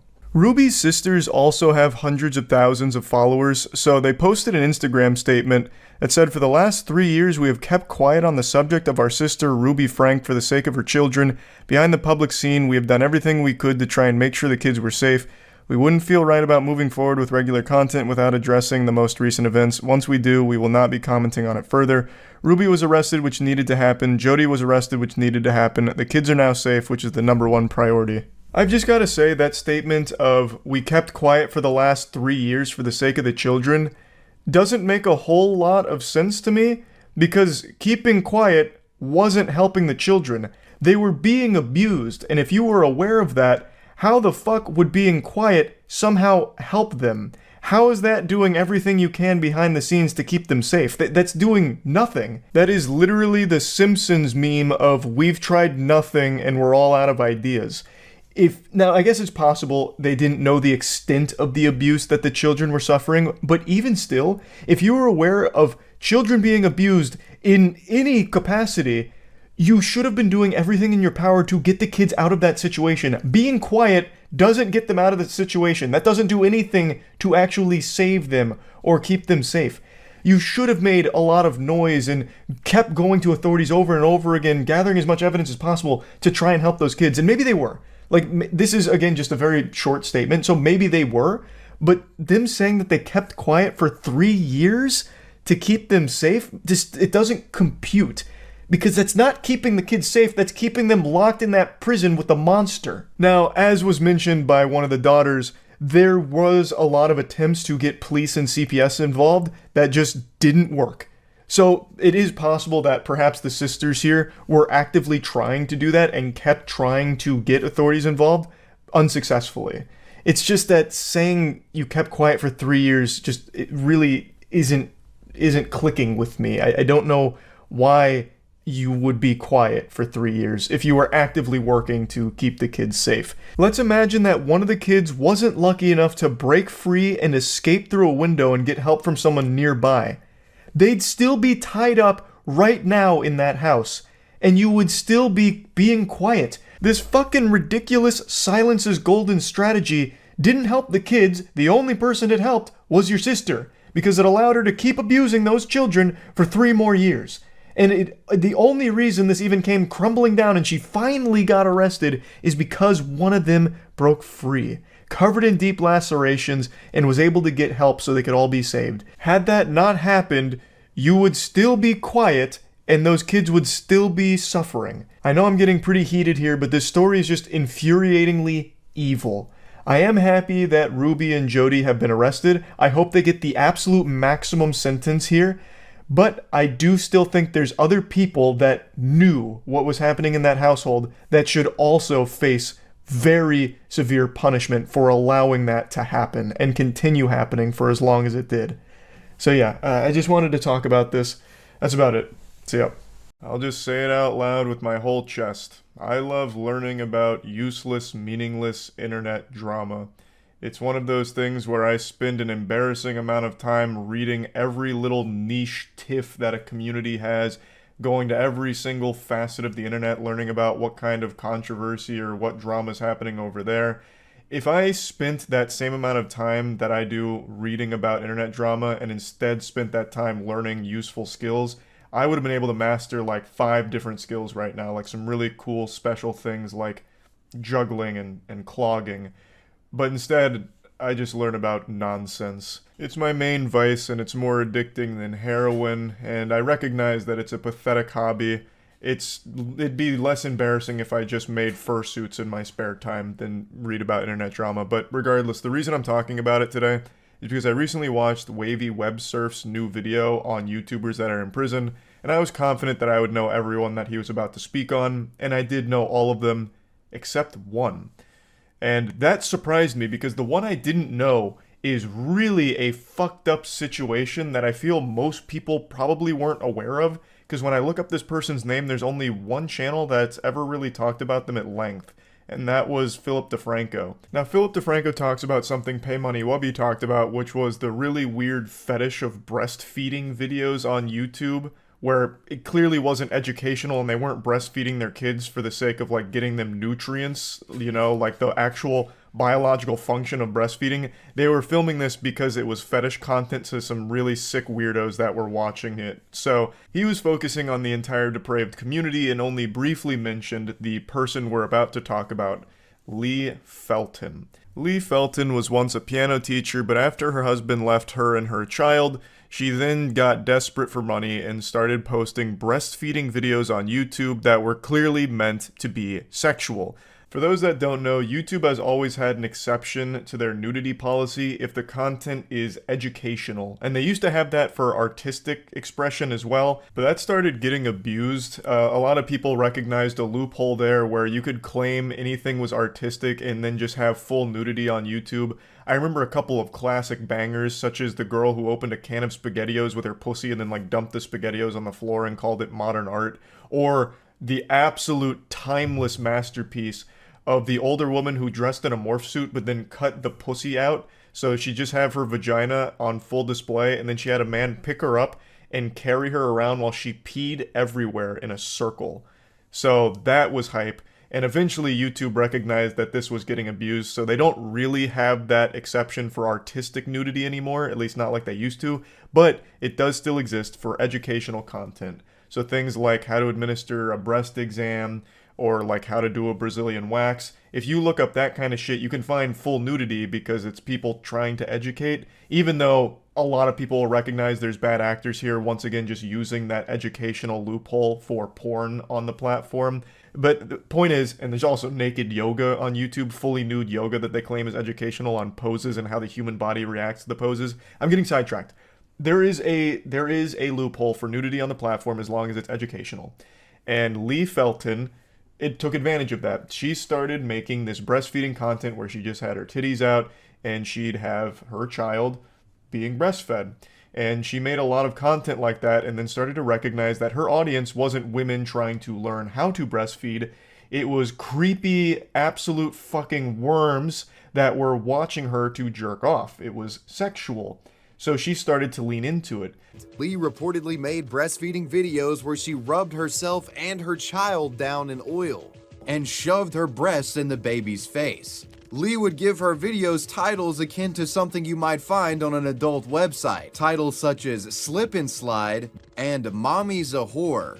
Jesus fucking Christ. Jesus fucking Christ is right. So Lee Felton turned to the ultimate dark side. She was not only producing this pornographic material, but she was selling unlisted links to the videos to these absolute fucking degenerates. And you can clearly recognize the big problem here. She was producing pornography that involved an actual child. According to reports, a Wisconsin man was apparently busted purchasing Lee's content by his wife. And after discovering the repulsive videos, the wife reportedly felt into authorities. And hopefully the wife also left the husband, because that is an absolute unhinged weirdo. And hopefully he was also charged with purchasing child pornography, because that's what this shit is. You have porn that involves a child. It's child pornography. And initially she was facing an absolute grocery list here of charges: 34 counts of capital sexual battery, plus other charges of promoting a sexual performance by a child, possession of child pornography, and lewd and lascivious molestation, crimes that could have carried a life sentence, but she was only found guilty on one of the charges, which carried a 10-year sentence. Now, let's go over a little bit more of what Wavy Web Surf points out, which is how she defended these actions in the case. During her trial, she would describe her videos as a, quote, silly little playful thing, and that she doesn't believe it's criminal. A silly little playful thing, huh? Fucking menace. What a fiend.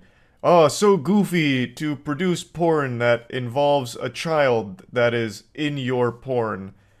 Man, how wacky. Oh, wow, goodness gracious, Lee. This was her entire stance during the case, that it wasn't serious, and that she was also going through mental health struggles, which led to her doing this.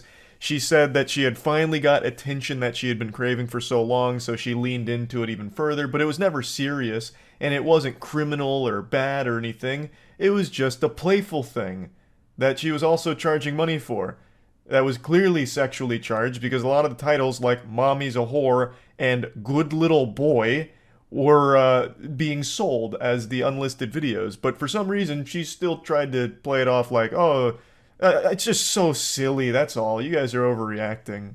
That was her absolute lobotomized take during all of it. And her lawyers were just as smooth-brained. They tried to argue that everything she did was protected by free speech. I'm not even fucking kidding, I'm not making that up. They made this a free speech argument, that she should be able, and it's not criminal, for her to breastfeed her child in these sexually charged fetish videos because it's a free speech expression. Lee Felton's defense attempted to argue that her breastfeeding videos fell under free speech protection, but nobody was buying this defense. A Tallahassee sheriff's lieutenant puts it best. Quote, "The video was clearly not done for the purpose of education or artistic display. Based on the content and the fact that it's being sold by Felton, it is clear this video is for sexual purposes." Fucking obviously. This is not a free speech issue. I love free speech. I hate censorship. You know what this isn't? Free speech. And it's not censorship. You can't just use this as a catch-all term or defense, like, what do you mean I can't dismember my neighbor when I'm upset? What about free speech, huh? Do we not live in a free country? I can't go over there and just fucking decapitate him? Come on.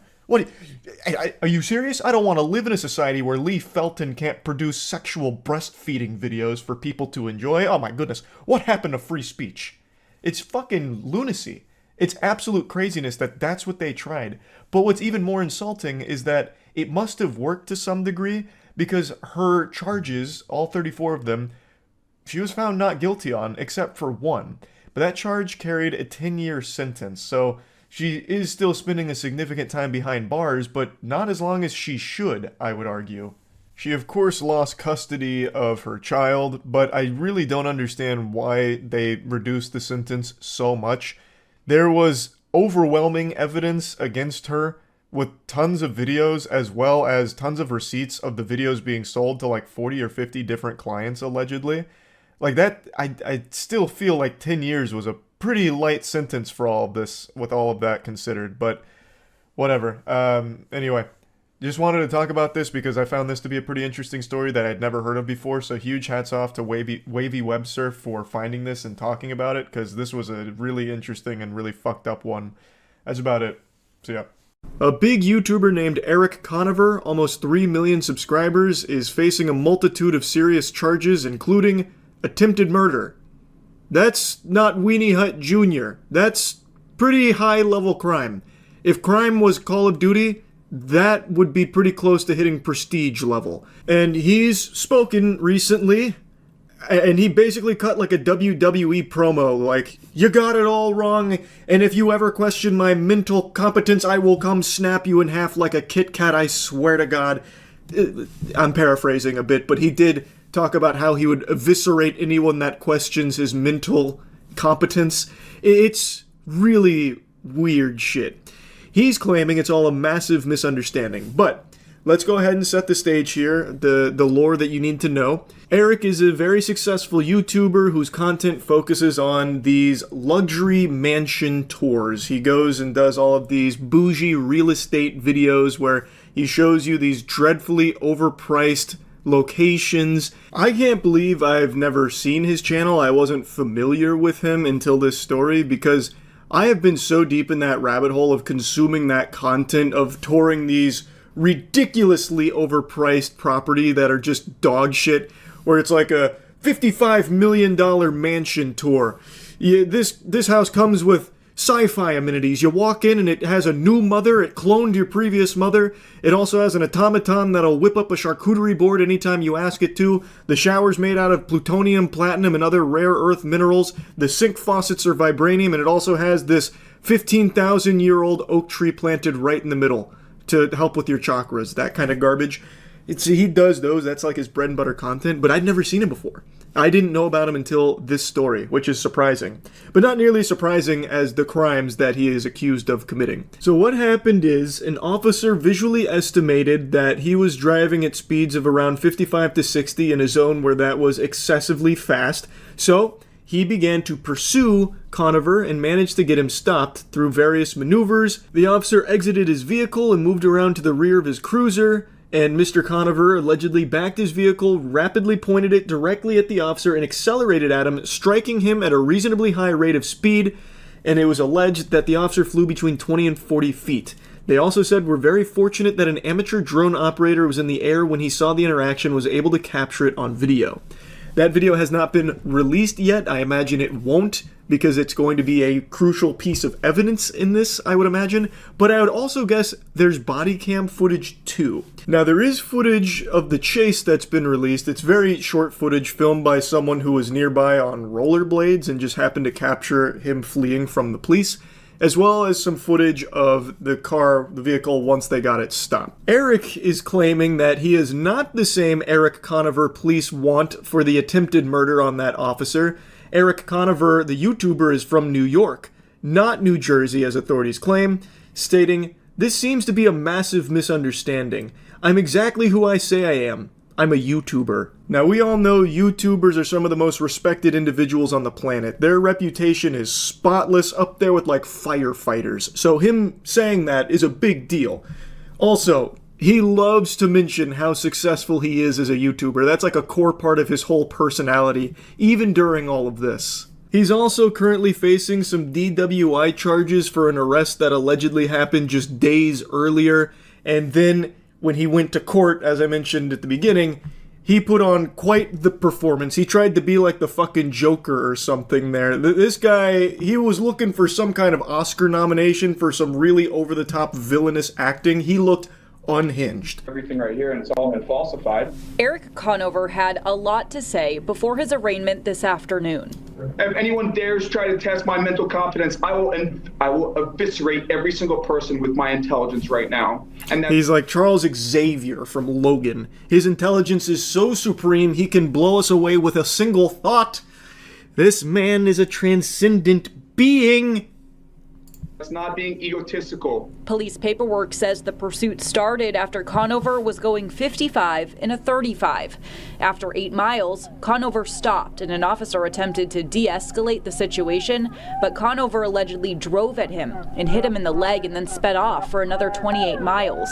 Our Father who art in heaven. The paperwork... If I had to venture a guess here, when he got pulled over, he was probably drinking, didn't want another DUI, so he sped at the officer, hit the officer, and drove away. So, not exactly, you know, jaywalking charges or an ounce of weed. The officer was thrown 40 feet, suffering a leg injury. Conover is facing several charges, including attempted murder. Mom, thank God, look at me! Today in court, Conover was outspoken, claiming that he's a public figure because of his nearly 3 million subscribers on YouTube, and saying this was part of a, quote, police sting against him. View the police reports in this matter, denies these allegations. He does not agree with the reports as they are stated. The defense asked... I'm very curious what he denies there. If he hit the officer, physically hit the officer with his car and drove away... That's kind of like a tough one to say that it's wrong. Like, no, that's fabricated. It's CGI. That wasn't me. It couldn't have been me. I'm 12 years old. I can't drive yet. Like, I don't even know what strategy he's trying to employ. Nah, he ran into my car. Oh, wait, maybe. Yeah, actually. No, you see, he ran at me, and he threw himself off of my car 40 feet. And then the jump scare was a lot, so I panicked and I drove away. Police say he was arrested Friday night for a separate drunk driving charge, which Conover denies. I've been sober from alcohol for 1,558 days, so to press me on a DUI, I'm a public figure. The judge did hold Conover Good defense. in preventative detention. He's due back. Yeah, Eric Conover's facing right down the pipe of a lot of things here. It's a laundry list. He's got the DWI, the attempted murder charge, the first-degree assault against a police officer, as well as second-degree assault, reckless conduct with a deadly weapon, conduct after an accident, disobeying an officer, and reckless driving. Man's out here trying to get the platinum trophy for crimes. This is a lot, and it's all very serious. And it seems like he's trying to claim all of the information is falsified, all of the evidence is hooey, it's a load of fucking dirty barnacles, they've got the wrong guy, it's a misunderstanding. He's a big successful YouTuber, it definitely wasn't him, this is truly just a big old mix-up. Now, from what I saw, over the last, 10 or 11 days, he had been posting some very concerning stuff on Instagram, and his community was concerned for his mental state. Now, I don't mean to summon the wrath of Eric the Megamind himself right now. I know he said he'd eviscerate anyone that would do so. I'm hoping he won't tear my flesh from my bones using nothing but his intelligence, but it is something his community was worried about with the things he was posting on Instagram, and the one that I keep seeing pop up is this picture. Yeah, the pharmaceutical industry tried to gaslight me that I needed medication too, when all you need is some discipline of your emotional state. That didn't age super well. I don't think the emotional state was controlled optimally. Now, his community was saying that what he was holding was olanzapine, which is apparently used to treat either bipolar disorder or symptoms of schizophrenia, and people are saying that him being off of this medication is most likely the cause for the concerning posts and the spiral that he seems to have been in on Instagram. And while, of course, I'm no expert here, I would say that it does probably play a role in everything that has happened recently with him, as well as his behavior in the court at the hearing there. That kind of stuff is always pretty sad to me, where someone has medication for a very serious thing like that, and then they decide to stop, and then things just fucking spiral out of control for them. But anyway, very wild story here that I just wanted to talk about briefly. That's really about it. So yeah. It's been a long time coming, but we're finally reaching the point where annoying, destructive pranksters are getting arrested more and more frequently. It is glorious. I'm going to talk about someone that I know none of you have ever heard of. His name is Tommy Tough Knuckles. That's actually what he calls himself. Something an 11-year-old would have named themselves on Xbox Live in 2004. He's now been slapped with 8 criminal charges, a nice charcuterie board of consequences. Kyle, you wanted attention, now you got it. But Kyle Vasquez had trouble navigating all the attention at court today. Big trouble. First, an obscene gesture. Hey, what are you doing? What? We're not doing that. Yep, he's handling it exactly how you'd expect someone like him to. Like a bitch. I'll get into what landed him here in this pickle in a moment. What did they finally get on the infamous Tommy Tough Knuckles, the biggest, baddest guy on the playground? It is pathetic. This guy is a super loser. I still can't even believe he willingly chose to call himself Tommy Tough Knuckles at 21 years old. His name is Kyle. He made a conscious decision to go by Tommy Tough Knuckles like it's his fucking fursona or something, while looking like this. There's no way this goober has ever been in a scrappy situation. I highly doubt he's ever been in a fight. The only thing he's using those knuckles for is gripping his cock while sadly jerking himself to sleep at night. Now to the arrest in Suffolk County of a prankster clamoring for online fame. Yeah, 21-year-old Kyle Vasquez is accused of being behind a string of bizarre incidents in Center Reach and Selden that he allegedly recorded. I'm Tommy Tough Knuckles, and I'm the reason why these egg prices are so high! Police at a Chinese restaurant where police say he spilled the beans. The restaurant releasing this surveillance video to show what they were subjected to, all for likes on social media. This is his bread and butter content where he just goes to random restaurants and businesses and makes a mess for them to clean up as he leaves and celebrates. So pouring beans on himself, eggs, milk, that kind of thing. And that's it. That's his prank. We get a peek behind the curtain here and get to see his cameraman friend, and he's just as much of a fucking douchebag weirdo as his prankster buddy. He's wearing sunglasses at night inside while filming this. I've said this a lot, and I do mean this. I think the life of a prankster's cameraman is even more sad than the prankster itself, because at least in a case like this, Tommy Tinkle Titties whatever, he gets some money from it. The cameraman gets nothing. No one knows his name. He doesn't see a dime from it in almost every single one of these cases. He is literally the cuck that has to film his friend getting paid for garbage. Actually, how do you look yourself in the mirror and not feel immense shame for what a failure you are to end up in a position that you're filming Tommy Tough Knuckles pouring beans on himself in a restaurant and get nothing for it? It's such a waste. Like, you really need to reanalyze how you got to this point and make some serious changes, because it is pathetic. Now, he does a ton of these. These are the two that the news organizations kept playing, but he's got others, like Otozi showed his 15K special where he does the same shit with milk and then throws milk on some random woman that was walking by. But this trash was just the tip of the iceberg for Tommy Buttfuckles. He ended up doing a couple of videos where he would go up to strangers and say, like, he has an emergency, he urgently needs to use the bathroom, can they please let him use the bathroom? And people being nice actually did let him into their home to use the restroom after he told them all this, and he was secretly filming them to humiliate them for their act of kindness. But the felony counts were far worse, authorities telling us Vasquez unlawfully recorded 2 private homeowners with an undercover camera in Selden and Center Reach to mock them for allowing him inside. Of recording these videos unlawfully and sharing them on social media. I just needed to use the bathroom. I got kicked out, yeah. I have like a bunch of felonies and stuff, so. In this video, he jokes about having a criminal record.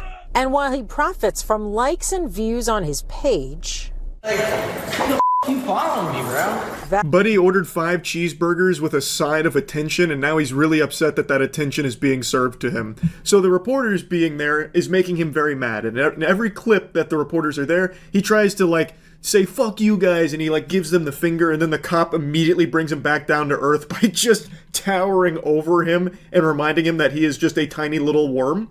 It is so cute, actually.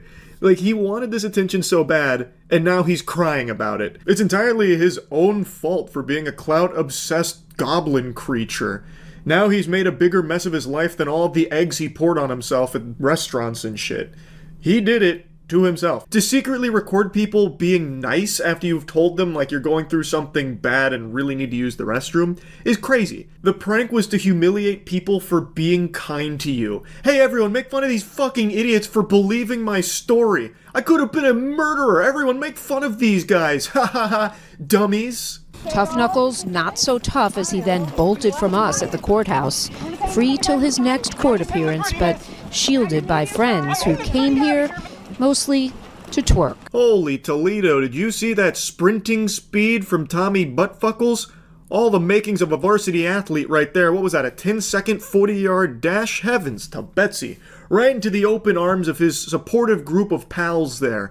That look like you can smell them from across the room, these fucking dweebs. Busting out the gritty, ironically. Oh, God. Like, surrounding yourself with just yes-men enablers that are encouraging this behavior is just unhinged, man. I just don't understand why nobody in the meatball sub-brigade over here could have sat Kyle down and told him to stop, that it's a terrible idea and it's a really piece of shit thing to do. All of his content, by the way, is just harassing normal people and businesses and employees.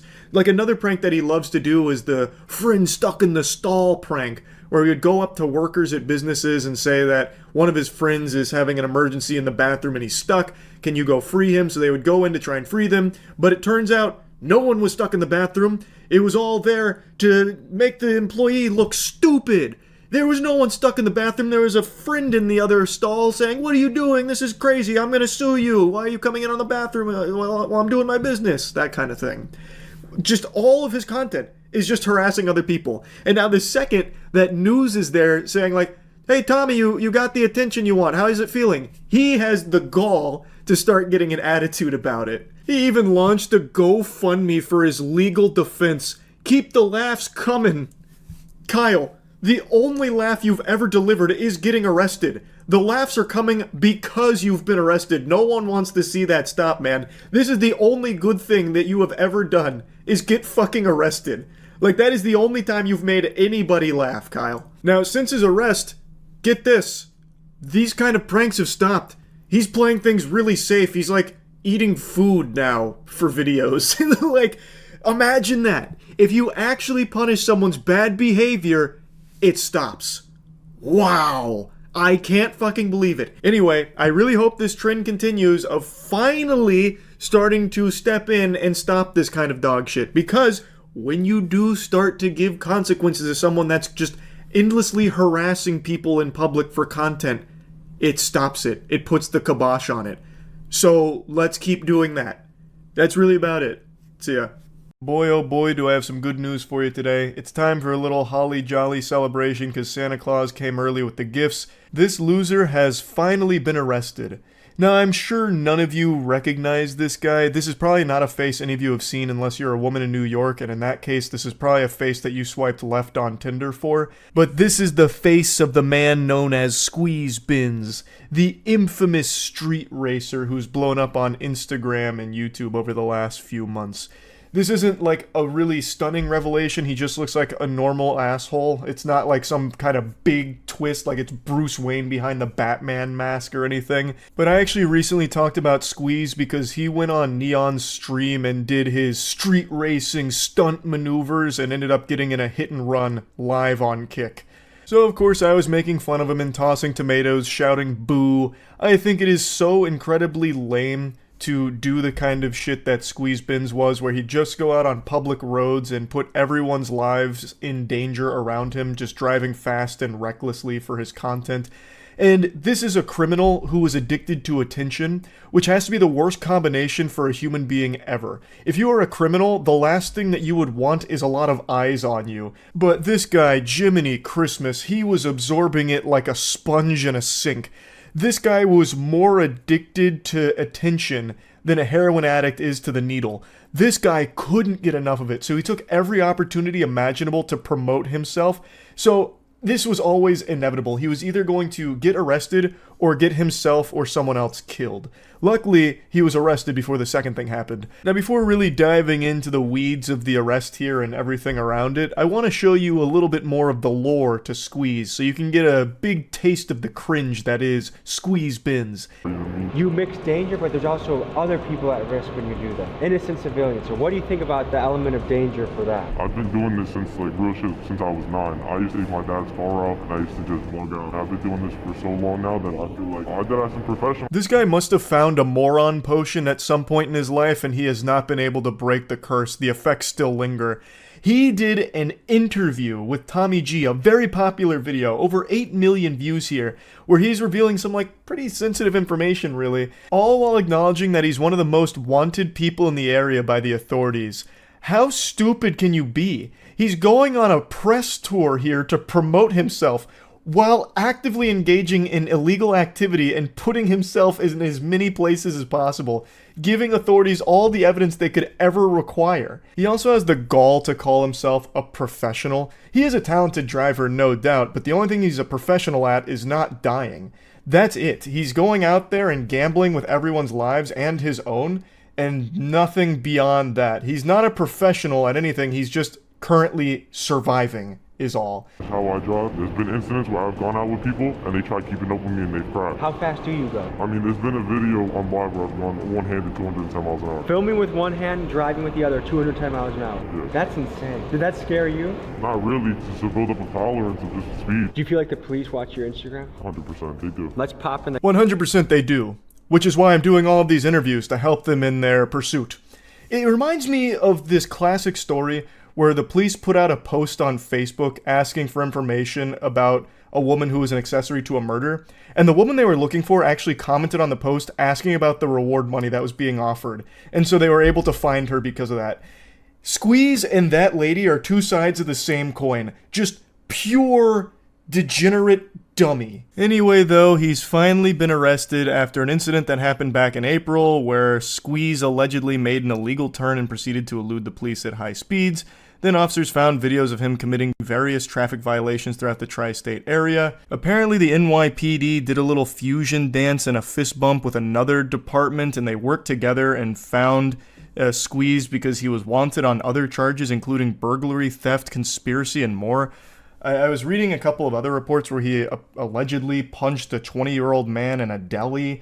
So I'm not exactly sure what all went down there, but ultimately it ended with him getting arrested and the NYPD commissioner taking a victory lap here and dunking on him on Twitter by saying Squeeze Bins is in custody thanks to New York's finest. And then he posted a picture of his Instagram with the word apprehended slapped across it there, as if it's some kind of busted thing in Grand Theft Auto. So Antonio going from Squeeze Bins to Squeeze Mins here, being shoulder to shoulder squeezed into a cell with other dudes, hopefully. But there's no telling if he's actually going to face real prison time. It seems he's been released because after all of this, he did make an Instagram post about how he can't go live on there. So then he made a Twitch account, which I can't find. I do see a Squeeze Bins account there, but there's nothing on it, and I think that's just an impersonator trying to capitalize off of this. His original Instagram account appears to be banned, and the only one I can find is another one that appears to be an impersonator, but maybe it really is him. I have no fucking clue. I also can't help but giggle that he decided to make a Twitch account instead of a Kick account.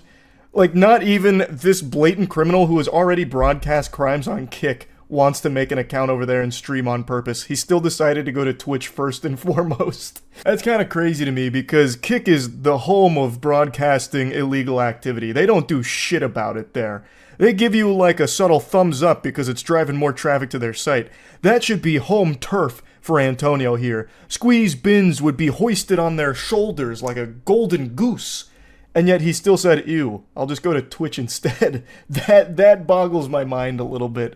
I did laugh when I read that he made a Twitch account. I wish they'd make an example out of him here. He's not like the only one doing this kind of content, the lone alpha wolf or anything here.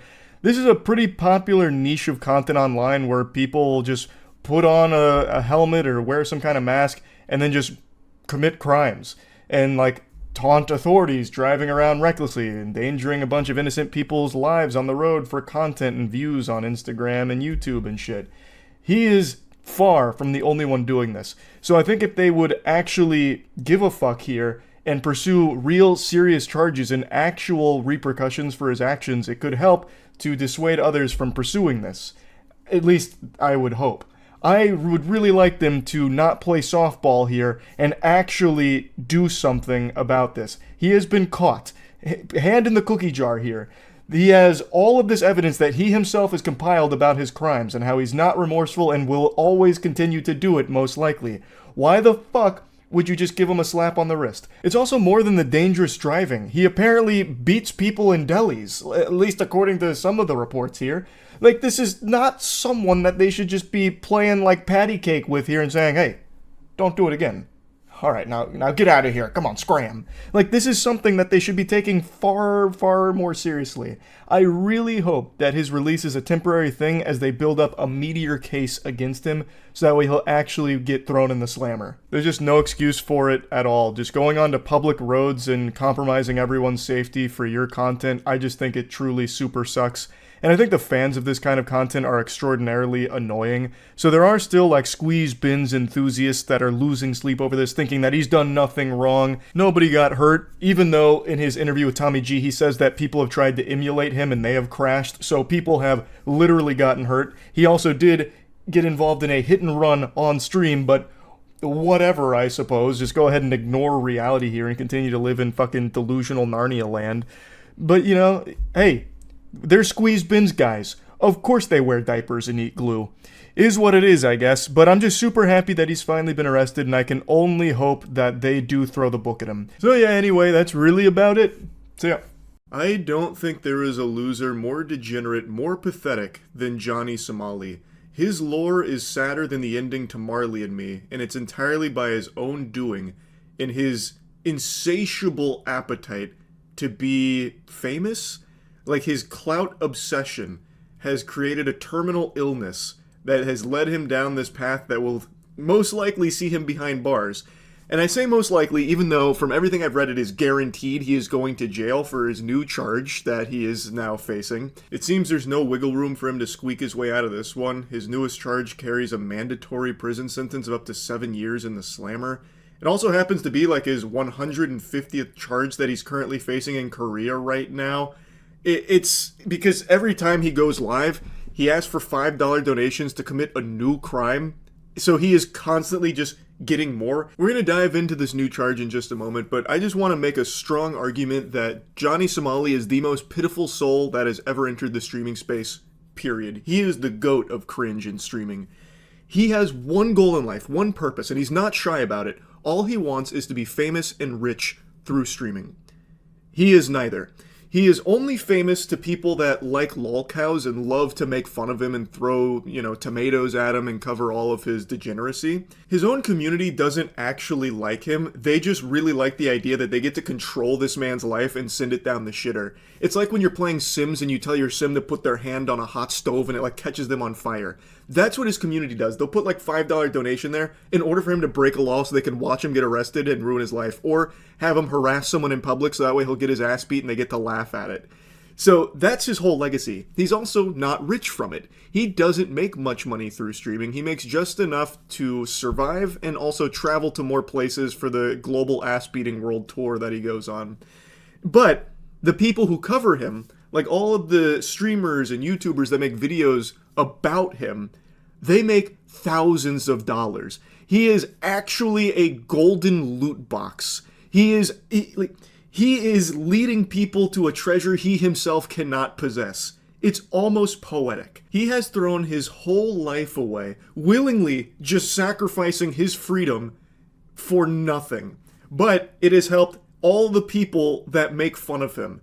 He provides them with basically an endless source of content, endless source of revenue, because who doesn't want to tune in to the pathetic story of this wild specimen of degeneracy, while he himself gets nothing. He doesn't even get morsels, crumbs, nothing. No attention, no money from it. It's unbelievable. You cannot write someone more pathetic than Johnny Somali. But anyway, let's go over his most recent charge here. Yep, he's guaranteed prison time. That's the good news. It's big, very big. I tried to refrain from diving too deep into it on my own so we could learn together on stream. But this is for the AI deepfakes he was making. This is the mandatory prison sentence, which I recall people were saying would likely be the case because of how seriously they take it. The controversial American live streamer notorious for his brazen antics and public disruptions is guaranteed to face prison time in South Korea. A fifth and most severe charge violating the country's special act on sexual violence crimes has obliterated any remaining hope for leniency. The days of online infamy are over. For Somali, the virtual stage that once gave him global attention has been replaced by the harsh reality of legal consequences. They make it sound like he was actually popular. He never has been. The only people who know about him are people like me who follow lolcows. Almost nobody, as like a stream watcher, a viewer, will have ever heard of his name. He never even got global attention. The attention he got was the locals of the countries he would visit beating his ass because he would constantly be disrespecting them and making a huge scene every time he went out. This is kind of just going over a lot of what we've already gone over. Here we go. This goes more into the deepfakes. Prosecutors revealed that Somali is now facing charges violating the South Korea Special Act on Sexual Violence Crimes. The charges stem from an AI-generated deepfake video that depicted popular Korean streamer Bong Bong in fabricated intimate scenes with Somali. That's something we talked about as well, and a lot of people mention that they take that shit very, very seriously, and that seems to be the case. Under South Korean law, the creation, distribution, or possession of non-consensual AI-generated explicit content is classified as sexual crime. Woof!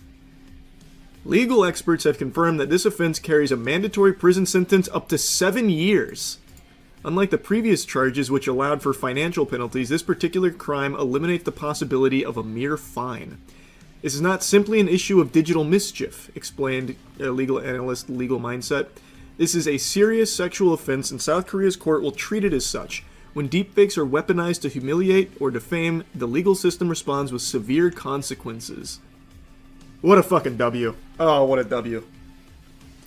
And again, another thing to make big mention of, this is one charge. Keep in mind, he has also pled guilty to other charges carrying a minimum of 5 to 10 years. But this one is a guaranteed prison sentence up to 7 years. I guess we don't know exactly how long it'll be. And he still has more charges to come. He just got new charges when he got arrested on stream the other day. So he is still collecting these puppies like the Infinity Stones. When it's all said and done, this guy actually could end up with like 30, 35 years in the slammer. All for like a crumb. A tiny tiddlywink of internet attention. It's unbelievable. It's a bold statement, but I'm going to make it. I think he is probably the most degenerate lolcow, at least in terms of like the consequences he's facing for being the lolcow, you know what I mean? Chris Chan is inarguably the GOAT of lolcows. No one will ever beat that. But not even Chris Chan received punishment to this level that Johnny Somali is. He's also going to get tried as a repeat offender with all the recent stuff too. I keep seeing that, but I don't know if that's confirmed. It sounds reasonable, like that sounds right. South Korea has cemented its reputation as a global leader in combating digital sex crimes. The country's strict laws were forfeited following a series of high-profile cases involving sexually explicit deepfakes and online harassment. In 2024, lawmakers passed legislation criminalizing the possession and viewing of non-consensual deepfake content. The penalties are unyielding. Offenders face up to 3 years in prison or fines reaching 30 million won, or 22.6k. Distributing or profiting from such content carries even harsher consequences, with sentences up to 7 years behind bars, which is what Johnny Somali's facing. South Korean society, still healing from past cases of cyber exploitation, has shown little patience for perpetrators like Somali. That is an understatement. They beat his ass every single time he goes live. They literally had a UAV online where they'd track him, follow him, and beat him. Oh yeah, they were fucking spawn camping him. In one of his streams, I already showed the clip multiple times, but in one of his streams, he literally leaves his hotel, and while, like, right after he gets out of his hotel, he just gets his ass beat. This second, it's like GTA RP when you leave the hospital, but your ops are still waiting. It was so good. And this is just going over what we already talked about when he went to court. He went to court beyond hungover and just being extremely disrespectful. He was over an hour late. Yeah, we already went over all that. Also, we're coming up on his next appearance in court. It's next week, I believe. What would this guy even do? Again, you're probably not familiar with his face because usually it's face down in some concrete after getting his ass beat. But he's an IRL streamer whose entire content was just breaking laws on stream for, like, donations and just being racist to everyone in every country he'd visit, trying to provoke them into a confrontation, and then he'd get his ass beat and cry about it. He did this in many places. Most notably before Korea was Japan. And that's just been his whole content. His viewers goad him into breaking more laws for their own entertainment, their own amusement, watching him throw away his life. And he does it with a big smile on his face, drinking himself into a coma every night on stream. It's fascinating. He doesn't stream on Kick. Kick doesn't even let him on there. He streams on Party. And even Party fucking banned him. I think they took the ban back, like he's allowed to stream again, but even Party, which I didn't even know they had ban features over there, they banned him for a little bit. That's right, another TikTok prankster is going to jail. This is not another one of those disappointing cases where these weenies get arrested, but it's just like this foreplay that ends with a slap on the wrist and no real repercussions. They have been sentenced. He will be seeing the inside of a jail cell, going to the Slammer, the Thunderdome, baby. We are entering the golden age of pranks, where all these turbo dork-ass losers are finally getting consequences for these pranks, which pranking has basically just become synonymous with terrorism. They're not pranks. They just actively harm as many people around them as possible, just being a detriment to the entire world. This miasma of fucking cringe. A plague sweeping through due to terminal clout obsession. This is an update to someone I covered like 6 or 7 months ago. His name's Wolfie. His whole online presence was dedicated to harassing strangers, throwing things at strangers at a mall, including like a dead bird and shit. But the one that got him arrested and will now be landing him in jail is where he attempted to poison people for a prank. Social media influencer accused of spraying bug killer on food at a Valley Walmart, then posting the video of him committing the crime online, was just sentenced to 1 year in prison. 28-year-old Charles Smith said in court that it was all supposed to be a prank, but the judge didn't see it that way. There is no sane human being on the planet that would see biological warfare like this as a prank, just some kind of goof. All just a practical joke, Your Honor. You just don't understand. It's lunacy. He poisoned so much food that actually could have just killed people. And then he tried to, like, make it right after a lot of people contacted authorities. So he did go back and try and get the food off the shelves and, like, get it away from people. But it took a little bit. The food could have easily been purchased by someone in that time, and he still contaminated other surrounding items, including the bins that they were in. So if any other food would ever go in there, or if like a kid would go by and touch it, they would then be subjected to a potential contamination from the poison that he was spraying on all of it. It is unhinged. And as was mentioned in the broadcast there, he has been sentenced to 1 year in prison. I think it's a little lenient, considering this is just a career criminal that just happens to film all of their crimes for money online, generating some online updoots from absolute fucking cretins that find this content entertaining. I think he got off really easy, all things considered here, but I still think this is cause for celebration, so get the nipple clamps and tap dancing shoes on, because we've got a little something to be joyful about, that he will be going to jail. I'd just like to formally apologize for my actions from last year.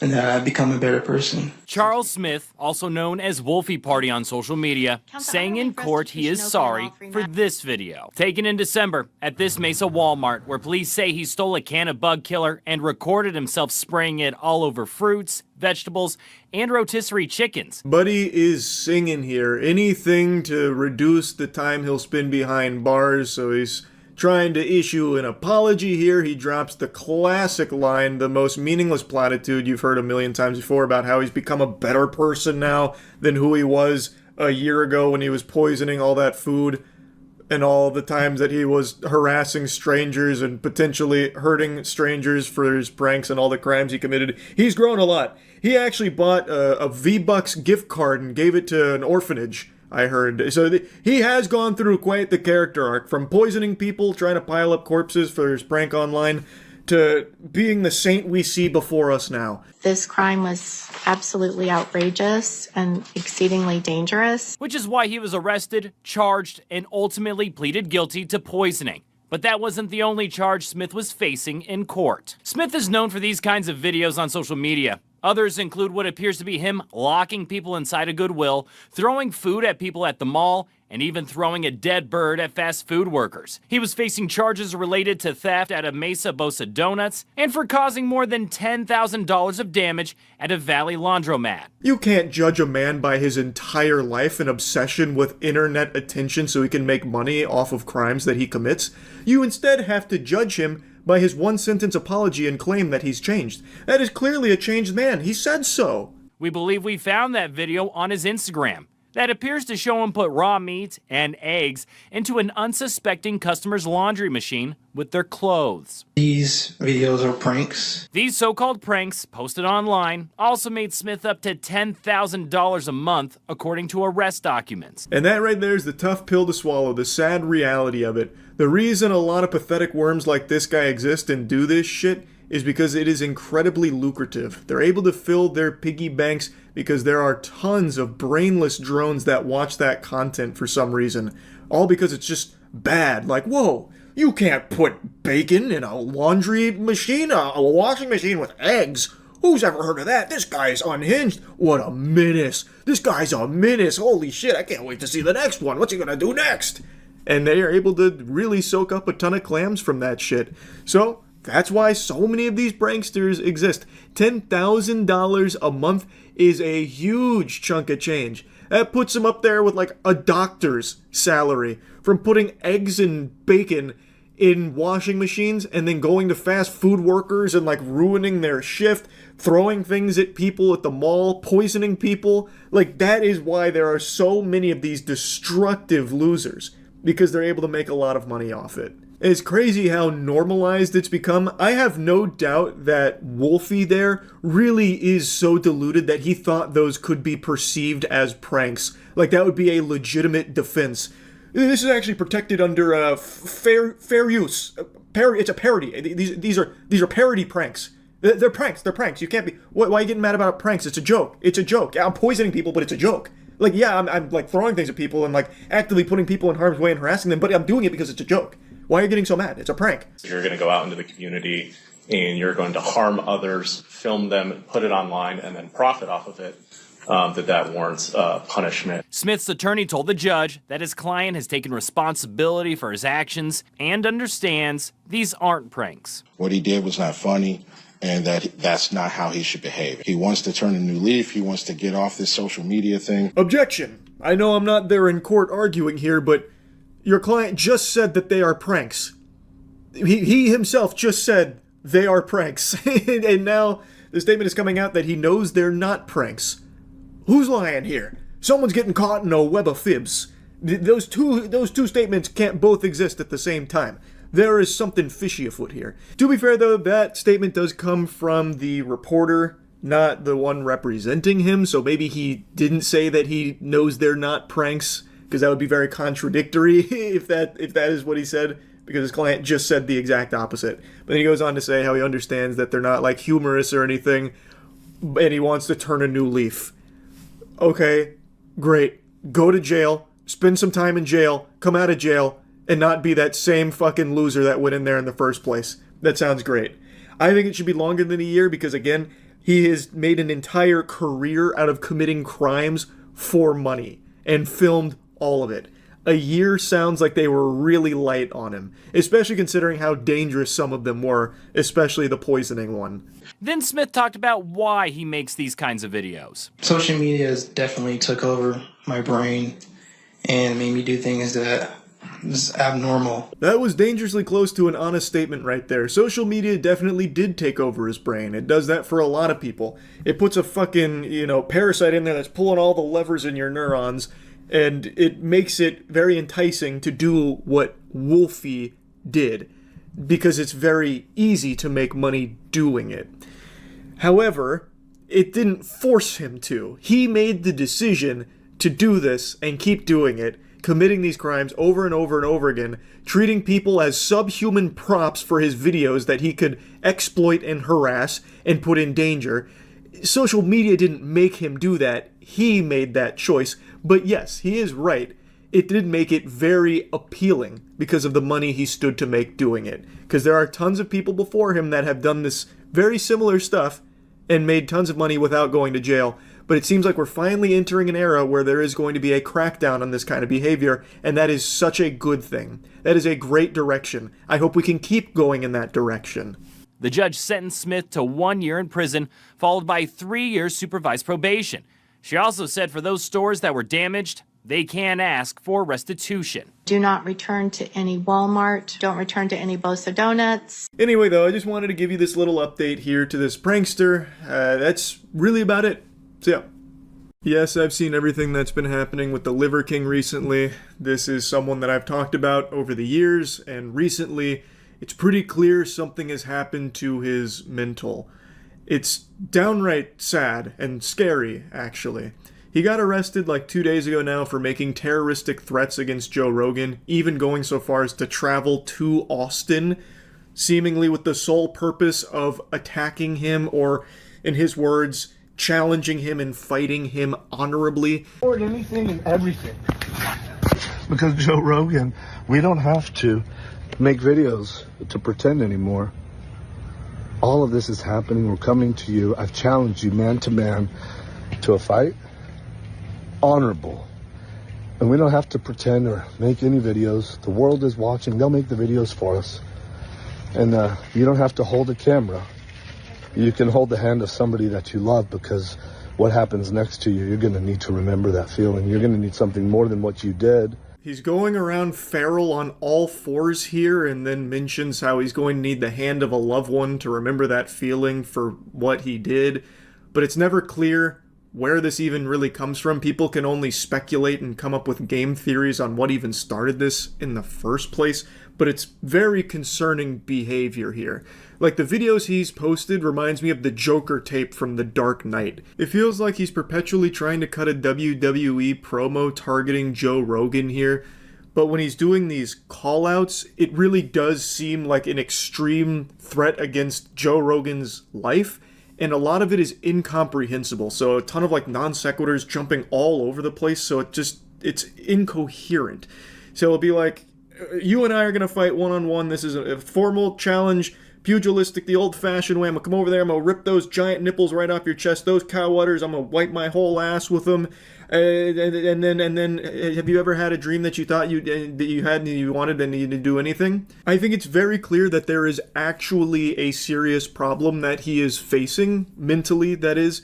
I don't know how long it's been happening. I haven't kept up with the Liver King as much as I did during like the whole steroid thing, but it is very concerning. And even when it's not about Joe Rogan, his posts are just generally alarming. I'm gonna make a quick video to weigh myself right now. In case you didn't know, I take shits on the ground. This is where I lay in the shower.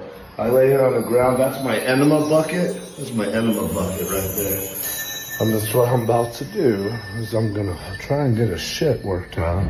But I'm gonna weigh myself so that it's official. No idea why his face was all cut up or why he's trying to drop the official shit statistics here and pooping on the ground and weighing himself for preparation of the poop. It's the reason I'm even showing like these moments is because all of this has built up to what's happened. with him being arrested for the terroristic threats against Joe Rogan. And even though he got arrested, and he has since been released after the arrest with an ankle monitor, he is continuing to make the threats. Literally like 15 minutes after being released, he went and started posting more videos making threats against him. Good morning, primals. From the vibration plate of the greatest state in the world, Austin, Texas. Texas is the state, just to be clear. Bags under my eyes, haven't slept a whole lot. And it's been an amazing gift. When you fracture the physical, don't sleep, don't eat much, drink much. You go deeper into something else. You gotta maybe express something else. Something else. Ask me what the password is to Wi-Fi.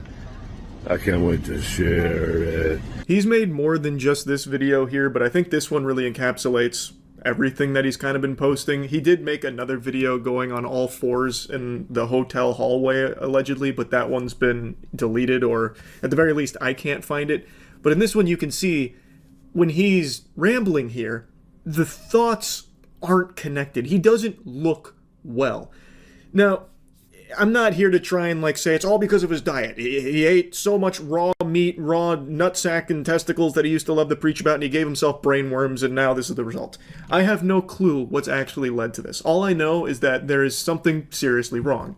He is supposed to be undergoing psychiatric evaluation to check his mental state. Joe Rogan has said that he's never even really had any interaction with Liver King, so no one really knows what started all of this and why. But he is not planning on stopping anytime soon with trying to find and fight Joe Rogan, from the sound of things. We're gonna go somewhere today here in Austin. If anybody knows where Seth Rogen's, the other version of him that rhymes with blow, if anyone knows where its family's going to be today, if you could let my team know so that we can stay within 200 yards, not close to them, to stay away from them. Oh, please, actually, I redact that. Don't do anything to their family. That's crazy. Basically like trying to get the UAV online here to locate him and his family to be aware of at all times. He then goes to try and wipe that from the record about no, don't do that. We just want to make sure that I'm not violating the restraining order. Wink, wink is kind of the impression there. It is a really odd thing to hear. And it's not like he needed to post this video. He could have not posted it. This thing will help me make certain. You know how good that feels on the ankle? That part where it bounces, jiggles like that? Making my ankle strong for that. I'm picking a fight. Who's it with? Seth Rogen. It's with Seth Rogen. And what's it for? Family. Now he's saying Seth Rogen now because he can't explicitly say Joe Rogan, but he does say the other Rogan, that rhymes with blow, Joe Blow, that kind of thing.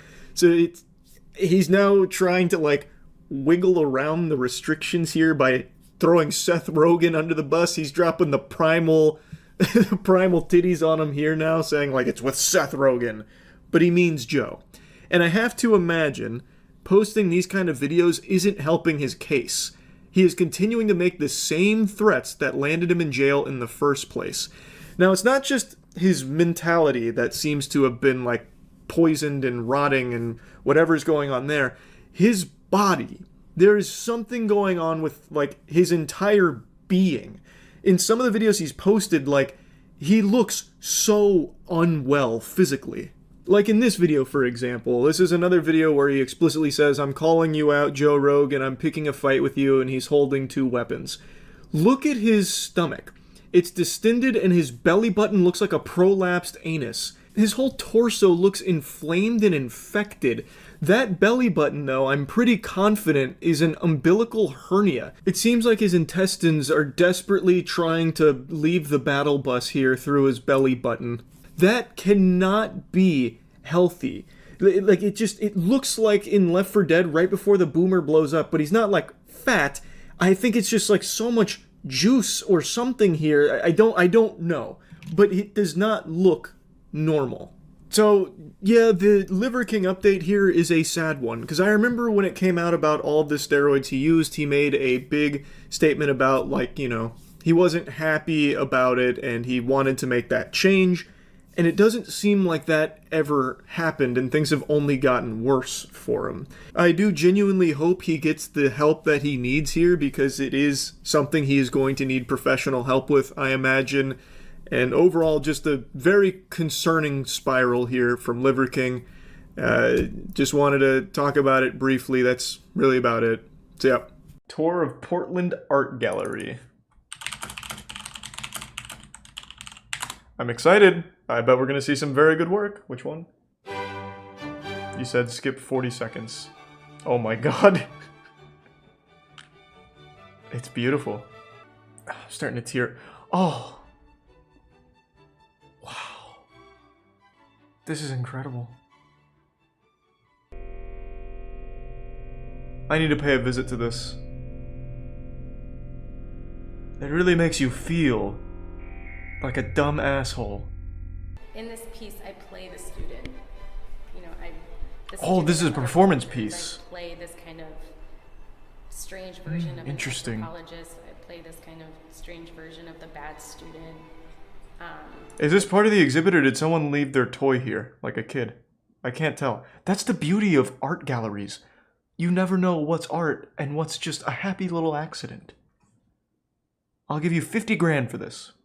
It's a journey through like a very specific part of Norway. This is very specific parts of their cultural history. Wow.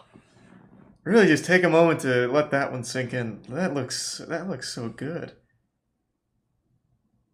Actually looks like something I would draw up in 30 seconds. Like if I was trying to quickly get across an idea and I like doodled something, that's exactly what it would look like. Maybe a little better. How we've arrived where we are and oh, this is part of the exhibit. Okay, that answered that. Okay. Nice. No, that was good. I am curious. Let me see someone who defends Jackson Pollock.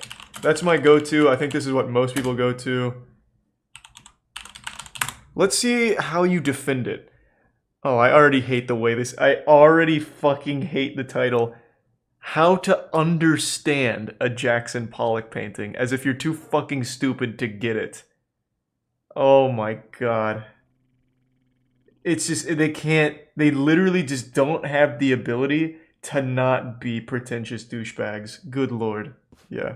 To make this work, Pollock placed the canvas on I know exactly how he made it work. Spattered and dripped the paint, making a painting which is about the substance of paint itself, the fact that paint is liquid.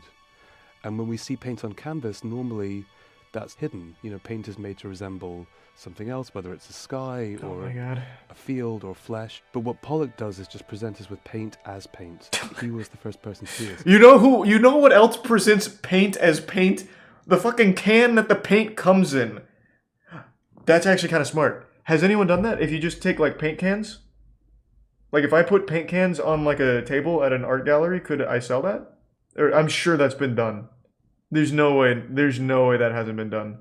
Am I an abstract artist? Oh my god, I might be a genius. Could I be the next Jackson Pollock? I just buy Michael's paint and just on the table. I'm not trying to fool you. This is paint. It's not supposed to resemble anything else. This is Crying Dolphin Blue. And it's right in front of you. 50 grand. Many people have tried to copy Pollock. None of them have the energy, the spontaneity, and the sheer skill in handling paint that he has. Oh, very skillful. You read the painting as being different shades of grey, fairly restrained, but when you get it's close, the work of a true master. Jump out at you. And then on top, he's layering this riot of colours. Silver, cream, pink, grey. Fuck, yeah, no, now that I really get up close, I can see the talent. Sometimes the lines are quite thin and fine. At points, the paint pools. Oh, whoa, look at... Jesus Christ, look at that! No doubt Jackson Pollock planned for that. Maybe this guy really was 10 levels above standard human intelligence, a transcendent being. Look at the way he's able to get the paint to subtly pool in here, blending multiple colors. challenging the very idea of how we perceive paint as paint. Is it even paint? Is it even liquid anymore? We have to start to question thanks to Pollock. He's posing a difficult question, an inquiry into the very deep recesses of our mind, and he's using paint as a medium to challenge us. It's him slapping the gauntlet on the table and saying, hey buddy, let's fucking fight. And Pollock, I'm picking up the gauntlet, I'm ready to fight. I'm starting to see it now. The paintings are all incredibly human in the sense they're scaled to the reach of Pollock's arm, so each of those lines is recording the gesture of his hand as... look at these gestures. I can see it. I'm actually picturing it. I'm having like an actual, like fucking That's So Raven flashback to the past instead of the future. I'm seeing Jackson Pollock with each of these dripping a little paint, a little black there. I think I can deduce his height from this one. Approximately 5'4", maybe little baby arms. Definitely late 50s. Oh yeah, I can smell he's a drinker. Oh my god, the painting really tells you everything you need to know about the man behind it. Oh, I never stopped to really think about the gestures required for such precision. Like, it looks chaotic to the untrained layman's eye, the Philistines, but when you really take a step back, you can see the laborious nature of each and every splatter. Oh my god, it's finding beauty within the chaos. So in a sense, Pollock, the artist, is present here with you as you're looking at the painting. Yeah, I can I can feel the spirit of Jackson Pollock nodding as I appreciate his work, of course. He wasn't allowed into heaven because he was too talented. He was a better painter than even God. God couldn't paint a masterpiece like this. So they turned him away at the gates of heaven, and hell couldn't accept him. So he's left in between worlds, in between dimensions, and he's just here with us now, as we appreciate his art 60 years later. In fact, I believe it's said in each of Jackson Pollock's work, a piece of his flesh is sewn into the canvas. His corpse travels with the pieces. He's going to live forever now. As a fucking joke. And thanks to the bits Arcfang. Jackson Pollock is Voldemort, and these are his Horcruxes. Yeah. This painting is incredibly honest. Pollock isn't trying to fool us in any way. I said However, that. Our brains Let's go! can't resist. I am Pollock! Now that it's been explained to me, now I truly do get it. Now I absolutely understand it. Who thought that art should be gestural, expressive, Oh and my emotional. fucking god! Unconscious. Oh, there's so... Oh my god. Imagine, like... So this is the villain, right? So Jackson Pollock, he starts this movement where you can just literally drop a little paint on a canvas and sell it for millions, whatever. Do little scribbles. Imagine, like, you have this final raid boss of, like, actual dog shit. And then the hero is someone that just takes a blank canvas and dumps some white paint on it. Like, there are no winners. It's just two different evils. His arm, it's who he is as a person that's creating that canvas, that painting. As opposed to someone who paints using their body as well, but actually paints something. It is still them as a person creating that art. They make this weird distinction. They look for any and all fucking absolutely asinine explanations for why anyone should care about Jackson Pollock's process. Minimalist artists stripped art of the burden of being about something else. They presented art not as an imitation of reality, but as an object unto itself. Artist Frank Stella summed it up nicely when he said, "What you see is what you see." Like, whenever I think it can't get any fucking dumber, like we've reached the zenith of absolutely mind-boggling, pretentious douchebaggery, there's something like Frank fucking Stella. What you see is what you see. That is literally the meme of the floor is made of floor. And fucking dumbass Vox says that he sums it up nicely. Oh my god, he gets pats on the ass for saying nothing. One of my favorite things about modern art is the rage that it seems to provoke in some people. Cue videos of men freaking out. True, me. I'm not going to sit there, try to find a meaning. You in can a red use circle Vox. You can use on my red, reaction white in your pancakes, next 'cause I'm not shitty gonna find follow-up. any meaning. I may not understand art, but I do understand the English language, and that's pretentious nonsense. When you're looking at simply a square of white paint, you have to do a lot more work, but sometimes there maybe is something more rewarding in the end. Another common reaction to modern... No, there is not. Like, even if I somehow put multiple fingers up my ass, sniffing them to get the fumes up there to really, like, delusion myself, like, hugely enough to find any kind of meaning in this, there's no reward in it for me. I don't get anything for it. There's literally nothing at the end of that tunnel. The only reward is to the artist that put no effort into it and sold it for a lot of money to people that have been brainwashed to make them believe that it's worth that price. Like, there's nothing for it. Obviously, money laundering is a huge thing, but there are, like, I think she's an art student or something. I don't remember what they said. She is convinced by the lies of money launderers that this is somehow worth any amount of money. So if looking at a white painting makes you feel angry, or excited, or soothed, those are all valid responses. But take a moment to think about why that was your response. I think they're conflating wrong things here. I don't think anyone's mad that Jackson Pollock trickled little dribblings of paint across a canvas, or someone submitted a canvas they bought from Michaels as art. They're mad about the price that it sells for and the people that defend it. It's never really the piece itself. Like, we looked at Diana earlier, which was a potted plant that was store-bought and put on a shelf. And that was the art. I'm not mad about that. I think that's fucking great. I think that's a wonderful joke. But if I heard that sold for $100,000, that would be upsetting to me. Like, they're not grasping that concept, I don't think. I don't think there's anything anyone could ever say or any explanation for any of this that would ever actually change my mind on the interpretation of empty canvas work and splatter paintings. I just don't think there's any way to. No matter how you break it down, it is all trash. Make sure to check out the other Vox video about what the formula is for selling $1 million work of art. In September of 2008, something unheard of happened in the art world. A British artist, Damien Hirst, took 200... fuck me. Oh, I hate this guy. I can't stand this guy. But I also like that he scams people. I'm so divided on this guy. He scams really rich assholes, and I think that's great. But I also just don't like him at all. Oh, fuck. 123 pieces of his new work to Sotheby's auction house and sold every single piece. I'll start the bidding here at £2,500,000. Yeah. It was a 2-day event, and the total sale was about $200 million. That's a lot of It polka broke the dots. record, but in order to sell I $1 think it million sucks, Mercurius. artwork, That's you the need strong 433 of market silence, value, right? And you need extremely high demand, and a ton of work goes into creating that. As Don Thompson describes in his book, the formula for art pricing goes something like this. The bigger the work, generally the more expensive it is. But the biggest variable is the reputation of the artist. Sometimes that's you're all world that famous matters. and Literally sometimes you're all not. that matters. What? Thanks to Resub Lunabat. I will pursue an art career under a pseudonym, and you'll never fucking know. You will never know. You're gonna question every goddamn shitty art piece, wondering, was that Charlie behind it?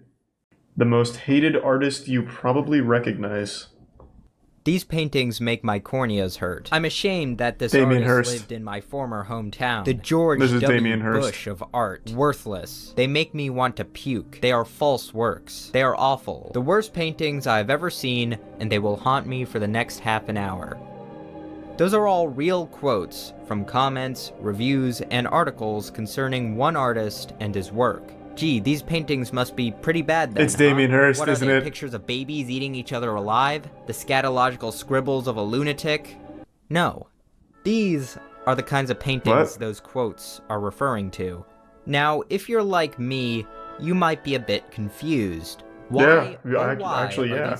These are works Artists by suck. the late artist Thomas Kinkade. God damn it. You could make a very good case that Thomas Kinkade was the most successful artist in the 21st century so far. His works can be seen on mugs, t-shirts, calendars, and probably somewhere in your grandmother's living room. Thomas Kincaid's own company claims his work can be seen in 1 out of every 20 American homes. And at the height of his career, his company generated $130 million in sales in 1 year. Now I could totally see I hate Thomas Kincaid with every fiber of my being. Our long Channel that energy to someone that deserves it, like Damien Hirst. With liking Kincaid's paintings, but, in my opinion, there is something wrong with people that like his paintings. Yeah, that's basically the same thing. What could have possibly prompted such venom from Amazing Tier a 1 few wishing cottage will. paintings? What you'll find is that the reason for this hatred may have less to do with the art itself, and more to do with matters of taste, the art world, and even as you saw in the last comment, politics. Today we'll learn about the many reasons to hate. Well, this sounds Thomas interesting. Kincaid. I don't know why more people don't hate people like Damien Hirst and Jackson Pollock. Their work is the most awful dog shit ever. Before his business adventures, Kincaid worked in background painting for an animated film. As far as the actual technique goes, for the most part we used a simple technical procedure. We'd just start out with a big wide brush and lay the thing in. Very scrubby at first, and then as we went, we'd gradually tighten the strokes. Painting always impresses me, because it's so fucking hard. And it worked. There are people who were It looks passionate fine. about these paintings. Clearly, many are willing to pay for reproductions, and many collect them religiously. The people who buy them are glad to have them. They find comfort in them. It is estimated his business brought in $100 million in revenue annually. Art is always subjective. Was Yeah, wildly until it comes to Damien Hirst or As Jackson easy Pollock, as then would it is be to objectively dismiss dog all shit. this hatred, you'll find a lot of negative reviews that use the word kitsch. This word appears everywhere. Kitsch, kitsch, king of kitsch. But what is kitsch? My first vague understanding of the word was something that's popular but also poor quality. The Oxford Art Dictionary attempts to define it as objects or design considered to be in poor taste because of excessive garishness or sentimentality, but that might be too narrow. According to cultural critic and philosopher Walter Benjamin, kitsch is, unlike art, a utilitarian object lacking all critical distance between object and observer. God, these people are so fucking pretentious, it hurts. It hurts. Effort. Pretty much any art that looks like it takes talent, people don't like in the art industry. I guarantee you Damien Hirst, Jackson Pollock, all of like your most famous artists, like more modern artists, I guess Jackson Pollock doesn't fit into that. I guarantee they couldn't draw a single person's face. They couldn't paint a single thing that looks like anything. It's just abstract dog shit that even a child could make. Yeah, I remember Bob Ross was shit upon by most like fart-sniffing artists back in the day. I do remember that. Again, anything that looks like it has any form or shape to it, or anything that looks like it took time and effort, is very frowned upon in the community. Thomas Kincaid has been He looks like such a wholesome guy. Norman Rockwell, mainly because of his appeal to American values and usually cheerful scenes. Some have even put both their work into Brian the Bobbington? same dreaded category of kitsch. But I think a more fitting comparison is Bob Ross. The Both boy made wonder. that Now, I love Bob Ross. I mean, who doesn't? But I Yeah, how wouldn't could you really not? call his work challenging. In fact, one can make the case that it is kitsch. No, the significance of Bob Ross is not really his art, but the hundreds of PBS videos he made painting that art. Damn. Bob Ross was... I've had a really cool idea for a while. Someone in the chat just reminded me of this. I thought it would be a really interesting idea if I did like some dog shitty Damien Hirst, Jackson Pollock style art under a pseudonym, and then just had like a really wealthy person I know buy it for an absurd amount, and I just give the money back, obviously, but making headlines just to get that name out there and see if I could get some real, genuine, stupid, rich assholes to buy my work. So I was wondering, it's something I've been thinking about doing, but I need to find who would do it. I was gonna try and ask Gronk about it, but I just feel like he really wouldn't. I don't think he'd want to, but I really think it's a good idea, because most of these big artists like Damien Hirst are big because they know rich people that buy the fucking art from them for money laundering purposes. And I feel like you can replicate that if you just know someone with a lot of money. Isn't that illegal? Yep. But that's how all big modern artists start. Look up Damien Hirst's history. He doesn't even make the art himself anymore. He has people paint the polka dots for him.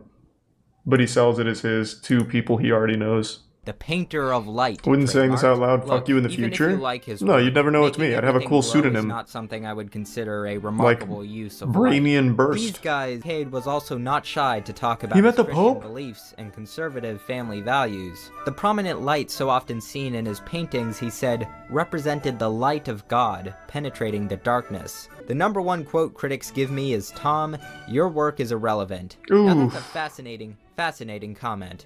Yes, irrelevant to the little subculture, this microculture of modern art. But here's the point. My art is relevant because it's relevant to 10 million people. That makes me the most relevant artist in this culture, not the least, because I'm relevant to real people. Thomas Kinkade. Yeah, he doesn't seem also super allegedly likable. Frequently engaged, many gallery owners claimed Kinkade had ruined them financially in the name of God. Kinkade dismissed these accusations while also saying It is what God would want, I think. Kinkade was also an alcoholic. And as his businesses began to decline, he engaged Tier more 1. frequently in drunken episodes Crandall and where Resub he was Kozer. prone to cursing, heckling performers, one accusation of groping, urinating on a Winnie the Pooh statue while yelling, "This one's for you, Walt," which I don't even think that one's bad. That's hilarious. That's pretty and cool, drunk actually. driving, which is less hilarious. He's even wearing a And Jackson Pollock eventually, shirt. On April 6, 2012, he was killed by an accidental overdose of Valium and alcohol. Wow. If you're still wondering how people could hate a Thomas Kinkade artwork for political reasons, well, it's because the artist himself politicized them. That's how you can get articles like Thomas Kinkade, the George W. Bush of art.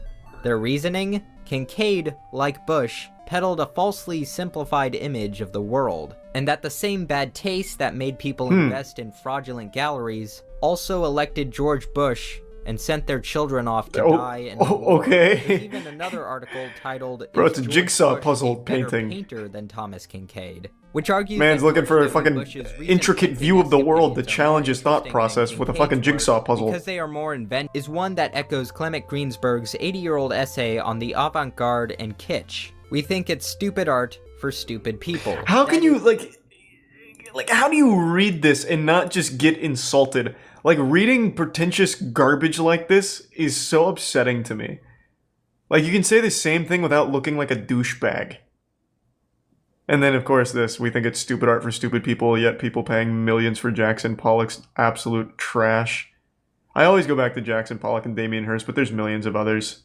But, and I know this is like a cardinal sin according to art critics, I don't hate Kinkade's art. There are some paintings I like. Some I wouldn't mind having a print of. Quite a few I find excessive, and quite a few I find downright horrendous. People often insult Kinkade's work by calling them greeting card illustrations. Well, greeting cards need illustrations, don't they? Or else they would just be white pieces of folded paper with text. Checkmate. And hate them or love them may be the kind of vicious hatred for his art from the art world still seen today. I am curious, what gets seen in high-class museums now? I'm pretty sure all of it is that super trash thing like a banana taped to a wall or like Banksy's balloon picture, stuff like that. Let me see. What is like the most modern art exhibition that just happened? There's got to be something for 2021. Well, I mean, even on just their homepage, like their art collection here is kind of ass. Looks like these kids did this. Looks like they vandalized an art piece, but this is apparently the piece that's on display. Like this is the cool art, I guess. I don't know. This is like a used hand towel or something. Like they dumped some kind of staining liquid on it. Oh, wow. They're doing a good job here.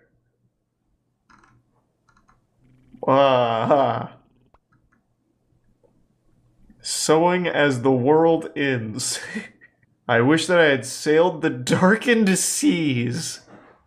You gotta really stop and digest this one, actually. There's a lot going on here. It's everything that it's not saying. And that's what makes it so powerful.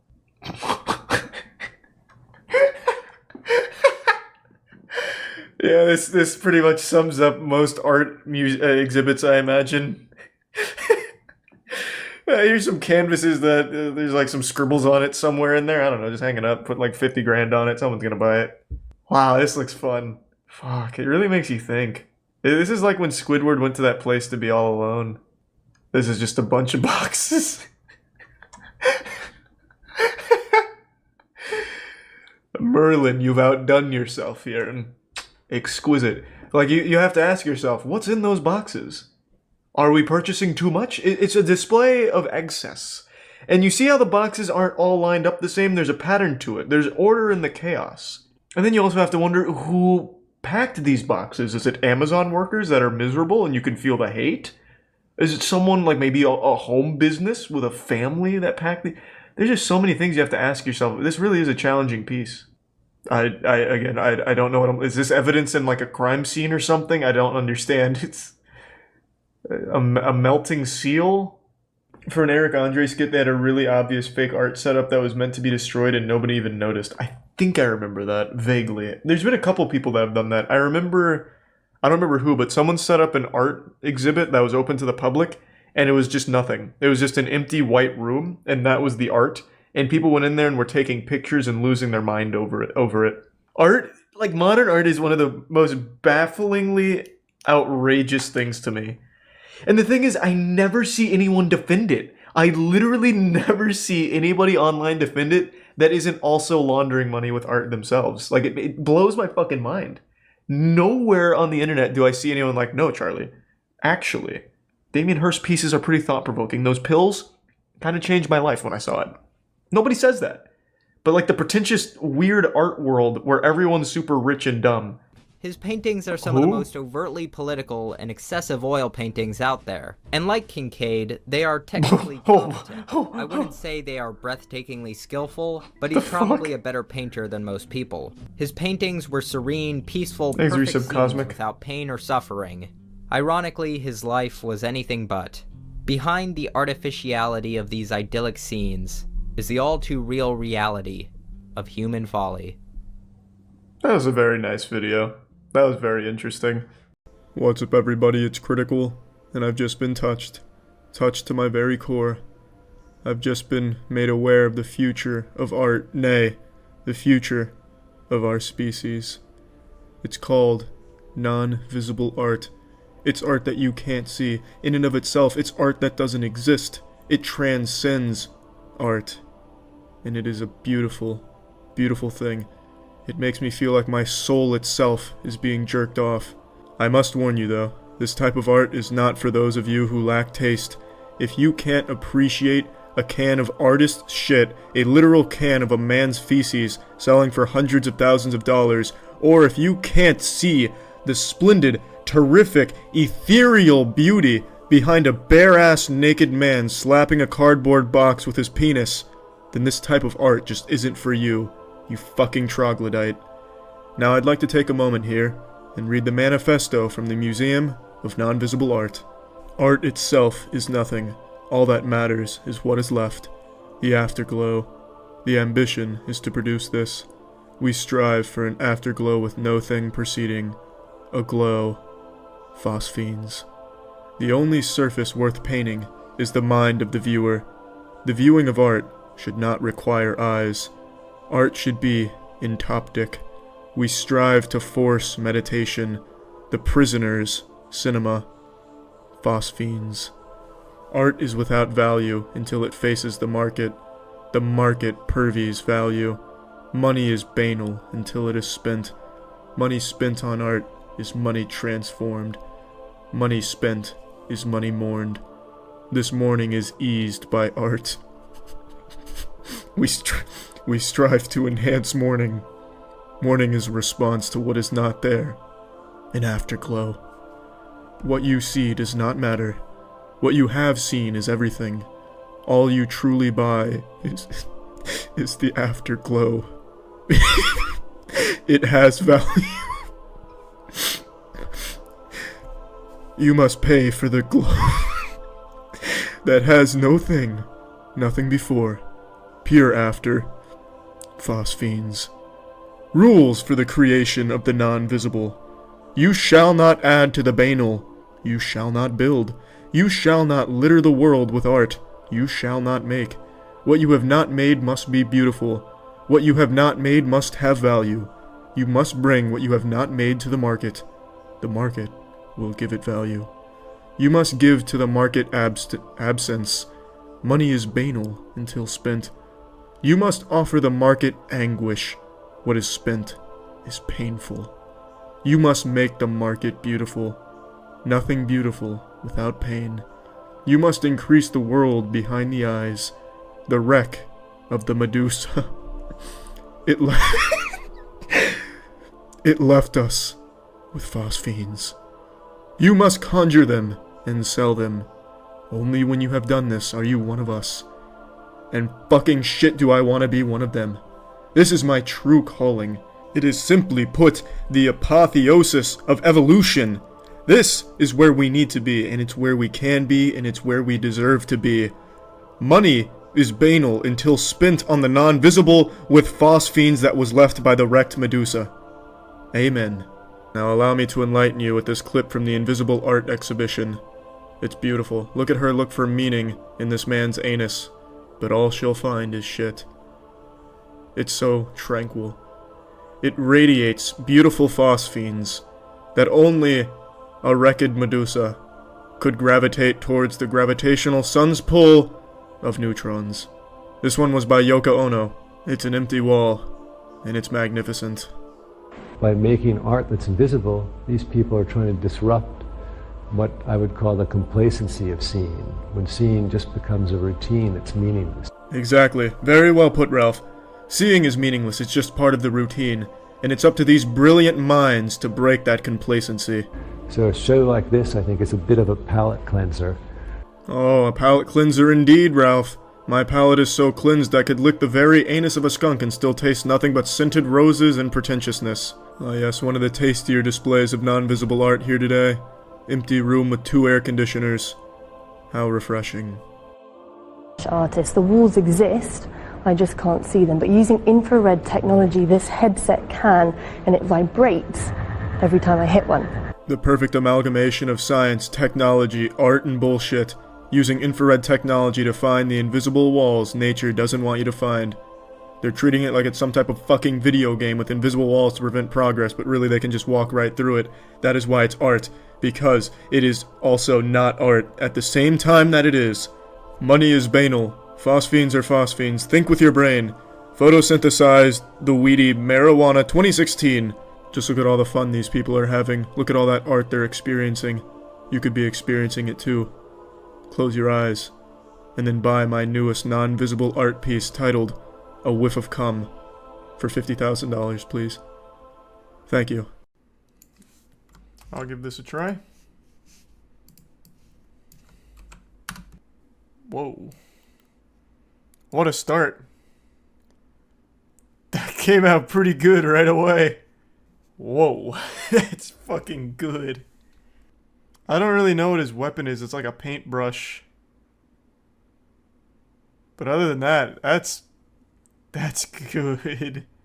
A spear? That's like the tiniest spear of all time. Unless like the rest of it's angled behind his back so you can't see it. Which is possible. Like that's super possible. I'm actually gonna download that one. That one's slapping. I like that. So I had an idea, and I don't know how it's going to pan out. We can try it. Maybe we can even go from here. I thought it'd be really fun to use AI and make like a comic book with chat using the AI art. But I don't know how we do that, because one thing I've learned is they can't do speech bubbles or anything. And I don't think we can get that specific. I guess what also... I highly doubt it's going to work. So I guess what also we could do is we could just generate the art and then make the text. Good luck having a character. No, you can go off this guy right here. I wish there was a way to like talk to the AI where you can like name something here and have it carry it forward. So for example, like I'd be able to click on this image, give it a name, Dream Studio then has that name and has that as a reference. But that is asking a lot. I wonder, if I just do this again, I wonder what it'll give me. Like, let's assume that was the cover. Now let's see what page 1 looks like on the inside. Oh, fuck me, these are good. Except I don't exactly know what's going on over here. The handle's going into his arm. Meets... I don't think this is gonna work, but I'm curious. So we can figure out we can limit test. See what'll work and what won't. meets tall. Oh! That was pretty close. They're going into a sinkhole and he's sprouted a butterfly wing, but that was pretty good.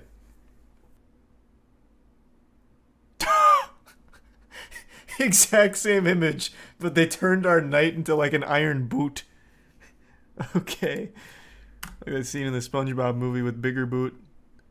So let's say the last panel was the correct one. The last image was the correct thing for the panel. So let's try. We lost everything there, but still ended up with a pretty fucking cool photo. Thanks to Gel Blasters for sponsoring this video. Gel Blasters are a fun, wholesome toy that fires little gellets that are painless, but make for a really enjoyable battle with your friends. So the boys and I around the warehouse have been just surprising each other with some gel blasting fun.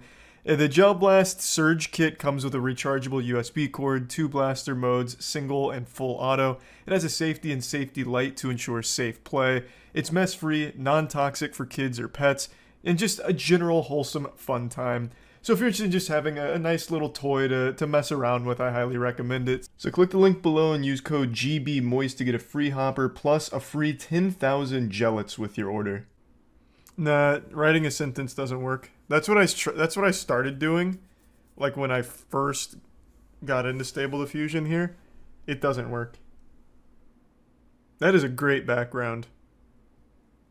That looks fucking fantastic. Recreate Nutty Noodle Man using Stable Diffusion. Actually, the best idea I ever heard. I wonder what it'll do for Moon Ninja. Oh my god, hold on. I bet it can do something great. Like, I really feel like these don't matter. For example, one of them I just saw here. Master of Ice and their hateful haunting of Steam Methodists and horrifying bailers who plan to take revenge on the party for perceived wrongdoing. And it generated a beautiful image. Jesus Christ, I'll disable the seed. I don't see why it matters, though. Okay. Yeah, I'm just clicking through all of them. They're so simple. Let's just see what this does. Bring Moon Ninja to life.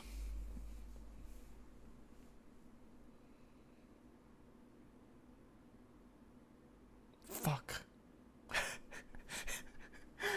Damn it. I feel like he's right over here. Okay, we're getting a little closer.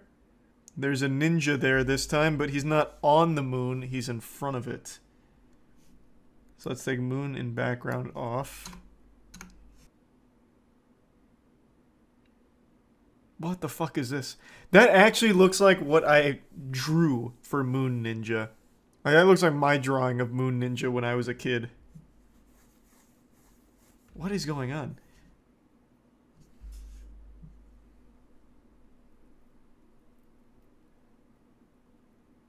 Okay, interesting, interesting. It's just completely ignoring the artist here. That still looks pretty cool, though. Okay. Closer to the style. Not bad. Cyclops Ninja in front of the moon. Again, I want him on the moon. God damn it. Maybe Moonlight's confusing it. Oh, that's pretty nice. Again, not standing on the moon, but that's a really cool ninja. That is pretty nice. I still think we can do better. Oh, fuck. It's ignoring everything except ninja. But that one looks good. This one is just like Moon Knight meets the Power Rangers. What were they, Zeo? There's 2 moons. Or this might be the sun. I don't know. Why is he wearing lipstick? Damn. That was so close to, like, fucking great, and then they put lipstick on him. Probably the best one so far for Moon Ninja. He's, like, wandering through space the same way I had him do it when I was a kid. Painting by Gustave Doré gives you crazy detail. Is that right? Alright, that one came out so fucking hype. None of these are on the moon surface, though. It's just completely wiping its ass with it. but it's still quality. These still look good. Yeah, I'm satisfied with that. That did Moon Ninja justice. Just mimicking the style. Yeah, no, it's super good at that. That's why I like Stable Diffusion. I think it's the best one for like mimicking artists. More specifically like manga. That's beautiful. That is absolutely beautiful. Fuck. This one is so good too. Alright, we're on a roll now. There's resub sushi.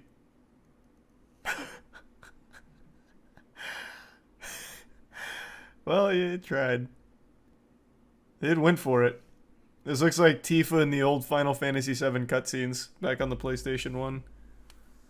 This won't work, but I'm curious to see what happens. This is an artist I haven't heard of before, so I want to see what style it tries. The program can't do anything with hands. It sometimes does hands okay, but it's mainly faces. That's not bad. Big Adam's apple. Alright.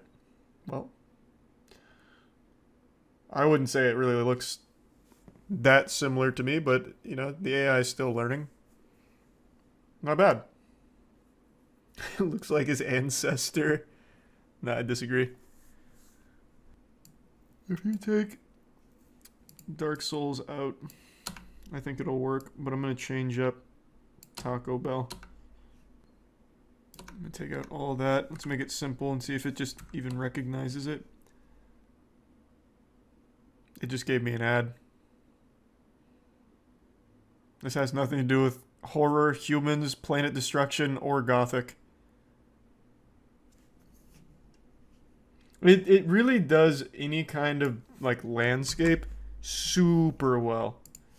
So if any landscape's going to work. It's mainly just characters that sometimes get shitty, and it absolutely cannot do action at all. So it's always gonna crush these. No, again, it's not gonna get action. We have not gotten a single generation that has had action even remotely close. There's just something about it. It's just not quite there yet. I'm going to tell you exactly how this is going to look because we've done something similar with James Corden and Vegeta. It's going to look like a 4-year-old made it. That is so much better than I expected.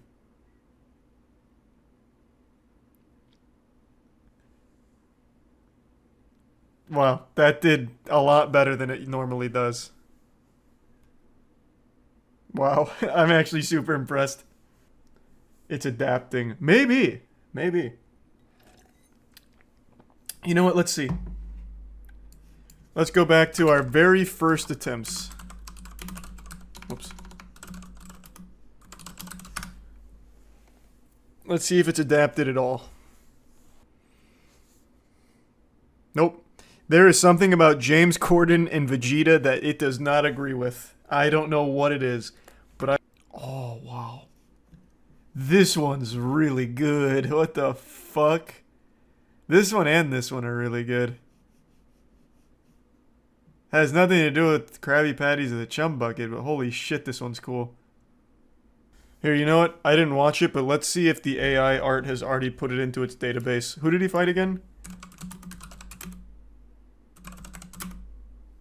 Tony Ferguson. Let's see if it has him as the champion here. Is this how the fight played out tonight? Did they fuse together? Is that how Nate Diaz won? He absorbed him? Like Majin Buu? Man, that must have been one hell of a fight. Oh, goodness me. Yeah, no, he's ripping his arm off like Mr. Potato Head. I don't even know what limb this is down here. He just threw this to the side. I think it's his kneecap, maybe? Damn, I need to start watching UFC. Yeah. I mean, I didn't give any indicators here at all.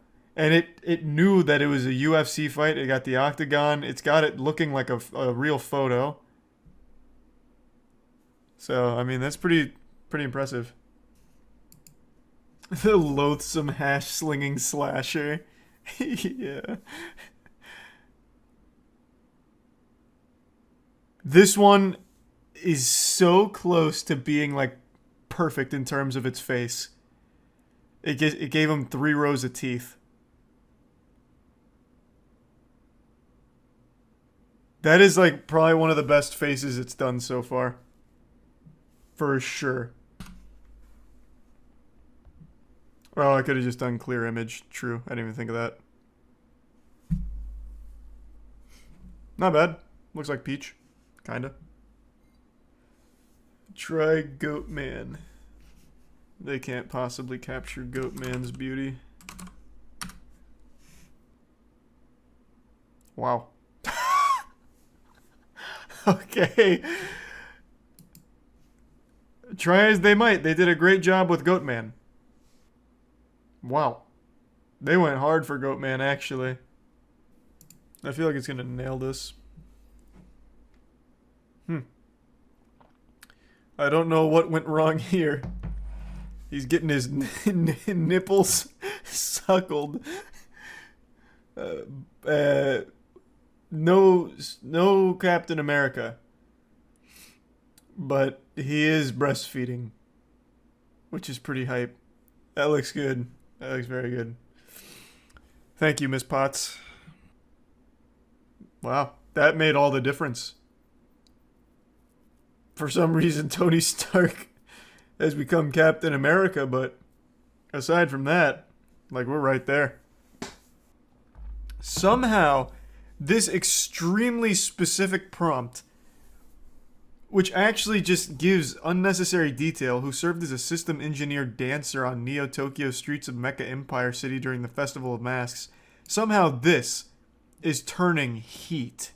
These look so good. Let's take all of this out and we'll do like 2 sentences here, very specific, I don't even know what to call it, lore. Let's see. Cyber Samurai, who once served as commander of the Samurai Extinction. No, it's stupid. Of the Samurai Super Squad, made up of former KGB agents. Now he walks the streets in the rain. Alright, let's see how that goes. How are these good?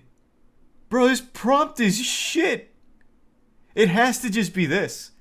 This whole second half has to just be really good. Now, what if I take all of that away? What does this give me?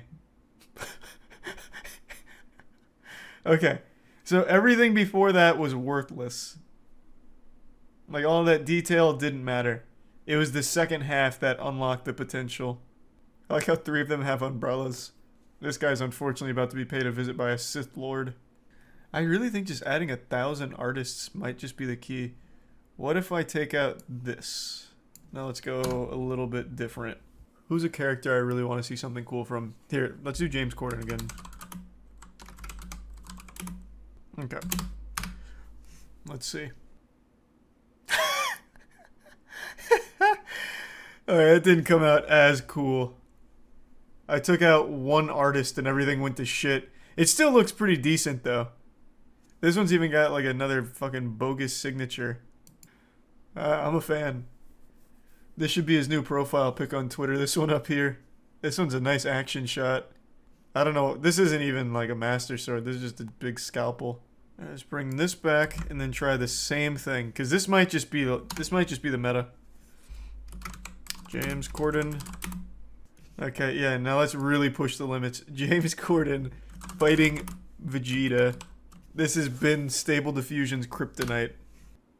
Not even these very powerful descriptors were enough to salvage this idea. It can't handle it.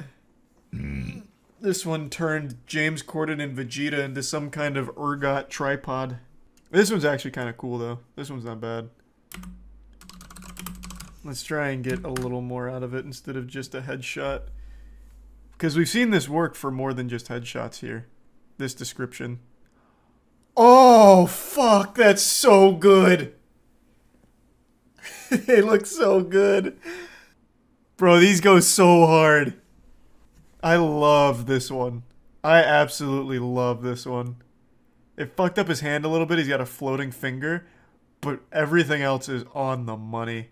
I have to talk about this goober, and I apologize because I know so many people are tired of hearing about AI, but I cannot fight this urge. It's like Gollum with the one ring here. The more and more I read about this dweeb, the less and less I can resist speaking about it. An AI artist, and that is a word I'm using very loosey-goosey when referring to this gentle sir, has the chutzpah to attempt to appeal the Copyright Office's decision to reject copyright protection to his AI-generated art piece.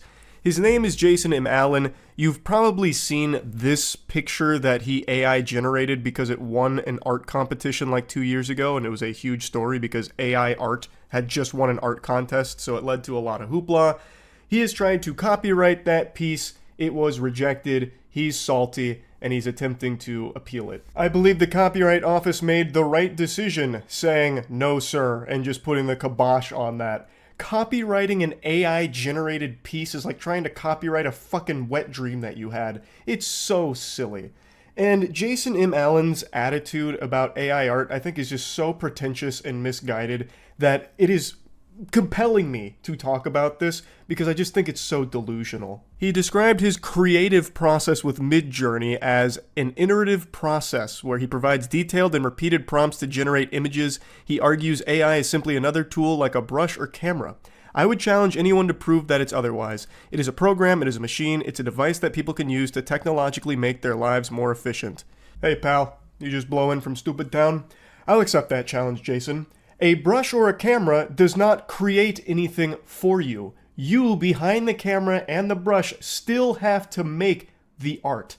This does it for you. It's not the fucking Disney Channel, Greg, where you'd like hold out the brush and you'd make the Mickey Mouse ears and it just appears before you. You still have to be talented in order to use the tools like a brush or camera to create art.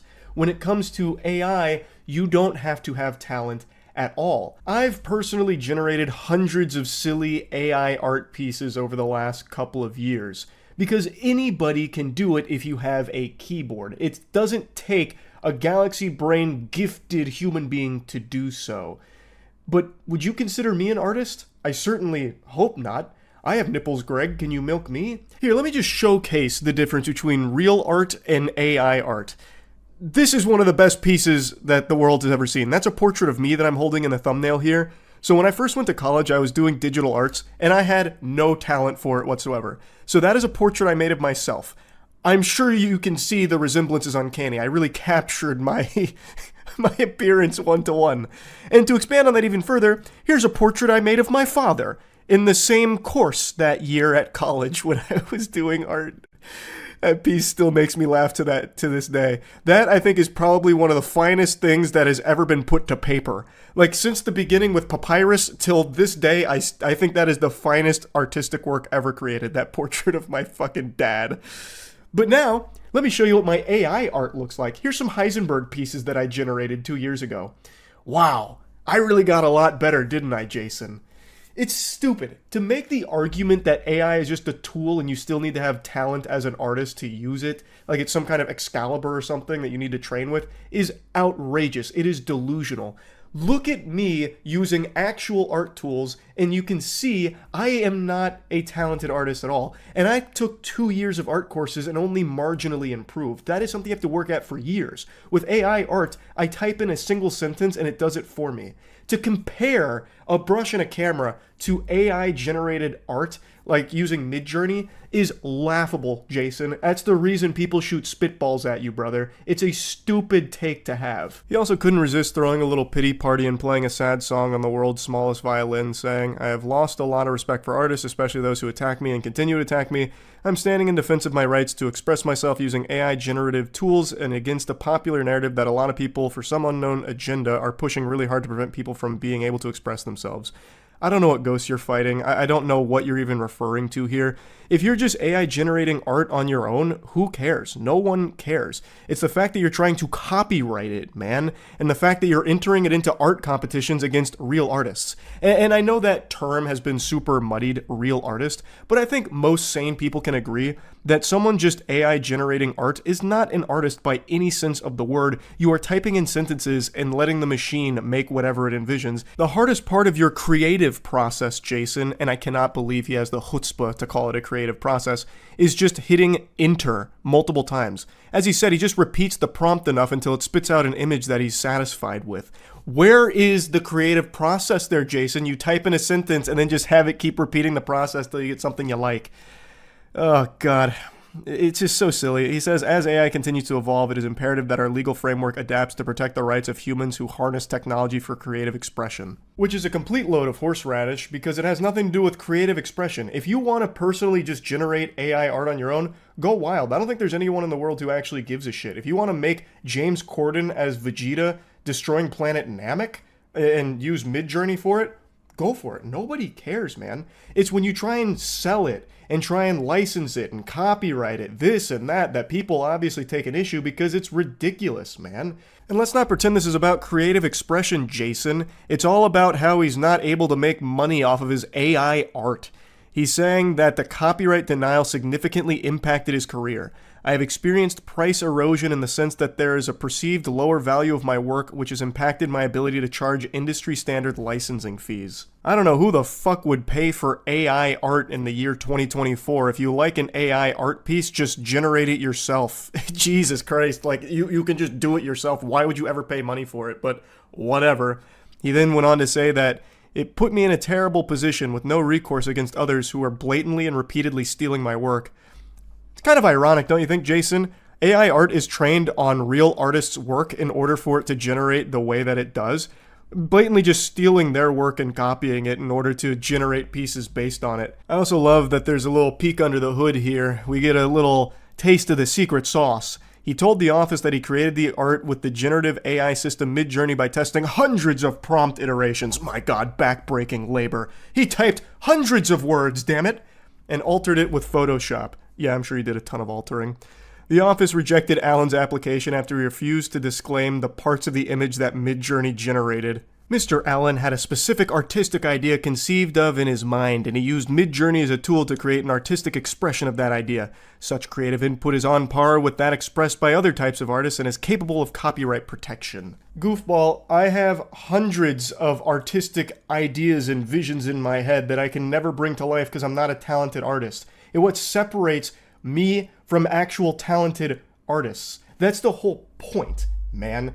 And it's fine if you want to generate what's in your head using AI art. I don't think that's a big deal at all. The problem comes when you try and copyright it, you try and sell it, or you try and deceive people with it, or you try and use AI art tools as a means of pushing out real artists. That's the main problem with AI art, and I'm sure you've all heard it a million times, but it's true. Companies are going to be shifting to AI art because it's cheaper and they can infinitely generate art without needing to pay actual artists a salary or anything. And it is a grim future because of things like that. But if you want to generate AI art pieces that just take what's up here in your noodle and put it onto a picture, go for it. But why are you going to try and make the argument that you're some real artist, you're going to try and copyright it, you're going to try and license it? It's stupid. I think that's so dumb. If Jason was just a little more honest with himself, like, hey, I just kind of typed sentences into Midjourney and I got a really cool picture from it, then no one would care. But right now, he's opened a goddamn case about it because he's so butthurt that they refuse to protect his AI-generated piece with a copyright protection. Like, what the fuck, man? It's so dumb. It's so dumb. I had to talk about this. So anyway, that's really about it. So yeah. You see the AI artwork that won a state fair. Yep, I did. Oh my God. The art community is in shambles. Yep, AI art's taken over. That is a beautiful piece of art though. Like, that looks good. It's all I see these days. People's portfolios suddenly look 1,000 times better with AI. I know, man. It's getting crazy. Like, I totally understand where they're coming from. Like, because the AI is getting to a point where it can legitimately do art on a level that's better than most humans. Like, it's getting crazy, and it can emulate styles. Have you guys heard of, is it Stable Diffusion? Andrew, you might know. Is it Stable Diffusion, the one that can mimic pretty much any manga artist? Stable Diffusion and Midjourney. I know Midjourney pretty well, but Stable Diffusion's the one that really impressed me. Yeah, here we go. Stable Diffusion. It can pretty much mimic any style. Well, in its database. It's crazy. It's really good at manga. It can do manga super well. I think it's really a very cool piece of technology, but my heart absolutely does break for artists. I think it'll never fully replace artists because when you work with an actual person, you can easily get across the ideas you want to them and tweak with them. Whereas with an AI, you can only type it to them and there's just, it's too plain. Like, it'll never get exactly what you're looking for, but it'll be a great tool for like small studios for games, small studios for movies, anything with a lower budget that can't afford a high price for a really talented artist. I can definitely see it being like a staple and like tremendously helpful. But yeah, it's absolutely going to be rough for like artists and commission. As an art major, I'm screaming in pain, agony, and anger. Hey man, it's one of those things. The cycle is continuing. Anyone remember when truckers were getting replaced with automated drivers and automated loaders? And I think it was the journalist that said learn to code. And then the journalists started getting replaced by automation for like cranking out articles, just AI generated articles. And then it was the truckers saying learn to code. Now it's the artists that are getting phased out by AI. I don't know who's going to say learn to code here though and going to eat it, but I'm sure it's coming. I think pretty soon they'll be able to do like podcasting with like deep fakes. You could just type in a script to it and they can do like a whole show. I really think AI is going to be big in podcasting in just a few years. Think about it. The official podcast, episode 380, we bring on Elon Musk to defend himself. And you'd have no idea it's not Elon Musk because the AI voice synthesis will be so fucking perfected by then. It's getting scary already. Who's like a really good... If this is Stable Diffusion, I think they had Oda in there, right? So could I try something in Oda style? Oh, I like that one. We'll go... I'll just take one from each. We'll do Vegeta versus James Corden, I think. I imagine this is like a light version of Stable Diffusion though, but let's see how it goes. Can it mimic your amazing art style? Bro, if it tried to mimic my portraits, it would probably blow up. Robots can't capture that kind of beauty. My art has soul. And it's just the beginning. I know. That's what's crazy. These, I think, are actually perfect. I think they've absolutely crushed this one. This is like very standard concept art pieces. Like, I could totally see these being used for God of War Ragnarok, honestly. These are right on the money. Okay, where are we at?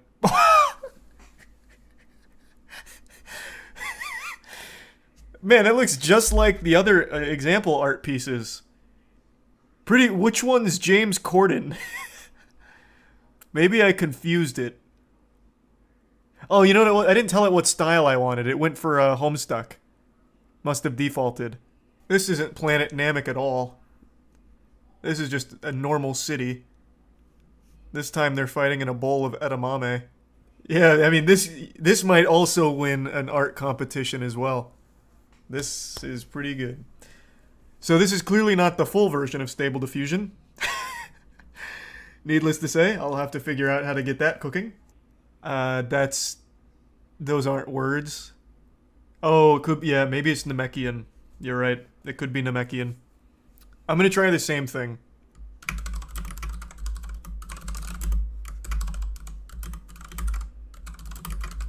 Maybe capitalizing so they know that they're places. Let's see what kind of difference we get here.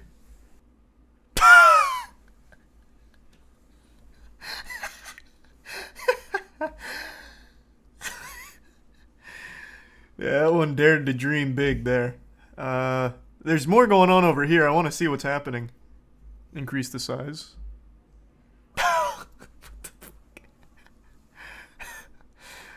That's not very Kincaid-esque at all. How do I dictate the style I'm looking for? Because they threw out Thomas Kincaid. Okay. Okay, this one over here is getting a little cleaner. Alright, little swords and sandals-esque.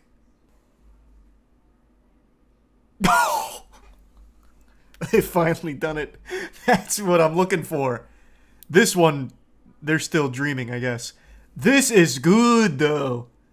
Alright, okay, I fuck with that. I'd put that on my fridge. They did nail James Corden here, though. That almost looks like a Google image. Alright, max it. We're coming in again. Going deep.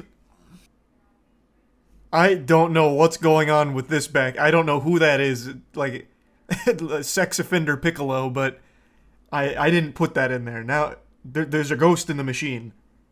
Yeah, like, nothing in here is really screaming Bob Ross to me. I don't know what this is. Like a bunch of blue marshmallows from the Lucky Charms. I'm really not sure. Let's crank this up. Let's give it as many chances as possible.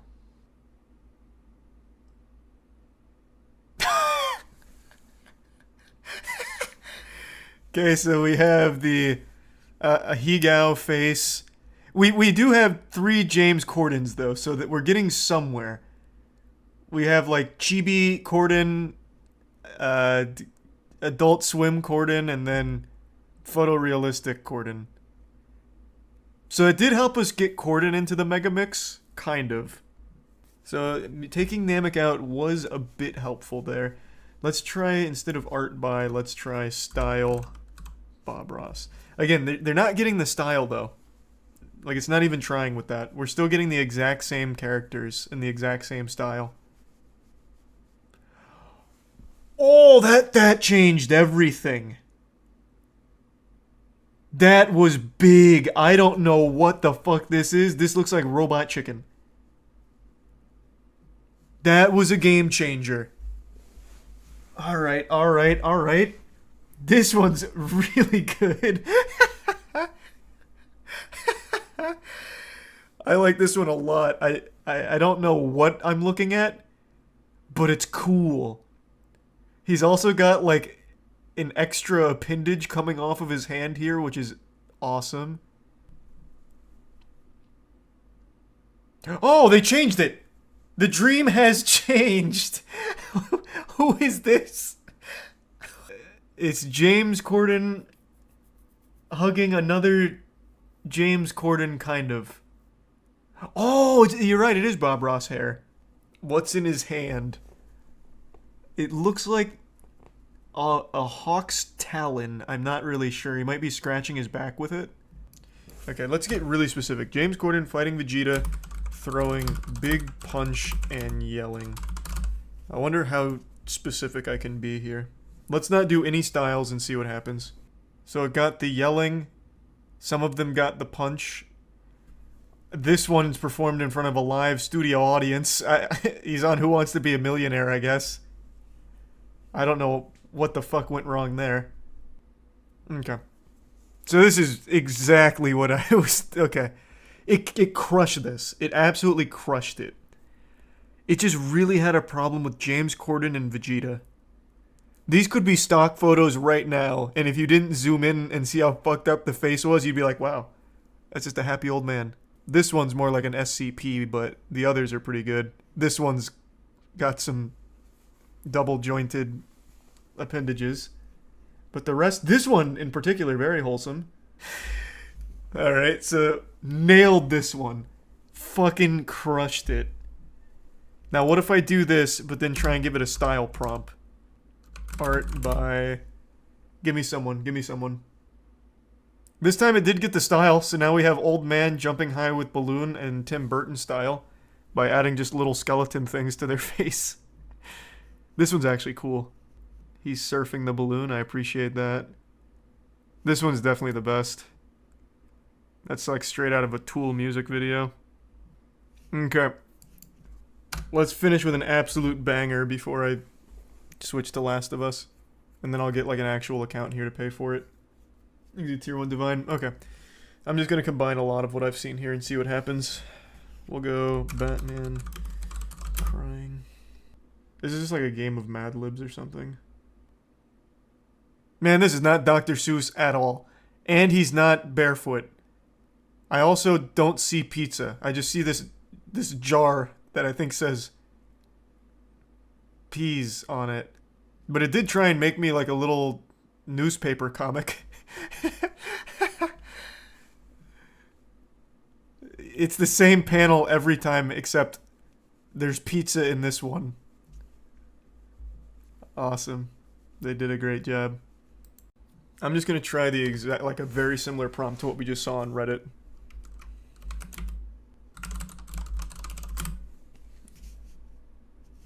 Just one. Oh my god, it works. Okay, let's go. That looks nothing like what we saw on the subreddit. Where's the cat? And what is this? A pool cue? Well, we finally got a different style. That's good. Alright.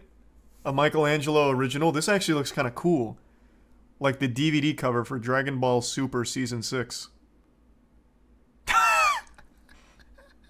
Alright. James Corden punching himself. We lost Vegeta, but we got something even better. Very cool. That looks nice. That looks very nice. We'll try Yu-Gi-Oh, sure. How about Yugi Moto drives riding skateboard, eating apple, blue eyes, white dragon. Holy fuck, that's awesome. It's missing like almost everything. You love to see that. Okay, let's start taking a few things out here to stop confusing it. How about Yugi Moto riding skateboard, eating apple? Jesus Christ. It's like Yugi and Bart Simpson did a fusion dance. And there's no apple. Alright, how about just Yugi Moto riding skateboard? That, who is that? Alright. We ventured into a different realm now. Commas don't do anything. I've tried with and without commas a million times now. I don't think commas do shit. My god, that's actually the closest we've come so far. Had things like 4K trending on ArtStation, etc. I did that already, though, with Unreal Engine. It didn't work, but here, we'll try it again. How about this? Just Yugi Moto trending on ArtStation. That would not be trending on ArtStation, and that's not Yugi Moto. It's the same guy. They just gave me the same guy on a different side. 60 steps is not enough. Or 80 steps is not enough. Cranking it all the way to the max didn't really seem to do much last time, but we'll try. They really like this guy. Why is the AI so married to this design? They were so close when I was misspelling Yugi's name. It really is attached to this character. Okay, let's switch it up. Optimus Prime, Unreal Engine. Oh. We're getting somewhere, alright. Now let's get a little more descriptive. Oops. Optimus Prime shooting laser beam from chest at statue. Dealer's choice on what statue, and we'll do it 4K. Not terrible. Looks more like that rock villain from Courage the Cowardly Dog who eventually got a coat and calmed down, but we're getting somewhere. How about Optimus Prime shooting green laser beam from eyes? Not at anything in particular. Concept art 4K. Not bad, I guess. At least this time it's close, though. Like, we're getting there. Oh, who is it shooting? They just threw a victim in here for some reason. It's like Pacific Rim made in Roblox. Whoever it is, they're wearing a fedora. The AI does not like Redditors, I guess. The AI is wanting to kill humans. Maybe. Maybe that's what it's trying to say. Who was like a really cool person like long, long ago? That's not Jesus Christ. Okay, we'll do Tony the Hawk. He's not that old, but we'll do Tony Hawk. Tony Hawk. This is as simple as it gets. The person, the style. I don't know who Edgar Edgar is. Let's look him up. Maybe this is right on the money. Tony Hawk. What if I just do Tony Hawk, nothing else? What did they do to his face and his hands? He's got little snakes on his hands. And he's skating on notebook paper. What the fuck went wrong here? That's his newest trick. Yeah, maybe. Moist esports. Yeah, let's see how this goes. This is gonna be a disaster, I already know. This is kinda hype. Where are we? They didn't even get our logo in here. Oh, come on. Photo of Tony Hawk 4K realistic studio light. Sure, let's try. I'll just copy that verbatim. Thanks to resub Funky. You see the update to the dominant developer drama? Yeah, I did, Tappy. Wow. Goodness me, Mr. Hawk. Interesting. Very interesting. Alright. It's not doing a great job with faces, so let's give it something that's not superhuman-like. Let's do... How about an animal? We'll do lion. Fuck, that actually looks good. Why does it have two extra... Oh my god, what are these? 4 noses? No, the more steps isn't going to change much. I've done max steps, I've done low steps, it's all kind of the same. Wow, that actually had a huge difference this time around. And there's a spaceship now. I guess this guy broke his leg. Oh, wait. The lion's got 3 normal lion legs and then 1 human arm. Which he's surprising this guy with. Alright, that looks like a pretty good fight going on there. It's doing a lot better with animals. So that's something to build off. Alright, I'll try this. We'll see. This is awfully descriptive. This is about as descriptive as you can really get for this scene, so let's try. Oh, it got a few things here. Okay. So it didn't get the battle with a human. It did get the realism. It did get the golden hour and the high contrast. It's got some big biceps. Alright, let's try something scary. I'm just gonna type in scary. Go wide. Oh, wait. My CFG scale's too high for that.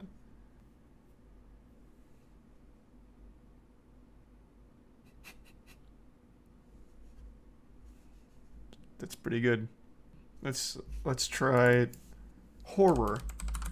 And let's lower the CFG. I'll give a lot of liberty here to the to the AI. Yep, that has absolutely nothing to do with the prompt, but it's pretty cool. That looks nice. Old Western town. Neon lit. Just throw neon into everything here. Alright. Claude Monet. The AI is really mastered. Alright. Alright, it is absolutely killing it with landscapes. It's really like people or anything organic. It is dropping ass on anything with a pulse. It just can't get it. But it's doing a really great job with, like, cityscapes and shit. Okay, I don't know why people keep saying this one. It's not going to work. Like, there's a 0% chance that it works, but here. One of your descriptors is beautiful. How is an AI supposed to interpret beauty? Wow.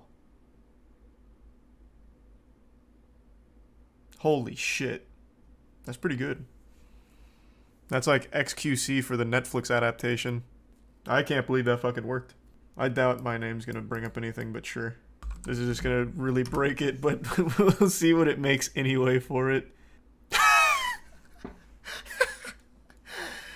Yeah, that's a rage quit if I've ever seen one. Let's see who they think Charles White looks like by default. All in all, a valiant attempt, I would say. It's it's not too far off, I suppose. I wonder what happens if I do this. A realistic photo of my dad. Let me see. I wonder what it comes up with for this.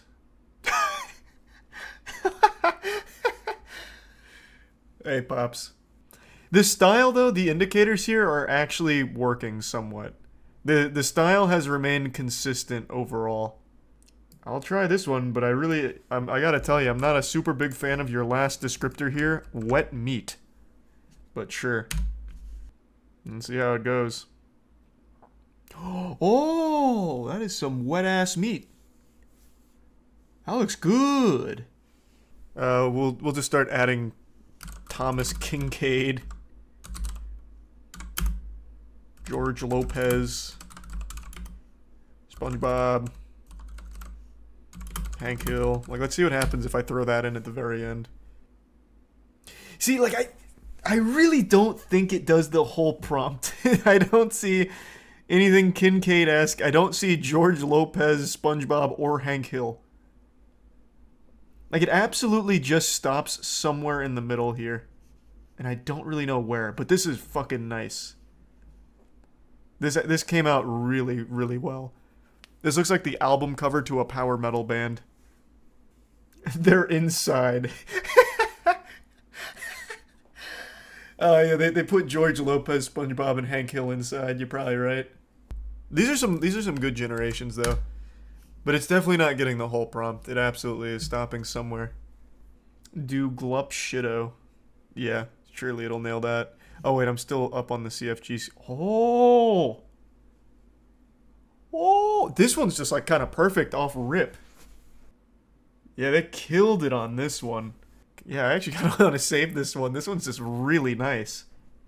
Georgia, there's no chance this works, but I'll do it anyway just for the sake of it. It needs to be like a lot more descriptive, I think. Hey, wait a minute, that's pretty good. Hey, that's not bad at all, actually. They're not kissing yet, but they have kissed prior to the photo. Let's try that. Do they have like a Batman porn sampler here, you think? Let's try Euler. What comic is that from? The Batman Who Kisses? I don't know. Oh, hey. Alright. Change it one more time. I think we're in. This is definitely a PLMS situation, I think. This is going to be perfect. Give me the smooch. Come on, baby. Take us home. They are absolutely kissing. 100%, but it's blurred. Unlucky. But we got there. It also looks very good. Hey, I'm back in the art studio after 9 long years since college. And I'm going to be putting Matt through the ringer here. We're drawing from memory. And we have a bunch of prompts. And I remember everything. I'm like an elephant. What if there's something in there that we've never seen? That'd be very sad. I think it's like general stuff like dog, cat. So Charlie's going to draw first, and then we're going to draw 5 images, or draw a prompt first. Yes. He's going to pick something, and then we will draw 5. We'll do it 5 times. Bring Charles the chalice. Let me start drawing something cool. Or you picking something? Yeah, you're picking something. Echidna. That's like Sonic and Knuckles. Or no, it's like Knuckles. But a real one. Whoa, I don't know what a real one looks like. Alright, give us 5 seconds on Google. Well, how am I supposed to sketch? You're not sketching. I don't, well, I'm sketching and then going back. No, that's why we're using markers. Hey, can I start yet?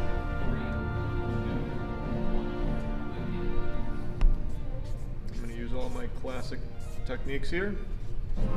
Yeah. Well, that looks like a potato. Echidnas are fucking stupid. I mean, they're not smart. If they were, they wouldn't be echidnas. They would have been humans by now. Yeah, agreed. Charlie, the pressure techniques are looking great there. Thank you. It's about gentle brush strokes. You don't want to manhandle the instruments. If you show your tools respect, they'll show you respect back.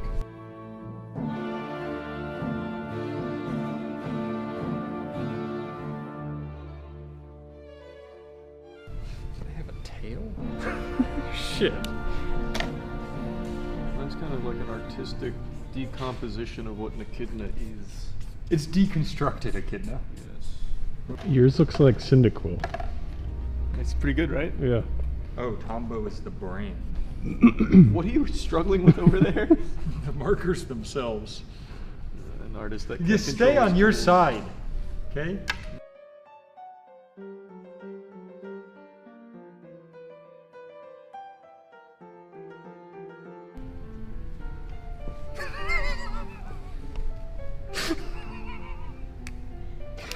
I love yours. Getting laughs from the crowd is not the optimal. Like when you used to go to Sweet Tomatoes and you could pick a baked potato or a sweet potato and they'd wrap them in different tin foil. It's like I'm so impressed. Fish was like forcing itself to evolve like a ball. And you know what we would call that? An echidna. An echidna, yeah. Knuckles. I mean, I think this probably beats Matt, so I'll just spend the rest of the time he takes drawing Knuckles. Well, you didn't finish your first one. What? He's done. This is what they look like.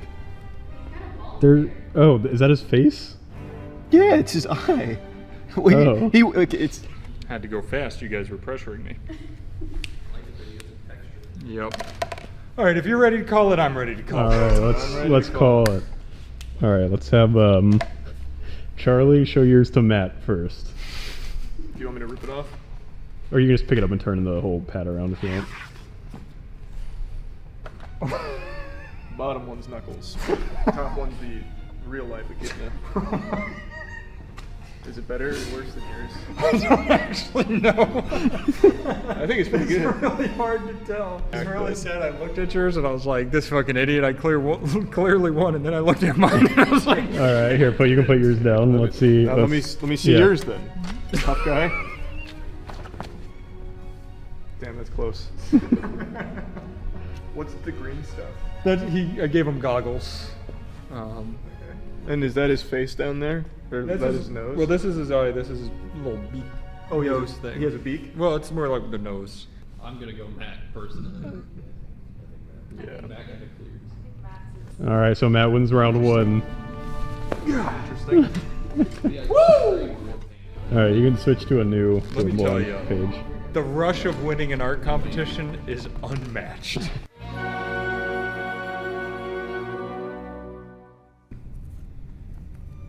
Elephant. Oh, that's so easy. Yeah, that's all day. I just referenced an elephant. Yeah, this is all day, son. Let's go. Yeah, Ready? Oh, I think Charlie's off to a strong start, actually. Thank you. Like I know my Let me elephants. see. Yes. You don't have vision. Yeah, nature. Did you guys know, since we're talking about elephants, did you know that they come from a patriarchal society, and when a male elephant reaches a certain age, he's outcasted from the group? Real. Or matriarch, sorry. That fucking woke liberals got me again. Do you know around what age that is? I don't, but it's probably like 20. Like in We real should life. do that in our society. We do. That way our presidents don't get so old. Oh, Okay, yours is coming along. That's a flat bottom girl yours right is- there. Yours is coming along. Flat bottomed elephants. You could stuff this bad boy into a missile silo.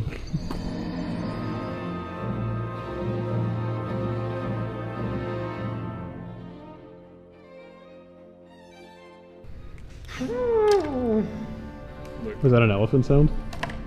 Yep.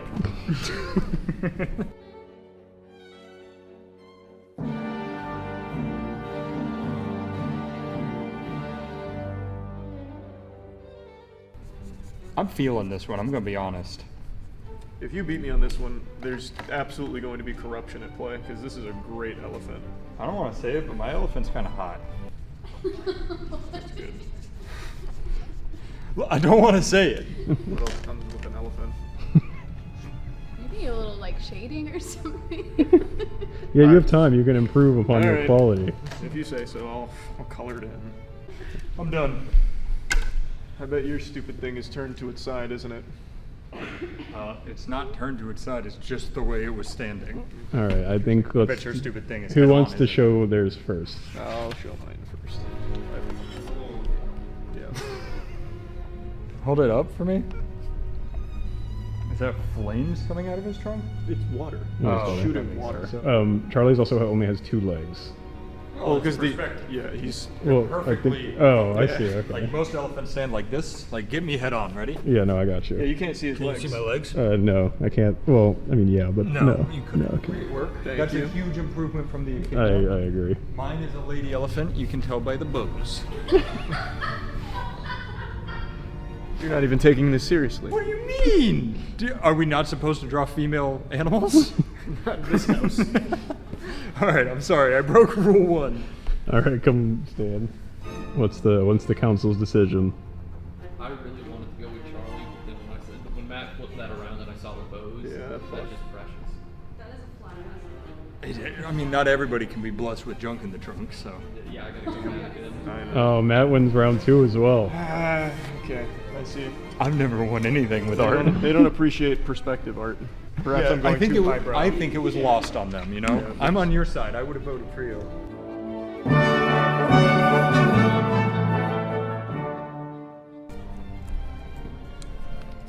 The Statue of Liberty.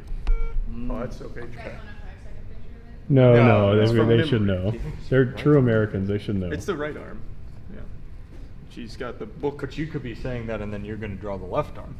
Yeah, I could be lying to you. Maybe she doesn't have a book. Maybe Why she would doesn't she? have arms. Why would she have a book? Maybe she's armless. Shit.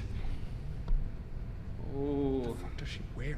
Just remember the Schoolhouse Rock. Yep. Lovely Lady Liberty. Yep. With And then- her book of recipes. Thank you. And the only one she's got, the Great American Melting Pot. You can simply fit right in. Doesn't matter This is where helping. you're from. Keep going. She's pretty curvy, right? Like she kind of had it going on. You're like your elephant. It's crazy how Her well waist the is snatched. I know Schoolhouse that Rock. one. Yep. I gave her a cowboy. All right. That's kind of cool. How does anybody in New York not wake up with a? Come on.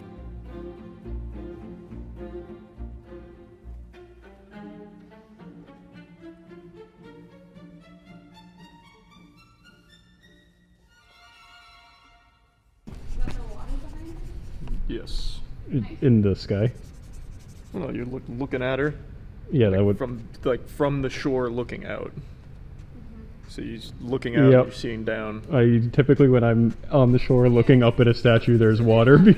Well, we're in a helicopter. Oh, I see. Okay. From the shore.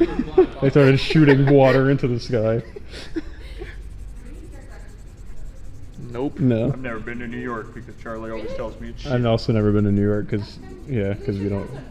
Yeah, that'd be a fun drive. Fuck New York. Pop quiz: where did we get the Statue of Liberty? Ellis Island. It is France, but Ellis Island is a cool spot. I think Charles is about finished, Matt. How you coming along? Does she have eyes? I'm not gonna help you. I mean, she did. Till the goddamn Liberals. communists poke him out. Yep. She probably has blue hair now.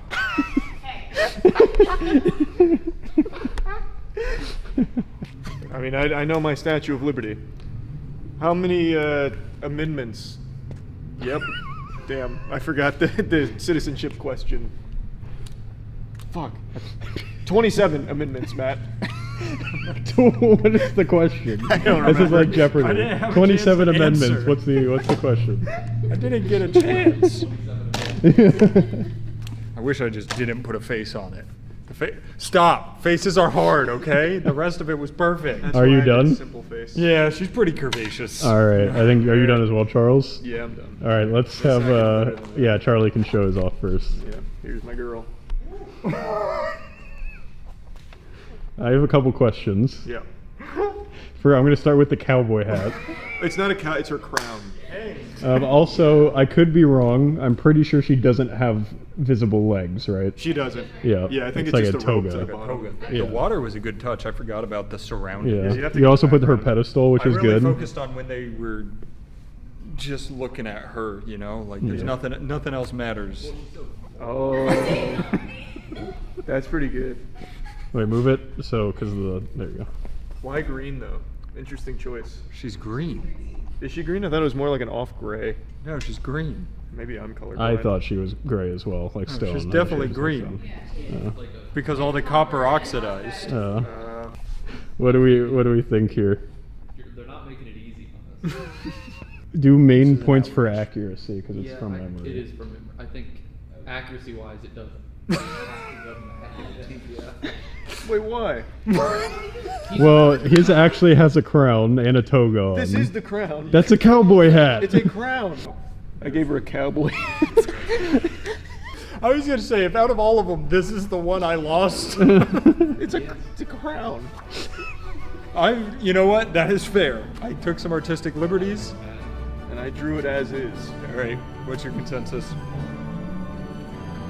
Alright, I think Matt wins this one as well. This is gonna be a fucking sweep! I mean, this is just kind of getting ridiculous now, though. Mine's the only one that's accurate. I didn't put a fucking help me sash on her. You gave her a cowboy hat! It's a crown! To a cowboy? It's not like yours looks like a crown, it looks like a thorn of roses. What the fuck are you talking about? Look at it! It's a crown! I've never seen a crown with 45 spikes on it. 1, 2, 3, 4, 5, 6, 7. Look up how many spikes it is.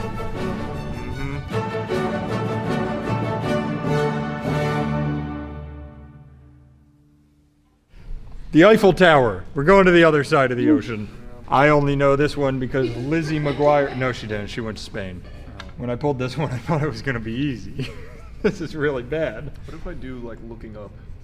Charlie's just trying to lose at this point. Oh, that's a good perspective piece. I like that. Have you been underneath the Eiffel Tower before? No, I saw a Mr. Beast video once, though. It is from memory, so. You think Charlie's been under the Eiffel Tower? I don't know. Yeah, I don't know why you would think that. Okay.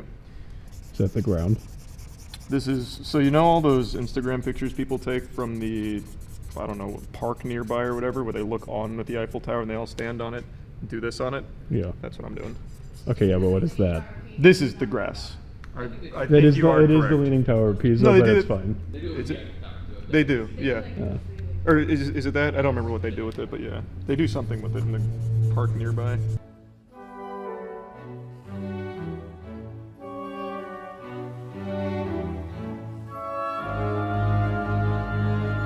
Charlie decided to draw everything but the actual tower. The tower's over here, I just haven't got to it yet. What is this? Buildings. It's buildings? Yeah, I Okay. just haven't finished No, it that's yet. fair. I just wasn't sure what you were like going for.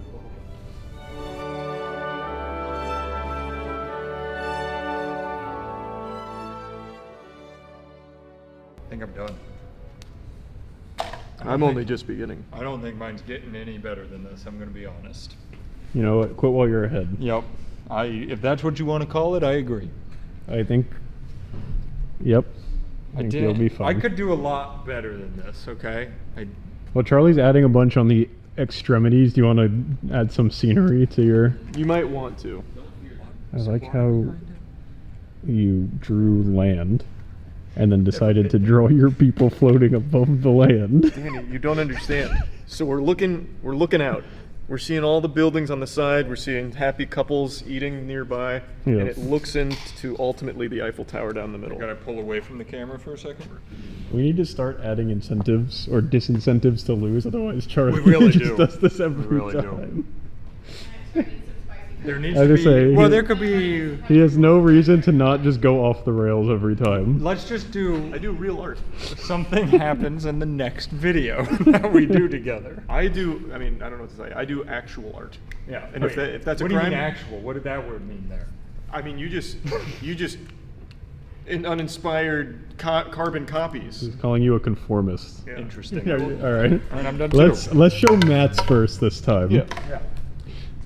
Read them and weep. Yeah, whatever. Ooh. So I have never been to the Eiffel Tower. Is there not like a beam and then an opening in the top? Is. Okay. It's also it would be lower and then an opening here. But I think and then it overall comes it's pretty back good. up. Yeah, the beginning really fucked me up. I like how are those arrows? Showing the elevator goes up. Yeah. It's working. All right, let's see Let's see Charlie. yours, Mr. Artiste. That's mine. It's a whole day adventure. Wait, The Eiffel Tower. so this is like the mall leading Isn't up that where to- the Avengers live? Because of the big like A on the top. And these are buildings on the side. Yeah. The idea of I buildings, think that's rather. pretty good. All right, let's come stand in the middle. It is abstract. It is. Well, mine's a day at the Eiffel Tower. Yeah, mine's a whole scene. Mine is. We were also told to draw the Eiffel Tower. Which I did. Yeah. It is right there. Okay, on that same token, you drew a female elephant with bows all over it. That's kind of the same thing. Wait, but the elephant was There was there. an elephant. And my Eiffel Tower's there. I'll let the group here decide who wins this one. Yeah, Caleb, you have to leave the room now. Yeah. Someone with taste. All right, what is the consensus? Yeah, who's the winner? Charlie didn't even draw the tower. It's right there, Danny. Chelsea, step in. Take control. No, Right, you know what? It's just it goes to Peyton. Yeah, It's just a simple Peyton, you can be answer. the commissioner. This is a tough one. I like Charlie's perspective, and I do like that he has the tears on the tower. Okay, well, that's a loss for you, Matt. Unlucky.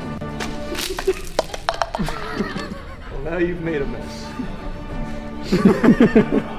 I forgot we still have one more image. All right, here, I'll let the audience pick it. I would have loved to see you. If you have time after, you can just like for bonus points. Recreate the Mona Lisa. Oh, there we go. That's a good one. That's a good one. Oh, I don't know any Schoolhouse Rock about her. We don't have any brown. We're worried about the shape, not the color. Well, as artists, we're worried about everything. Hey, have you ever looked at the Mona Lisa? I looked at a picture of her once, that weirdo bitch. Yeah, I was gonna say, I've never seen it. Mm-hmm. It's not that big, but it's big enough from my perspective. It's huge.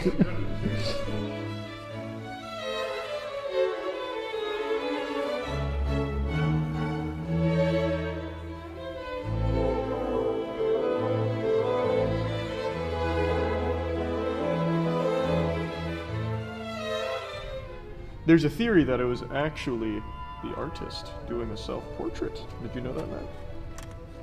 Who did the Mona Lisa? Oh, holy shit, who did the Mona Lisa? I was gonna say, wasn't it a guy? Yeah, it was. What was Michelangelo or whatever? No. It was definitely, I know it was Michelangelo. Leonardo DiCaprio? Oh, yeah, Da Vinci. Nice. Yeah, that makes sense. Yeah, I knew it was one of the Ninja Turtles. I think I know what you're doing. 5 minutes? Man, time is We've flying. barely begun. You want to know how long it took that guy to make the real one? At least 12 minutes. Yeah, there's scenery. Yeah, there's a whole scene behind Yeah. her. There's like rolling hills and houses, I think, right? Like in the background. Is there? Like I think she's on isn't she like on a bridge and there's like hills No, and she's stuff in the like she's on background? like an open balcony, isn't she? That's So what I think is there's- gonna happen. There's stars in the sky, I'm sure. Yeah, it's like Starry Night is what it's called. Yeah, there's like a little moon. Because that's how they get the view She behind wasn't her. a super nosy girl, was she? Yeah, what does that mean? Like she's got like the right, just a middle amount of nose. The right amount of nose. Yeah. What's the Do right you o- see my schnoz? Okay, I'm okay with big noses. I think this is a strong one from Matt, I'm gonna be honest. Just comparatively. You're just filling it up with activity. Yeah, I just need to. Charlie's taking this one more seriously. I can feel it. Yeah. Oh God. Are you done? You got a minute left if you want to make any final touches. No. When something's perfect, you don't touch it anymore. That's You're fair. right. What was I thinking? Are you done too? Yeah, I'm done. I think Charlie should show his first Okay. because I think you have a special presentation. Oh, okay. Yeah, mine's just like the Mona Lisa, as she currently sits. Oh, wait, is she sitting? Yeah, she's got her Is hands. it not just a bust? No, she has her hands on her lap. Oh. Yeah. Those are the environment protests going on. Oh yeah, the climate, this Just Stop Oil campaign getting rolled through. Let me get the eyes following. Pretty good. Yeah, it's right? uncanny actually. Whoa, that's pretty good. All right, ready? So let's see if the eyes follow. They do. That's crazy. That is so nuts. Shall we? You guys want to show them the actual picture? Yeah, it's. If you guys had combined the two, you'd actually have Yeah. a perfect painting right Oh wow, Oh, she yeah, does yeah. have arms. Charlie Oh, that's the zoomed in a Mona little bit, Lisa. Matt zoomed out a little bit. It'd be What's the council's ruling on this one? I think Charlie's. I think he did a good job with the face. Charlie got hurt. Mine is just my face, so that's really hurtful. Yeah, this is I feel like we have another situation where Matt did a complete one and Charlie is not. Boy, how is Matt's the only thing not complete about mine is the background. He didn't even put her fucking arms on it. What's the final decision? I like Charlie. Yeah. Sounds like Charlie's the winner of this This is one. the only one I would have sided with Charlie on. The fucking Mrs. Lightyear, whatever the hell it's called, Statue of Liberty, was some bullshit. Hey, I didn't win on the Mrs. Lightyear. It was the Eiffel Tower. Wow. I was frustrated. Art really takes it out of you. What a good fight, though. Great game, great game. Crazy. Oh, that was fun. That was fun. I like art. Last week, the beautiful city of Tampa was visited by someone very special. And it wasn't Santa Claus, it was someone far more important and more well-known. Taylor Swift. Tampa got taken over by the Swifties, and it provided a unique opportunity for us to try a dumb idea that we cooked up a long time ago. I'll go ahead and give you the business on it real quick. Most of you know I'm not exactly the best artist in the world, which is very pathetic and tragic considering my first 2 years at university were spent in the digital arts field. And we wanted to harness my raw lack of ability here to make one of those beach videos that are big on YouTube where people will set up shop, be like, hey, curl this dumbbell, win $100, beat my dog in an arm wrestling competition, win a car, that kind of thing. We wanted to do that, so we'd set up a little portrait or caricature booth for me and charge people like $5 to have it done, and what they'd receive is the single most revolting, most downright insulting piece of shit they've ever seen in their entire life.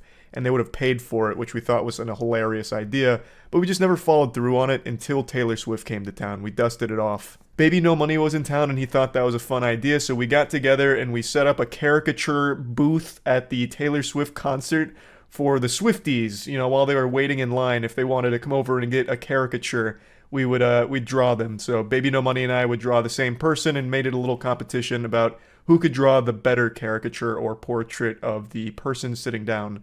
Unfortunately, we couldn't charge for it. You know, we decided to have mercy on their wallets. They're already paying like $5,000 for the nosebleed section of a Taylor Swift concert. So we did it for free, but I still love the idea that if we charged for it, we would have actually taken money for the worst art they've ever seen. Said what? I've done a lot of portraits. I'll be good. I am a portrait. Our first person, come take a seat. Oh, hell yeah. All right, 3, 2, 1, go. How long do we have? Keep it short, a couple minutes. Yeah, they're still waiting in line for the concert. I'm stressed out already, man. I'm actually in the zone right now. I'm in a flow state. Flow state, bro state, whatever state it is. I'm feeling it. Oh my god. Back in the day, my Art 8 teacher crowned me king artist of my class, so. I do a lot of everything. I do like some stuff, I shouldn't be giving these away for free, if I'm being honest. Yeah, it's probably like at least $100,000. Like the heads at Easter Island. 3 minutes remaining. Yeah, you guys have 3 minutes left. They are both just like zoned in. They are, they're killing it. Well, I'm on a tight time schedule and I want to make sure she gets her money's worth. I'm so sorry. I'm loving this. I gotta be honest, I think I'm done. It doesn't really get better than this one, honestly. Put on your finishing touches, you've got a minute left. Oh, I have a full minute? Yeah, you can do some like shading and stuff, Charles. I'll do some shading. Where's my charcoal pencil? So you have to smudge the charcoal in order to capture shadow. It's the shadow from the tree on her neck. What shadow from the tree on her neck? There was when I started. There was when I started. 3, 2, Sign. Make sure you sign your work. 1. All right. Great work, guys. So now you get to choose which one you want to keep.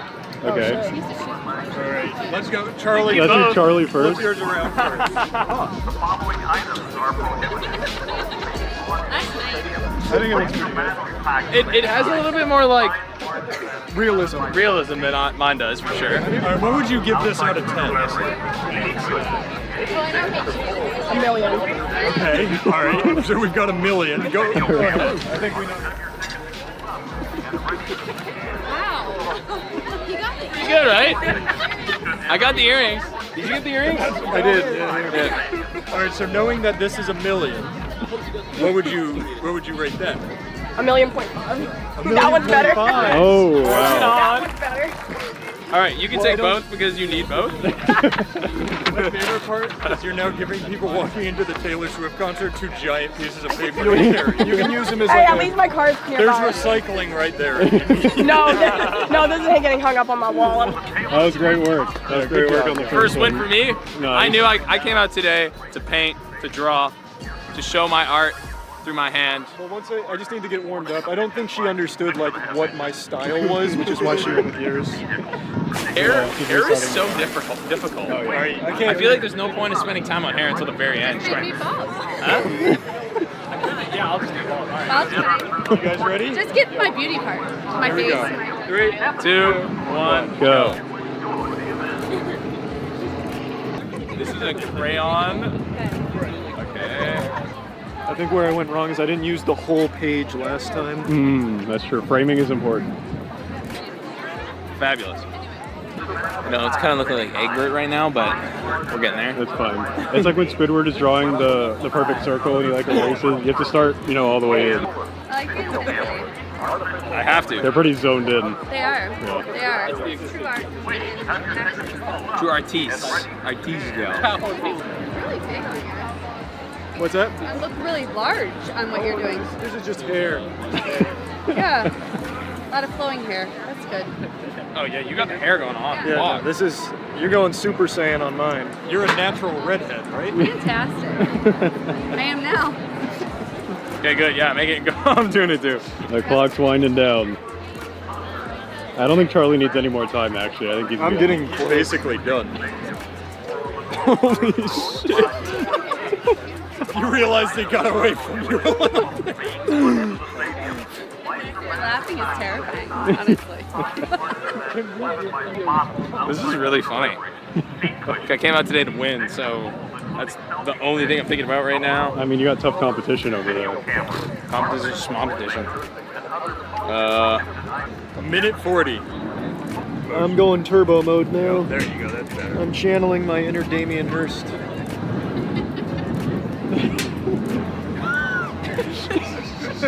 He's gone like full meat canyon. Oh,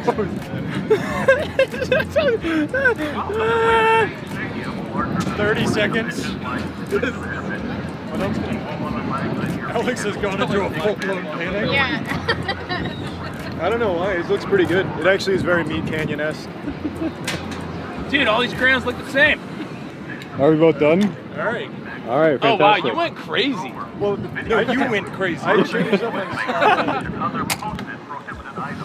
last time I just didn't use enough of the... Wow, I don't know about crayons. So let's have Charlie turn first. Yeah. Oh, yeah, that's good. Capture the antlers and everything. Yeah, how about... I like my nostrils. It looks like big saggy boobs. But that's fine. All What right. would you rate it out of 10? Okay. What's the scale of like creativity or like Just how much you artistry? like it. On how? 100% that's going on my fridge. Yeah, I'll give it a 7. 7. All Strong, right. 7 strong. Yeah. Respectable. 7 is hanging. Okay. So my art direction was kind of like, go more about like the things that really bring your face alive and like, what you're wearing and like the, like just the beauty. Wow. I look like a cross between me and Ruth Bader Ginsburg. It's a good one, right? Wow. It didn't really come out as well as I was expecting, Okay. but Also, the hair, do I have dandruff or no? no. Okay. I don't know. The follicles. Yeah, I was trying to make, yeah. Okay, I appreciate the effort and the yellow eyes. Okay, I'll give, because I like your heart and your spirit and you laughed a lot, I'll give you a 4. I'll take a 4. That was a no contest. So yeah, All right. You deserve to take both home. Yeah, I need them both. Thank you so much. No, thank You're Thank you so welcome. much. These are excellent. Thank you. Thank you. I think you guys are getting better. Yeah. I think I got a lot worse there. That's fine. Okay, 4 minutes or so. Paintings are low-key worth a lot of money if you think about it. Well, I mean, you're not going to find anything else like it. We all set? Ready? Here we go in 3, 2, 1. Go. 4 minutes.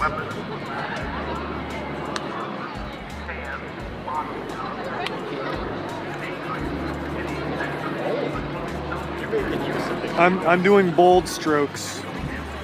Oh yeah, those are the glasses. All right. I just got lost. Hold on. Need to take.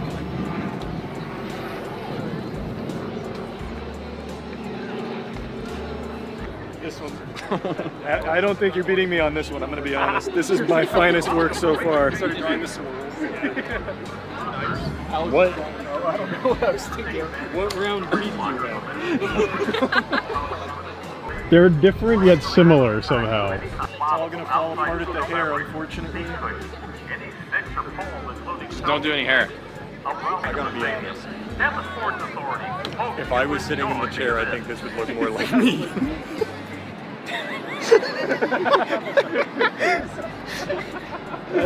I just disagree. I mean, you're not done yet. A lot can change. Let me add the shading first. Speaking of, you've got a minute and a half left.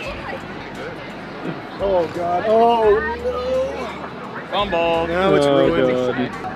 I think the little specks of dirt really add to it. Oh no! I like the like you're not sure what else you could possibly do. Well, it's pretty good. She has giant red earrings on. I actually didn't notice. That's a huge save. We're mixing mediums. You gotta mix the meads. Is this the ponytail? Yep. How much time, Matt? 20 seconds. Finishing touches. Oh, I forgot the eyebrows. 10 seconds. Alright, finishing touches. Great job. Oh, I brought it back at the end. Alright, pencils down. Nice. Yours is sick. That's what I was thinking. I don't know what he did the first one and then he just went chaotic. I think the time constraints are really putting. Yeah, it's a little stressful because I want to get as many details as I can, but yeah. I think that's where he's getting tripped up. Yeah, that's where you and I differ. Like, I realize details aren't important. All right, why don't we go ahead and start with Charles? Yeah, we'll start with Charles. I like the abstract. It's honestly, it's not bad. That's what I was thinking. Yeah. I mean, you guys are basically identical. Like, I agree. You out of the line. I agree. What do you rate it out of 10? I give it a 7.5. That's pretty good, yeah. Go ahead. He drew you as like a demon. You have nice teeth, so I was trying to, bring out the teeth. Yeah. Glasses were a little bit longer in the middle than I expected. That was just like, some effort. The earrings are red, and they didn't come out red here. And you got nice mix of gray and yellow hair and. Yeah. Now that he sold you, what would you rate that one? After the, I was originally thinking it's like a 2, but the explanation brought up to like 5, 6. Oh, it was a salesman. That was good. Yeah. Sometimes 2s can come up to 6s. Oh yeah. Oh yeah, here. You wouldn't want to get this confused with all the other high quality art you hang around the house. Another satisfied customer. Yes, great work. All right. Really popped off on the last one. That went crazy. That was good fun. You went to work. It was an honor to paint beside or draw beside you. Dude, my life is complete. I've always wanted to do that. Well, it's not about us. I mean, it's about the Taylor Swifties. Swifts. Yeah, the Swifties. We did it for them, really. Should we make a cover song? They just threw that away over there. No, they didn't. Oh, I was about to throw some hands, bro. I'm often asked to tell stories about my days from college since I've told so many, mainly around how I was a fucking weirdo for like the first year and a half pretending to be a mysterious anime character and shit like that. But today I wanted to mix it up and hit you with a story from the academic side of my college experience. Now, I was a digital arts major for the first 2 years I was in college, and then I switched to human sciences and exercise physiology for my concentration. And the reason for that is because I just truly wasn't talented in the art field at all. And I knew that going into it. I wasn't disillusioned thinking I was actually talented at art like some kind of sommelier with the crayons or anything. I'd always sucked asshole when it came to art. But I thought it'd be fun to at least try to do like some cartoon shit and animation in college because I'd always liked it. But it wasn't fun and I wasn't good at it. Half of my like actual physical art projects ended up looking like something Jackson Pollock would have made while overdosing on ketamine. My 3D animation shit was absolutely fucking terrible. That looked like a video game glitch. Like, it was all really fucking terrible. Now, unfortunately, I don't have any of the 3D models I worked on back then anymore. I just don't have the files. But luckily, my mother kept all of the actual physical art pieces that I've made. And honestly, it should be a crime that she even kept them. They're so fucking bad. But I'd like to take you on a tour through them. So, as you can probably guess, this is me. The resemblance is uncanny. This was my first self-portrait I did in the figure drawing course, and you can see just with each stroke of the pencil that I was able to just really capture a different, beautiful aspect of my figure here. I mean, it's like looking in a mirror, honestly. I bet you're asking yourself right now, Charlie, did you get an F for cheating? Because you probably just took a picture of yourself and submitted it. It looks so good. And I gotta tell you, this was hand-drawn, if you can believe that. And trust me, that's just the tip of the iceberg. I only got better from there. Here's...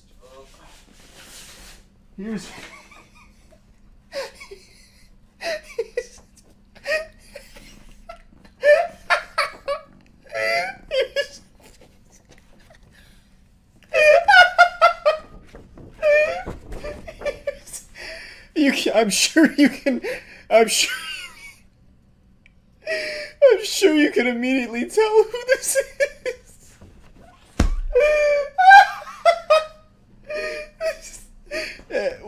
It goes without saying, I don't even need to tell you who this is. This is my dad, as I'm sure you immediately guessed upon seeing it. You're like, oh, that's Charlie's dad. That's Mr. White. The pose I was able to really nail here. This was he was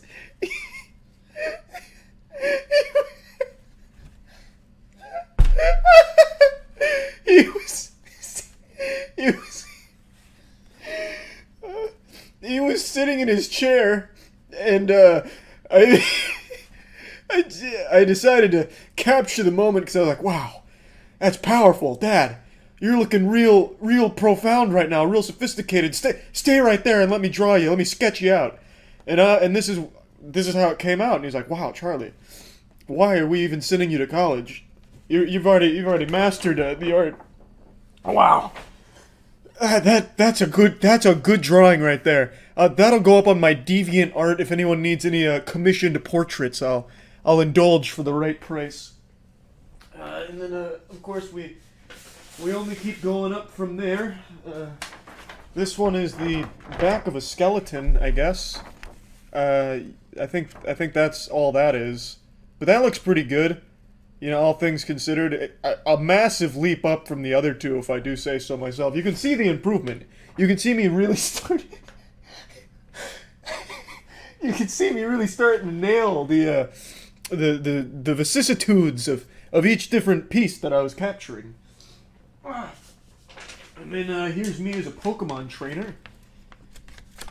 There's me just. Yeah, tossing ye old Pokeball, catching a Hitmonlee or a Scyther, you know, any Pokemon Charlie likes. Buzzwole, perhaps? Yeah, so, you know, we're getting real good here. The hands look a little fucked up, kind of like some claymation type shit. But other than that, I mean, that's about as good as she gets right there. That's pretty solid stuff. And then, of course, you can't just have, you know, pencil, pen, and charcoal. You also have to have some painting, which I mastered. And I knew going into it I was going to be good at the painting. So here's the world, and there's another planet up there. So this looks pretty good if it was hung in a fourth grader's classroom. pretty proud of this one, if I do say so myself. Looking back on it, it looks like there was room for improvement, but hey, you can't fault where my heart was here. This is something that would definitely be hung on the fridge to celebrate their 6-year-old's first painting. So, I mean, I don't remember what grade I got on it, but anything less than an A would be criminal. Wow. We still got more though. Don't worry. I can keep showing you some of these. I actually, unironically, did get kind of good towards the end of my figure drawing course. So, you're gonna accuse me of plagiarism. I already know it. You're gonna accuse me of stealing this from another student, but I assure you, I did actually draw this next piece. This was me looking at like an assortment of different things that the professor put on a table. And actually looks pretty fucking good. So I really did start to get the hang of it towards the end of the course, and then immediately switched majors, so I never touched it again or got any better. So this is like peak Charlie art. Like, this piece actually looks kind of fucking good. So actually happy with that one. And then I also did another decent one too. I believe this was the last piece before the end of that semester. And it was another like weird, goofy like crime scene that she set up, where it was like a head in a bowl on like a tablecloth thing. I really got the tablecloth nicely. Like, that tablecloth is looking beautiful. So I started to really nail this medium here. I think this is charcoal, right? So I really started to get the hang of that. And yeah, so that came out nice. But that's really peak of Charlie's art. Coming back down, we had some more stinky ones, unfortunately. Not super great here. I don't exactly know what this is, but you know, I made it. I guess this is like some kind of cosmic supernova happening up here, and I think that's me with Pokeballs for eyes and Tetris blocks for eyebrows and Pac-Man for ears. I think these are Yu-Gi-Oh card backs, so I mean it meant something at the time, and I'm sure someone can derive some meaning from it. I don't remember what it was, but I'm sure at the time it was a real thought-provoking piece. And of course I have this, which I think is just different kinds of corn. Maybe leaves, I'm not really sure. It's either corn or leaves. Either way, it's still, you know, pretty cool, I guess. You know, I mean, it's art, so, you know, sometimes it just takes a little digging deeper to find the meaning. Then there's this. Again, it's at some point in time I was able to explain why I made this, but that was many moons ago now, many years, so I don't know what it means anymore, but I'm sure someone out there just lost their mind over how good it looks. You know, and then I got some of these. Another confusing piece from the artistic stylings of Charles. It's like a Rorschach painting, kind of, where you're supposed to like find what you see in it to explain your emotions. So, I mean, these are all pretty good. You know, looking back on these, I was definitely better than I remembered, honestly. Like, I was actually kind of a prodigy. I have another one of these. Still, again, I don't know what it means. It's like in Full Metal Alchemist Brotherhood, where Edward goes into that like zone with that like faceless thing. You know, but again, I just wanted to show you, you know, I was a pretty talented art student, all things considered, before I switched my majors. I bet the university still beats themselves up about it, letting me switch majors. They should have told me to stick with it. I could have been one of the biggest artists in the world. But, you know, that's the way the cookie crumbles, I suppose. Yeah, I just wanted to show you some of my art pieces. I have a couple more stories from those art class days that I'll share in the future, but I thought this would be a fun one to start it with. So yeah, that's about it. See ya. I'm fucking selling Watto. What do you mean? What do you mean keep Watto? I'm not fucking... I'm keeping... A lot of people want you to keep Watto. Watto is auctioned. More people want you to keep Watto than the Moby Huge Mobile. Don't care. Someone can take Watto. I don't know. It's for charity, and it does me a fucking favor. You don't like Watto?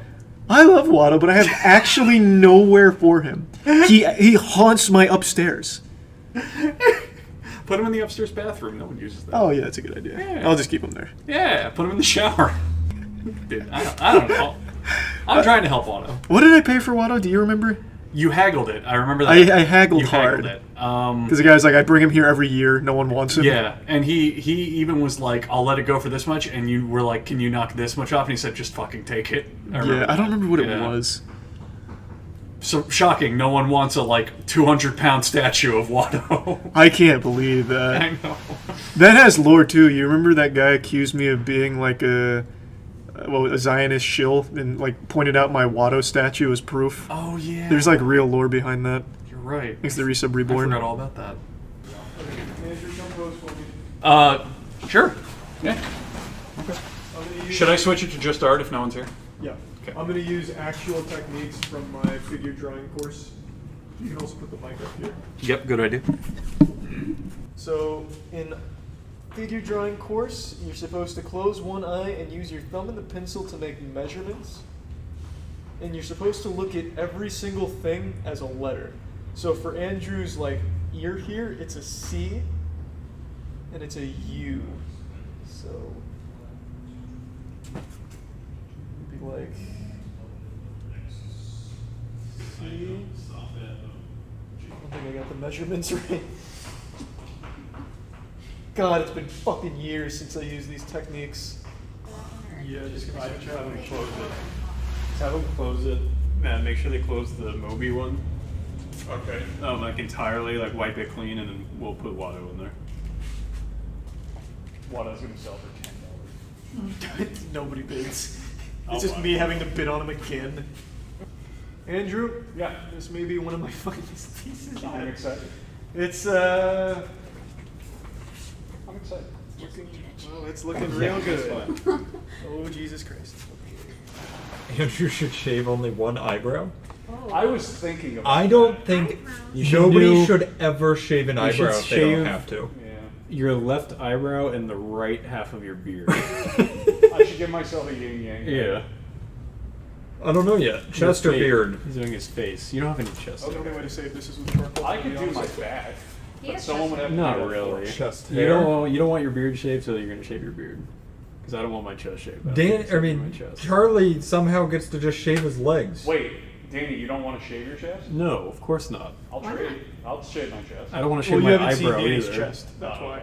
Nobody shave their eyebrows. They never grow back the same. You'll look weird forever. That's why a lot of people who like overly plucked their eyebrows in like the early 2000s, they still have wonky eyebrows. Yep. What are you trying to say about my eyebrows, man? Damn, son. It's like I'm not even looking at you. What the fuck am I doing? Yeah, what is happening? I It don't know. looks Can like you even those see that? boards with the, you drag the magnetic dust around to make hair, and you accidentally just dragged it to weird parts of the face. Oh, the fucking hairy thing. Yeah. This is the dumbest shit of all time. I have your fucking nose off to the side, but your face, like your mouth. Wait, looking why at me. is that's his nose? Yeah. Why? He changed his pose. That's what happened. What do you mean? Yeah, It's in his because- forehead. Look more to your left. If you wait, Welcome to figure drawing. point with your finger where you think his eyeballs would be right now, and tell me that his nose isn't above it. Yeah, it's because his pose has changed. No. Was he looking I up? have a Yes. specific- Oh, I have okay. a specific spot in the ceiling I've been looking at the whole time. We'll do it that way to get the brighter camera up there. I am gonna have to change this. Showed a random child. Yeah. You're an artist. Those so videos you are can so compensate sweet. For anything. I can make it work. Yeah. I might be one of the finest portrait artists of our Did you generation. sneeze on the charcoal? Matt, please, you don't understand fine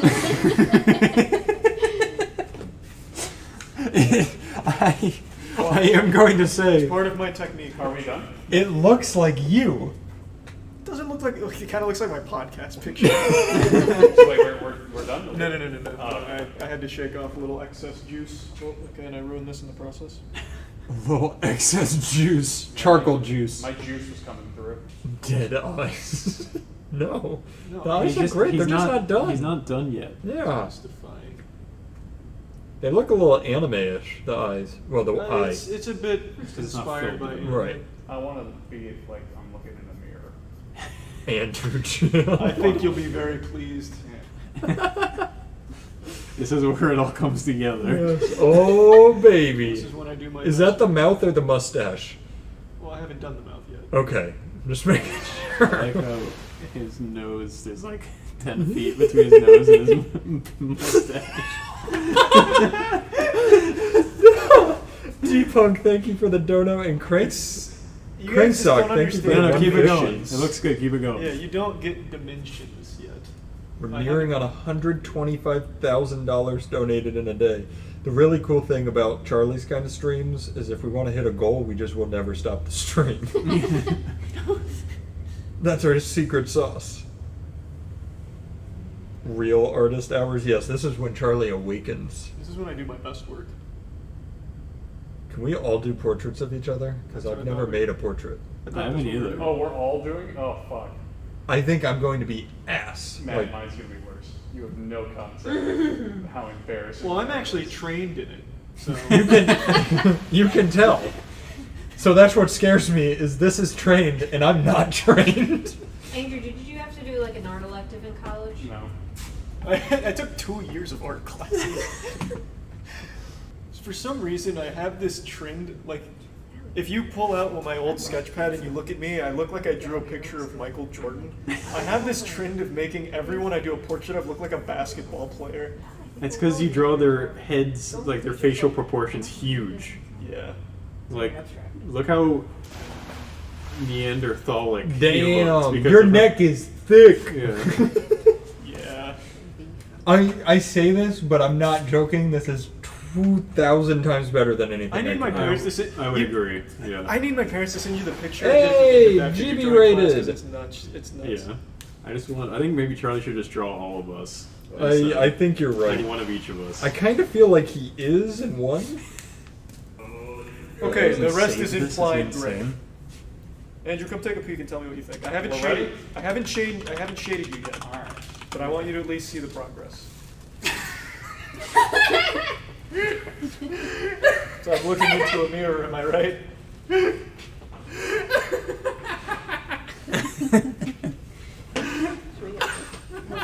I was really off to a good start with the ear. Why did you give me sheep hair? Well, there was a lot of nuance that I was trying to capture.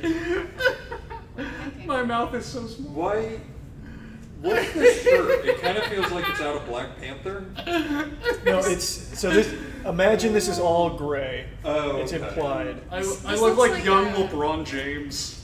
This looks like medieval Christian art. Yeah. Like this is supposed to be like one of the 12 disciples, painted in like 1200 AD. Yeah. Oh fuck, that's so good. Jeez. I would pay 10,000 for that. We're at No, 120. I need to show you what I actually look like when I used to do that. Do you want to sketch somebody else, or do you Yeah. want somebody to sketch? Wait, No, I'll you're sketch not done yet, are you? Yeah, it's not gonna. I can't save it. I can do a lot of magic when it comes to art, but All this right, is do too Mad much. next. What's the pain in his Perfect. voice? I want to know the difference between that and me. Yeah, do Mad next. You expertly captured my miracle mile, which is the gap between my nose and mustache. Do you want props or no props? Are you a props kind of artist? Yeah, please bring a prop. Holy shit. We can. I don't know. It doesn't matter. It's on there. It's in a slot, but we can change that into the headshot if you want. It's really up to whatever chat wants. If you want Andrew's portrait, that's fine. If not, that's. I'd say also fine. let's change number 10 to the personal headshot Okay. portrait. Yeah, that's probably a better So I'm trying. My mom's gonna send a picture because I actually like when I did those. I was pretty good. I did a self-portrait of myself that is nutty. Yeah. It's like actually nutty. Unironically, I thought I was gonna come in here and draw Andrew like photorealistic. I seem to have forgotten that I don't do that anymore. I look more like you than myself. Yeah. It's gonna be cool. It's gonna just leave like a dot spot. of color, Yeah. Or if we don't reinforce it correctly, it's gonna blend. Look at how good this self-portrait was towards the end. This is when I had short hair. Ooh, I got look at nutty. those eyes. I captured a whole feeling of Charles' mysterious anime arc. There we go. Oh, look at that. The way it's blown out on the screen. Does it not look good on the screen? Charlie, I don't think you've lost your touch at all. I mean, my portrait, your portrait, it's like Yeah. night and day. The same shit, you know? I like to go to the very top of the page so I have no room for the hair.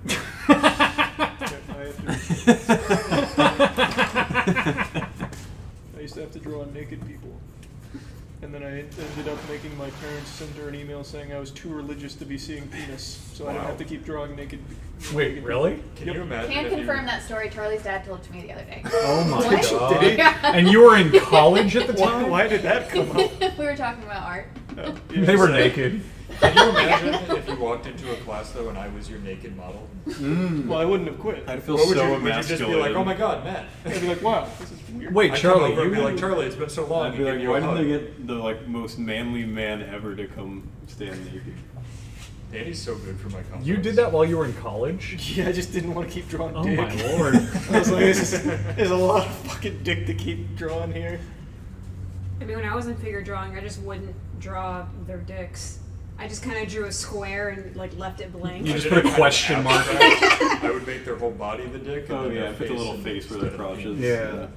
Oh, sorry, I looked away. It just wasn't blended. You look like a samurai, You look man. like Jimmy Neutron. Well, one of us is right. I think Indra my was chin the is my prototype. weakest feature. Really? I What's was the your strongest feature? Cro-Magnon man. What's your strongest feature? Matt's modern My height. Homo sapien. Oh, I was gonna say your ass. Ooh, yeah. Yeah, for Danny's portrait, just draw his butt cheeks. Yeah, just show me your ass. Make sure it looks green though, because it is still green. I broke my chin in half when I was young though. Ooh. Straight down the middle. It's not a butt chin, it just stopped kind of going to a point, so I got a weak chin. Where'd you break it on? Floor. Ooh. I got home and my older sister had just learned to play Scooby-Doo on the piano and I was fucking amped. So I ran into So she said, I'm gonna go play it for you. So I ran into the living room, I still picture it, and I jumped on a chair, but like jumped onto my knees on the chair, and the chair slid across the wood floor, hit the end of like a area rug we had. I flew off of it, hit my head on the floor, my chin split open in half, and my tooth went through my lip. Ooh. I got so many stitches. That How old sounds were you? awful. 8 or 9 probably. Charlie somehow has no recollection. I couldn't speak for almost 2 months. I had to live off shakes, and he just doesn't remember it. There was 2 months of our lives where we spent almost every day together, and I couldn't speak, and he doesn't remember it. Yeah, I think you're just making it up. Charlie, this is a good comment. It's not you. You just need better art supplies. Yeah, I'm working with children's tools. Yeah, this is cheap shit.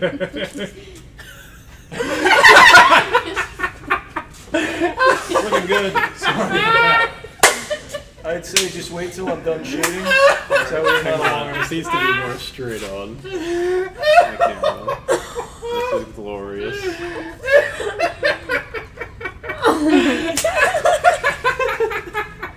I'm loving the reaction. It's because it's not shooting. It is like it's like a video game missing its texture. It is like a fifth grader's honest, hardest attempt to draw someone they've ever done. They just don't understand what art It's is. so I just good. don't get it. Yeah. I'll buy this from you.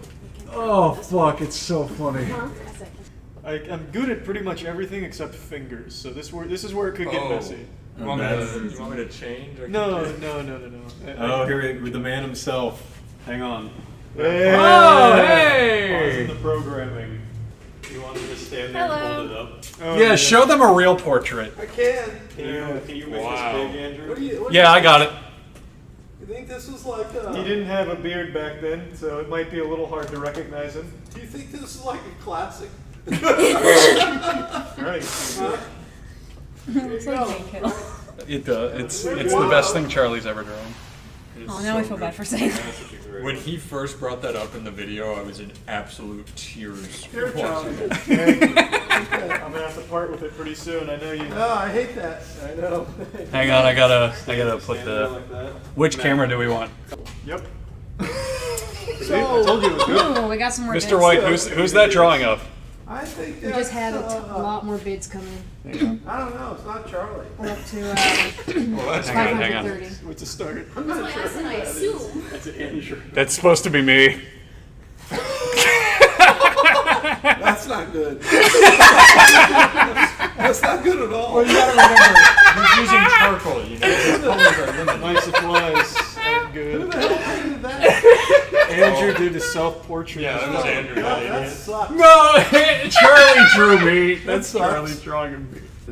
Hey, how much did the movie Huge sell for? Took it He off. took it off the There was a market. bunch of just fake bids on it. Don't uncover it, you madman. I thought you were gonna walk over and just take it off. I'll pay 20 grand for it. No. You built it. You're not paying 20 grand for I your built own. that bitch. Come on. You're not paying 20 grand for your own invention. That's not how negotiating works. I already own this. Here, take $20,000. Yeah, that's how you negotiate. It's okay, 20. No? Okay, 25. 30. I do appreciate how much effort he's putting in. How does he simultaneously look skinny, overweight, and athletic at the same time? That's the Charlie art style. I won't shade it yet till you okay the basic design. Oh, I'm looking at Andrews. You know, and I'd I'm say Charlie realizing should how draw me, but excited I am. think I'd be a little offended by the way it looked. Yeah, I think you'll appreciate it. It's style.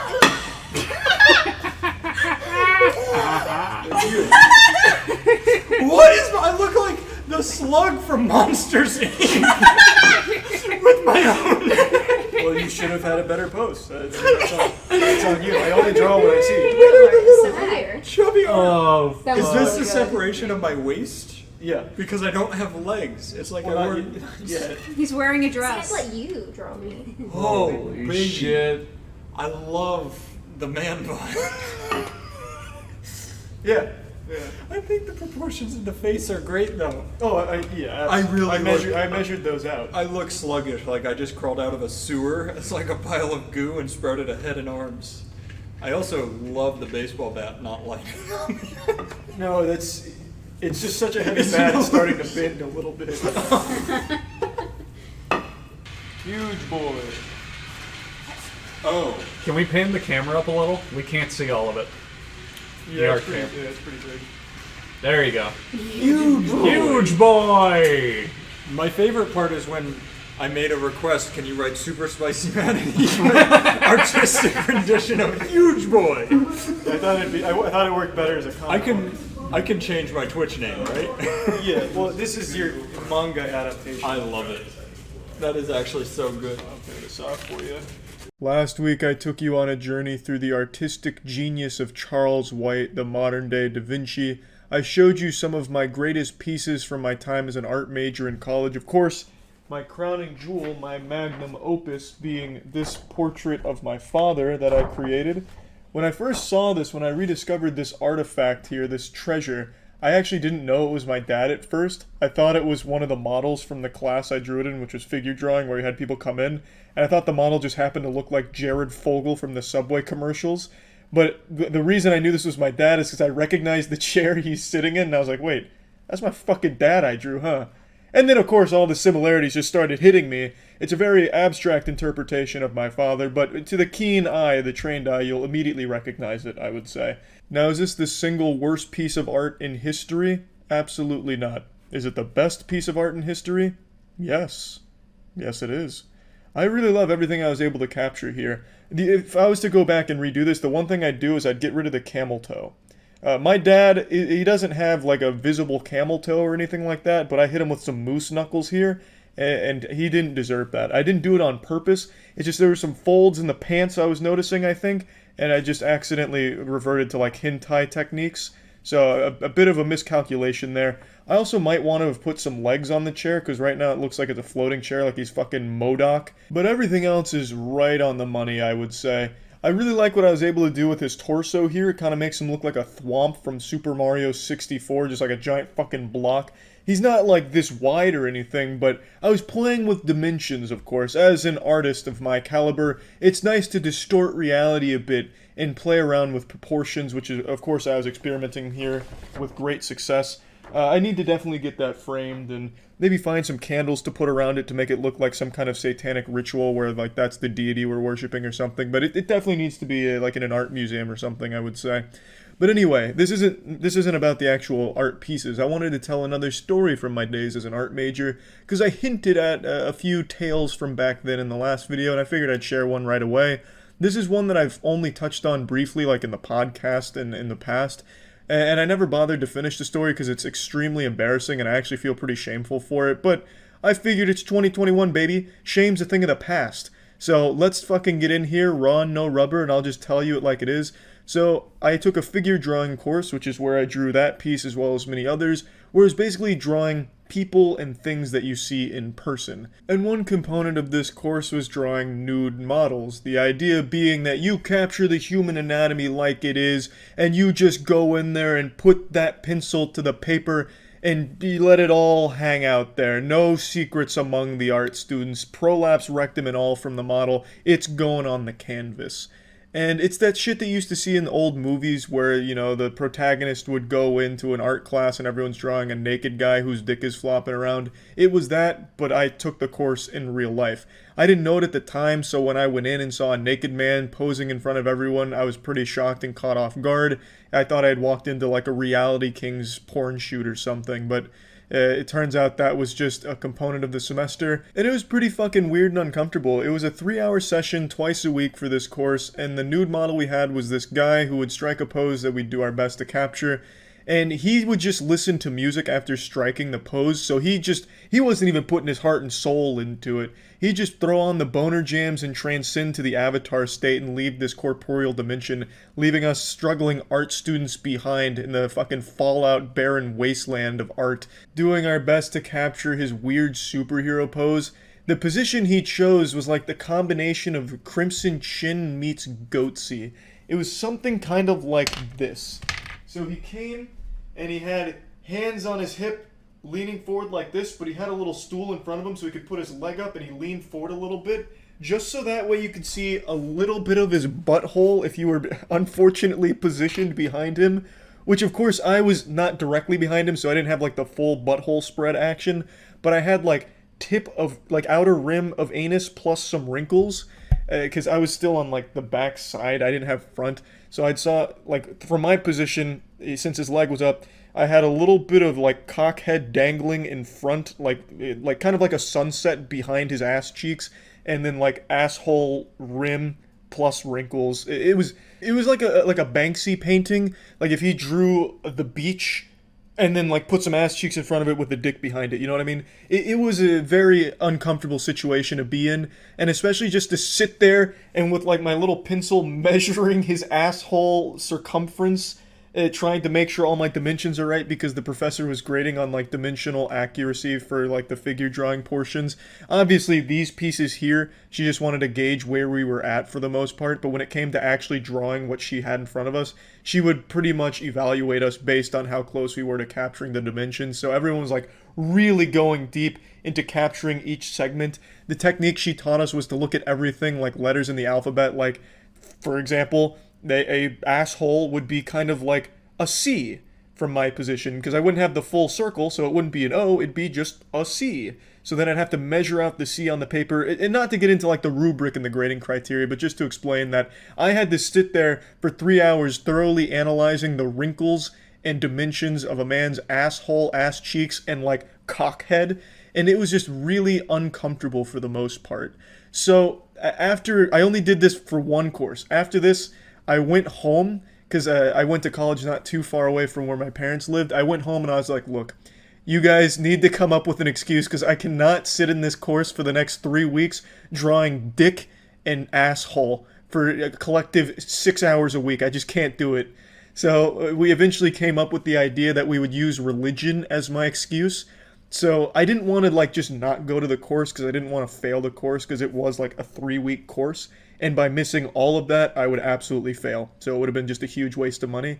So we used religion as like the scapegoat. So I had my parents send her an email, like acting all outraged, like, how could you have our son Charles drawing butthole in your course? This directly goes against our beliefs in the Lord and his teachings in the Ten Commandments in the Bible. This is absolutely unacceptable. Charles will not be attending the course, and we expect he will still get full credit, because we wouldn't have allowed him to take the course if it was disclosed beforehand that nude model drawing was a requirement. It sounded like something a fucking Scientologist would have written, except far more polite. They weren't like mean about it or anything. It was just using religion and the inability to see butthole and cock as an excuse to not go to the course for 3 weeks. And they sent it, And then she sent me an email and then talked to me saying, look, she understands. She apologized to me, but she didn't need to do. And she still gave me credit and told me just to sit out the 3 weeks and come back towards the end.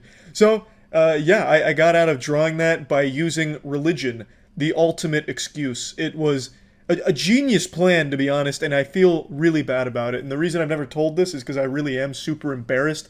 I should have just toughed it out and drawn more dick and asshole, but 6 hours a week thoroughly measuring a guy's dick and balls and stuff, it just wasn't exactly what I had signed up for as an art student. It never even crossed my mind that would be one of the art curriculum, like part of the art curriculum. So I just kind of panicked. I was like, look, I just don't want to keep doing this. I really don't. I'm not trying to get into like furry porn art or anything. I just wanted to make some cartoons, not these kind of cartoons. I just wanted to get out. I felt trapped, and of course the only out was playing the religion card, and luckily my parents were on board to send that email, and I still got credit. I still passed the course, and yeah, that was that. So I still feel bad about it, like lying to her, because she was a super sweet professor and just a really nice person all around, but I just really didn't want to keep going to that course and doing that for 3 weeks. But if I do now have the tools to draw asshole if I'm ever in a situation that calls for it. Like, let's say I'm in a situation where a bomb is going to detonate and the only way to defuse it is by drawing the villain's butthole. I would be able to capture his brown balloon knot down to the millimeter and save the day. So it wasn't a huge waste of time or anything, but you know, I never finished the course, so maybe I wouldn't even be able to fully figure out how to capture a butthole, but I feel like one course was probably plenty. But anyway, that's about it. See ya.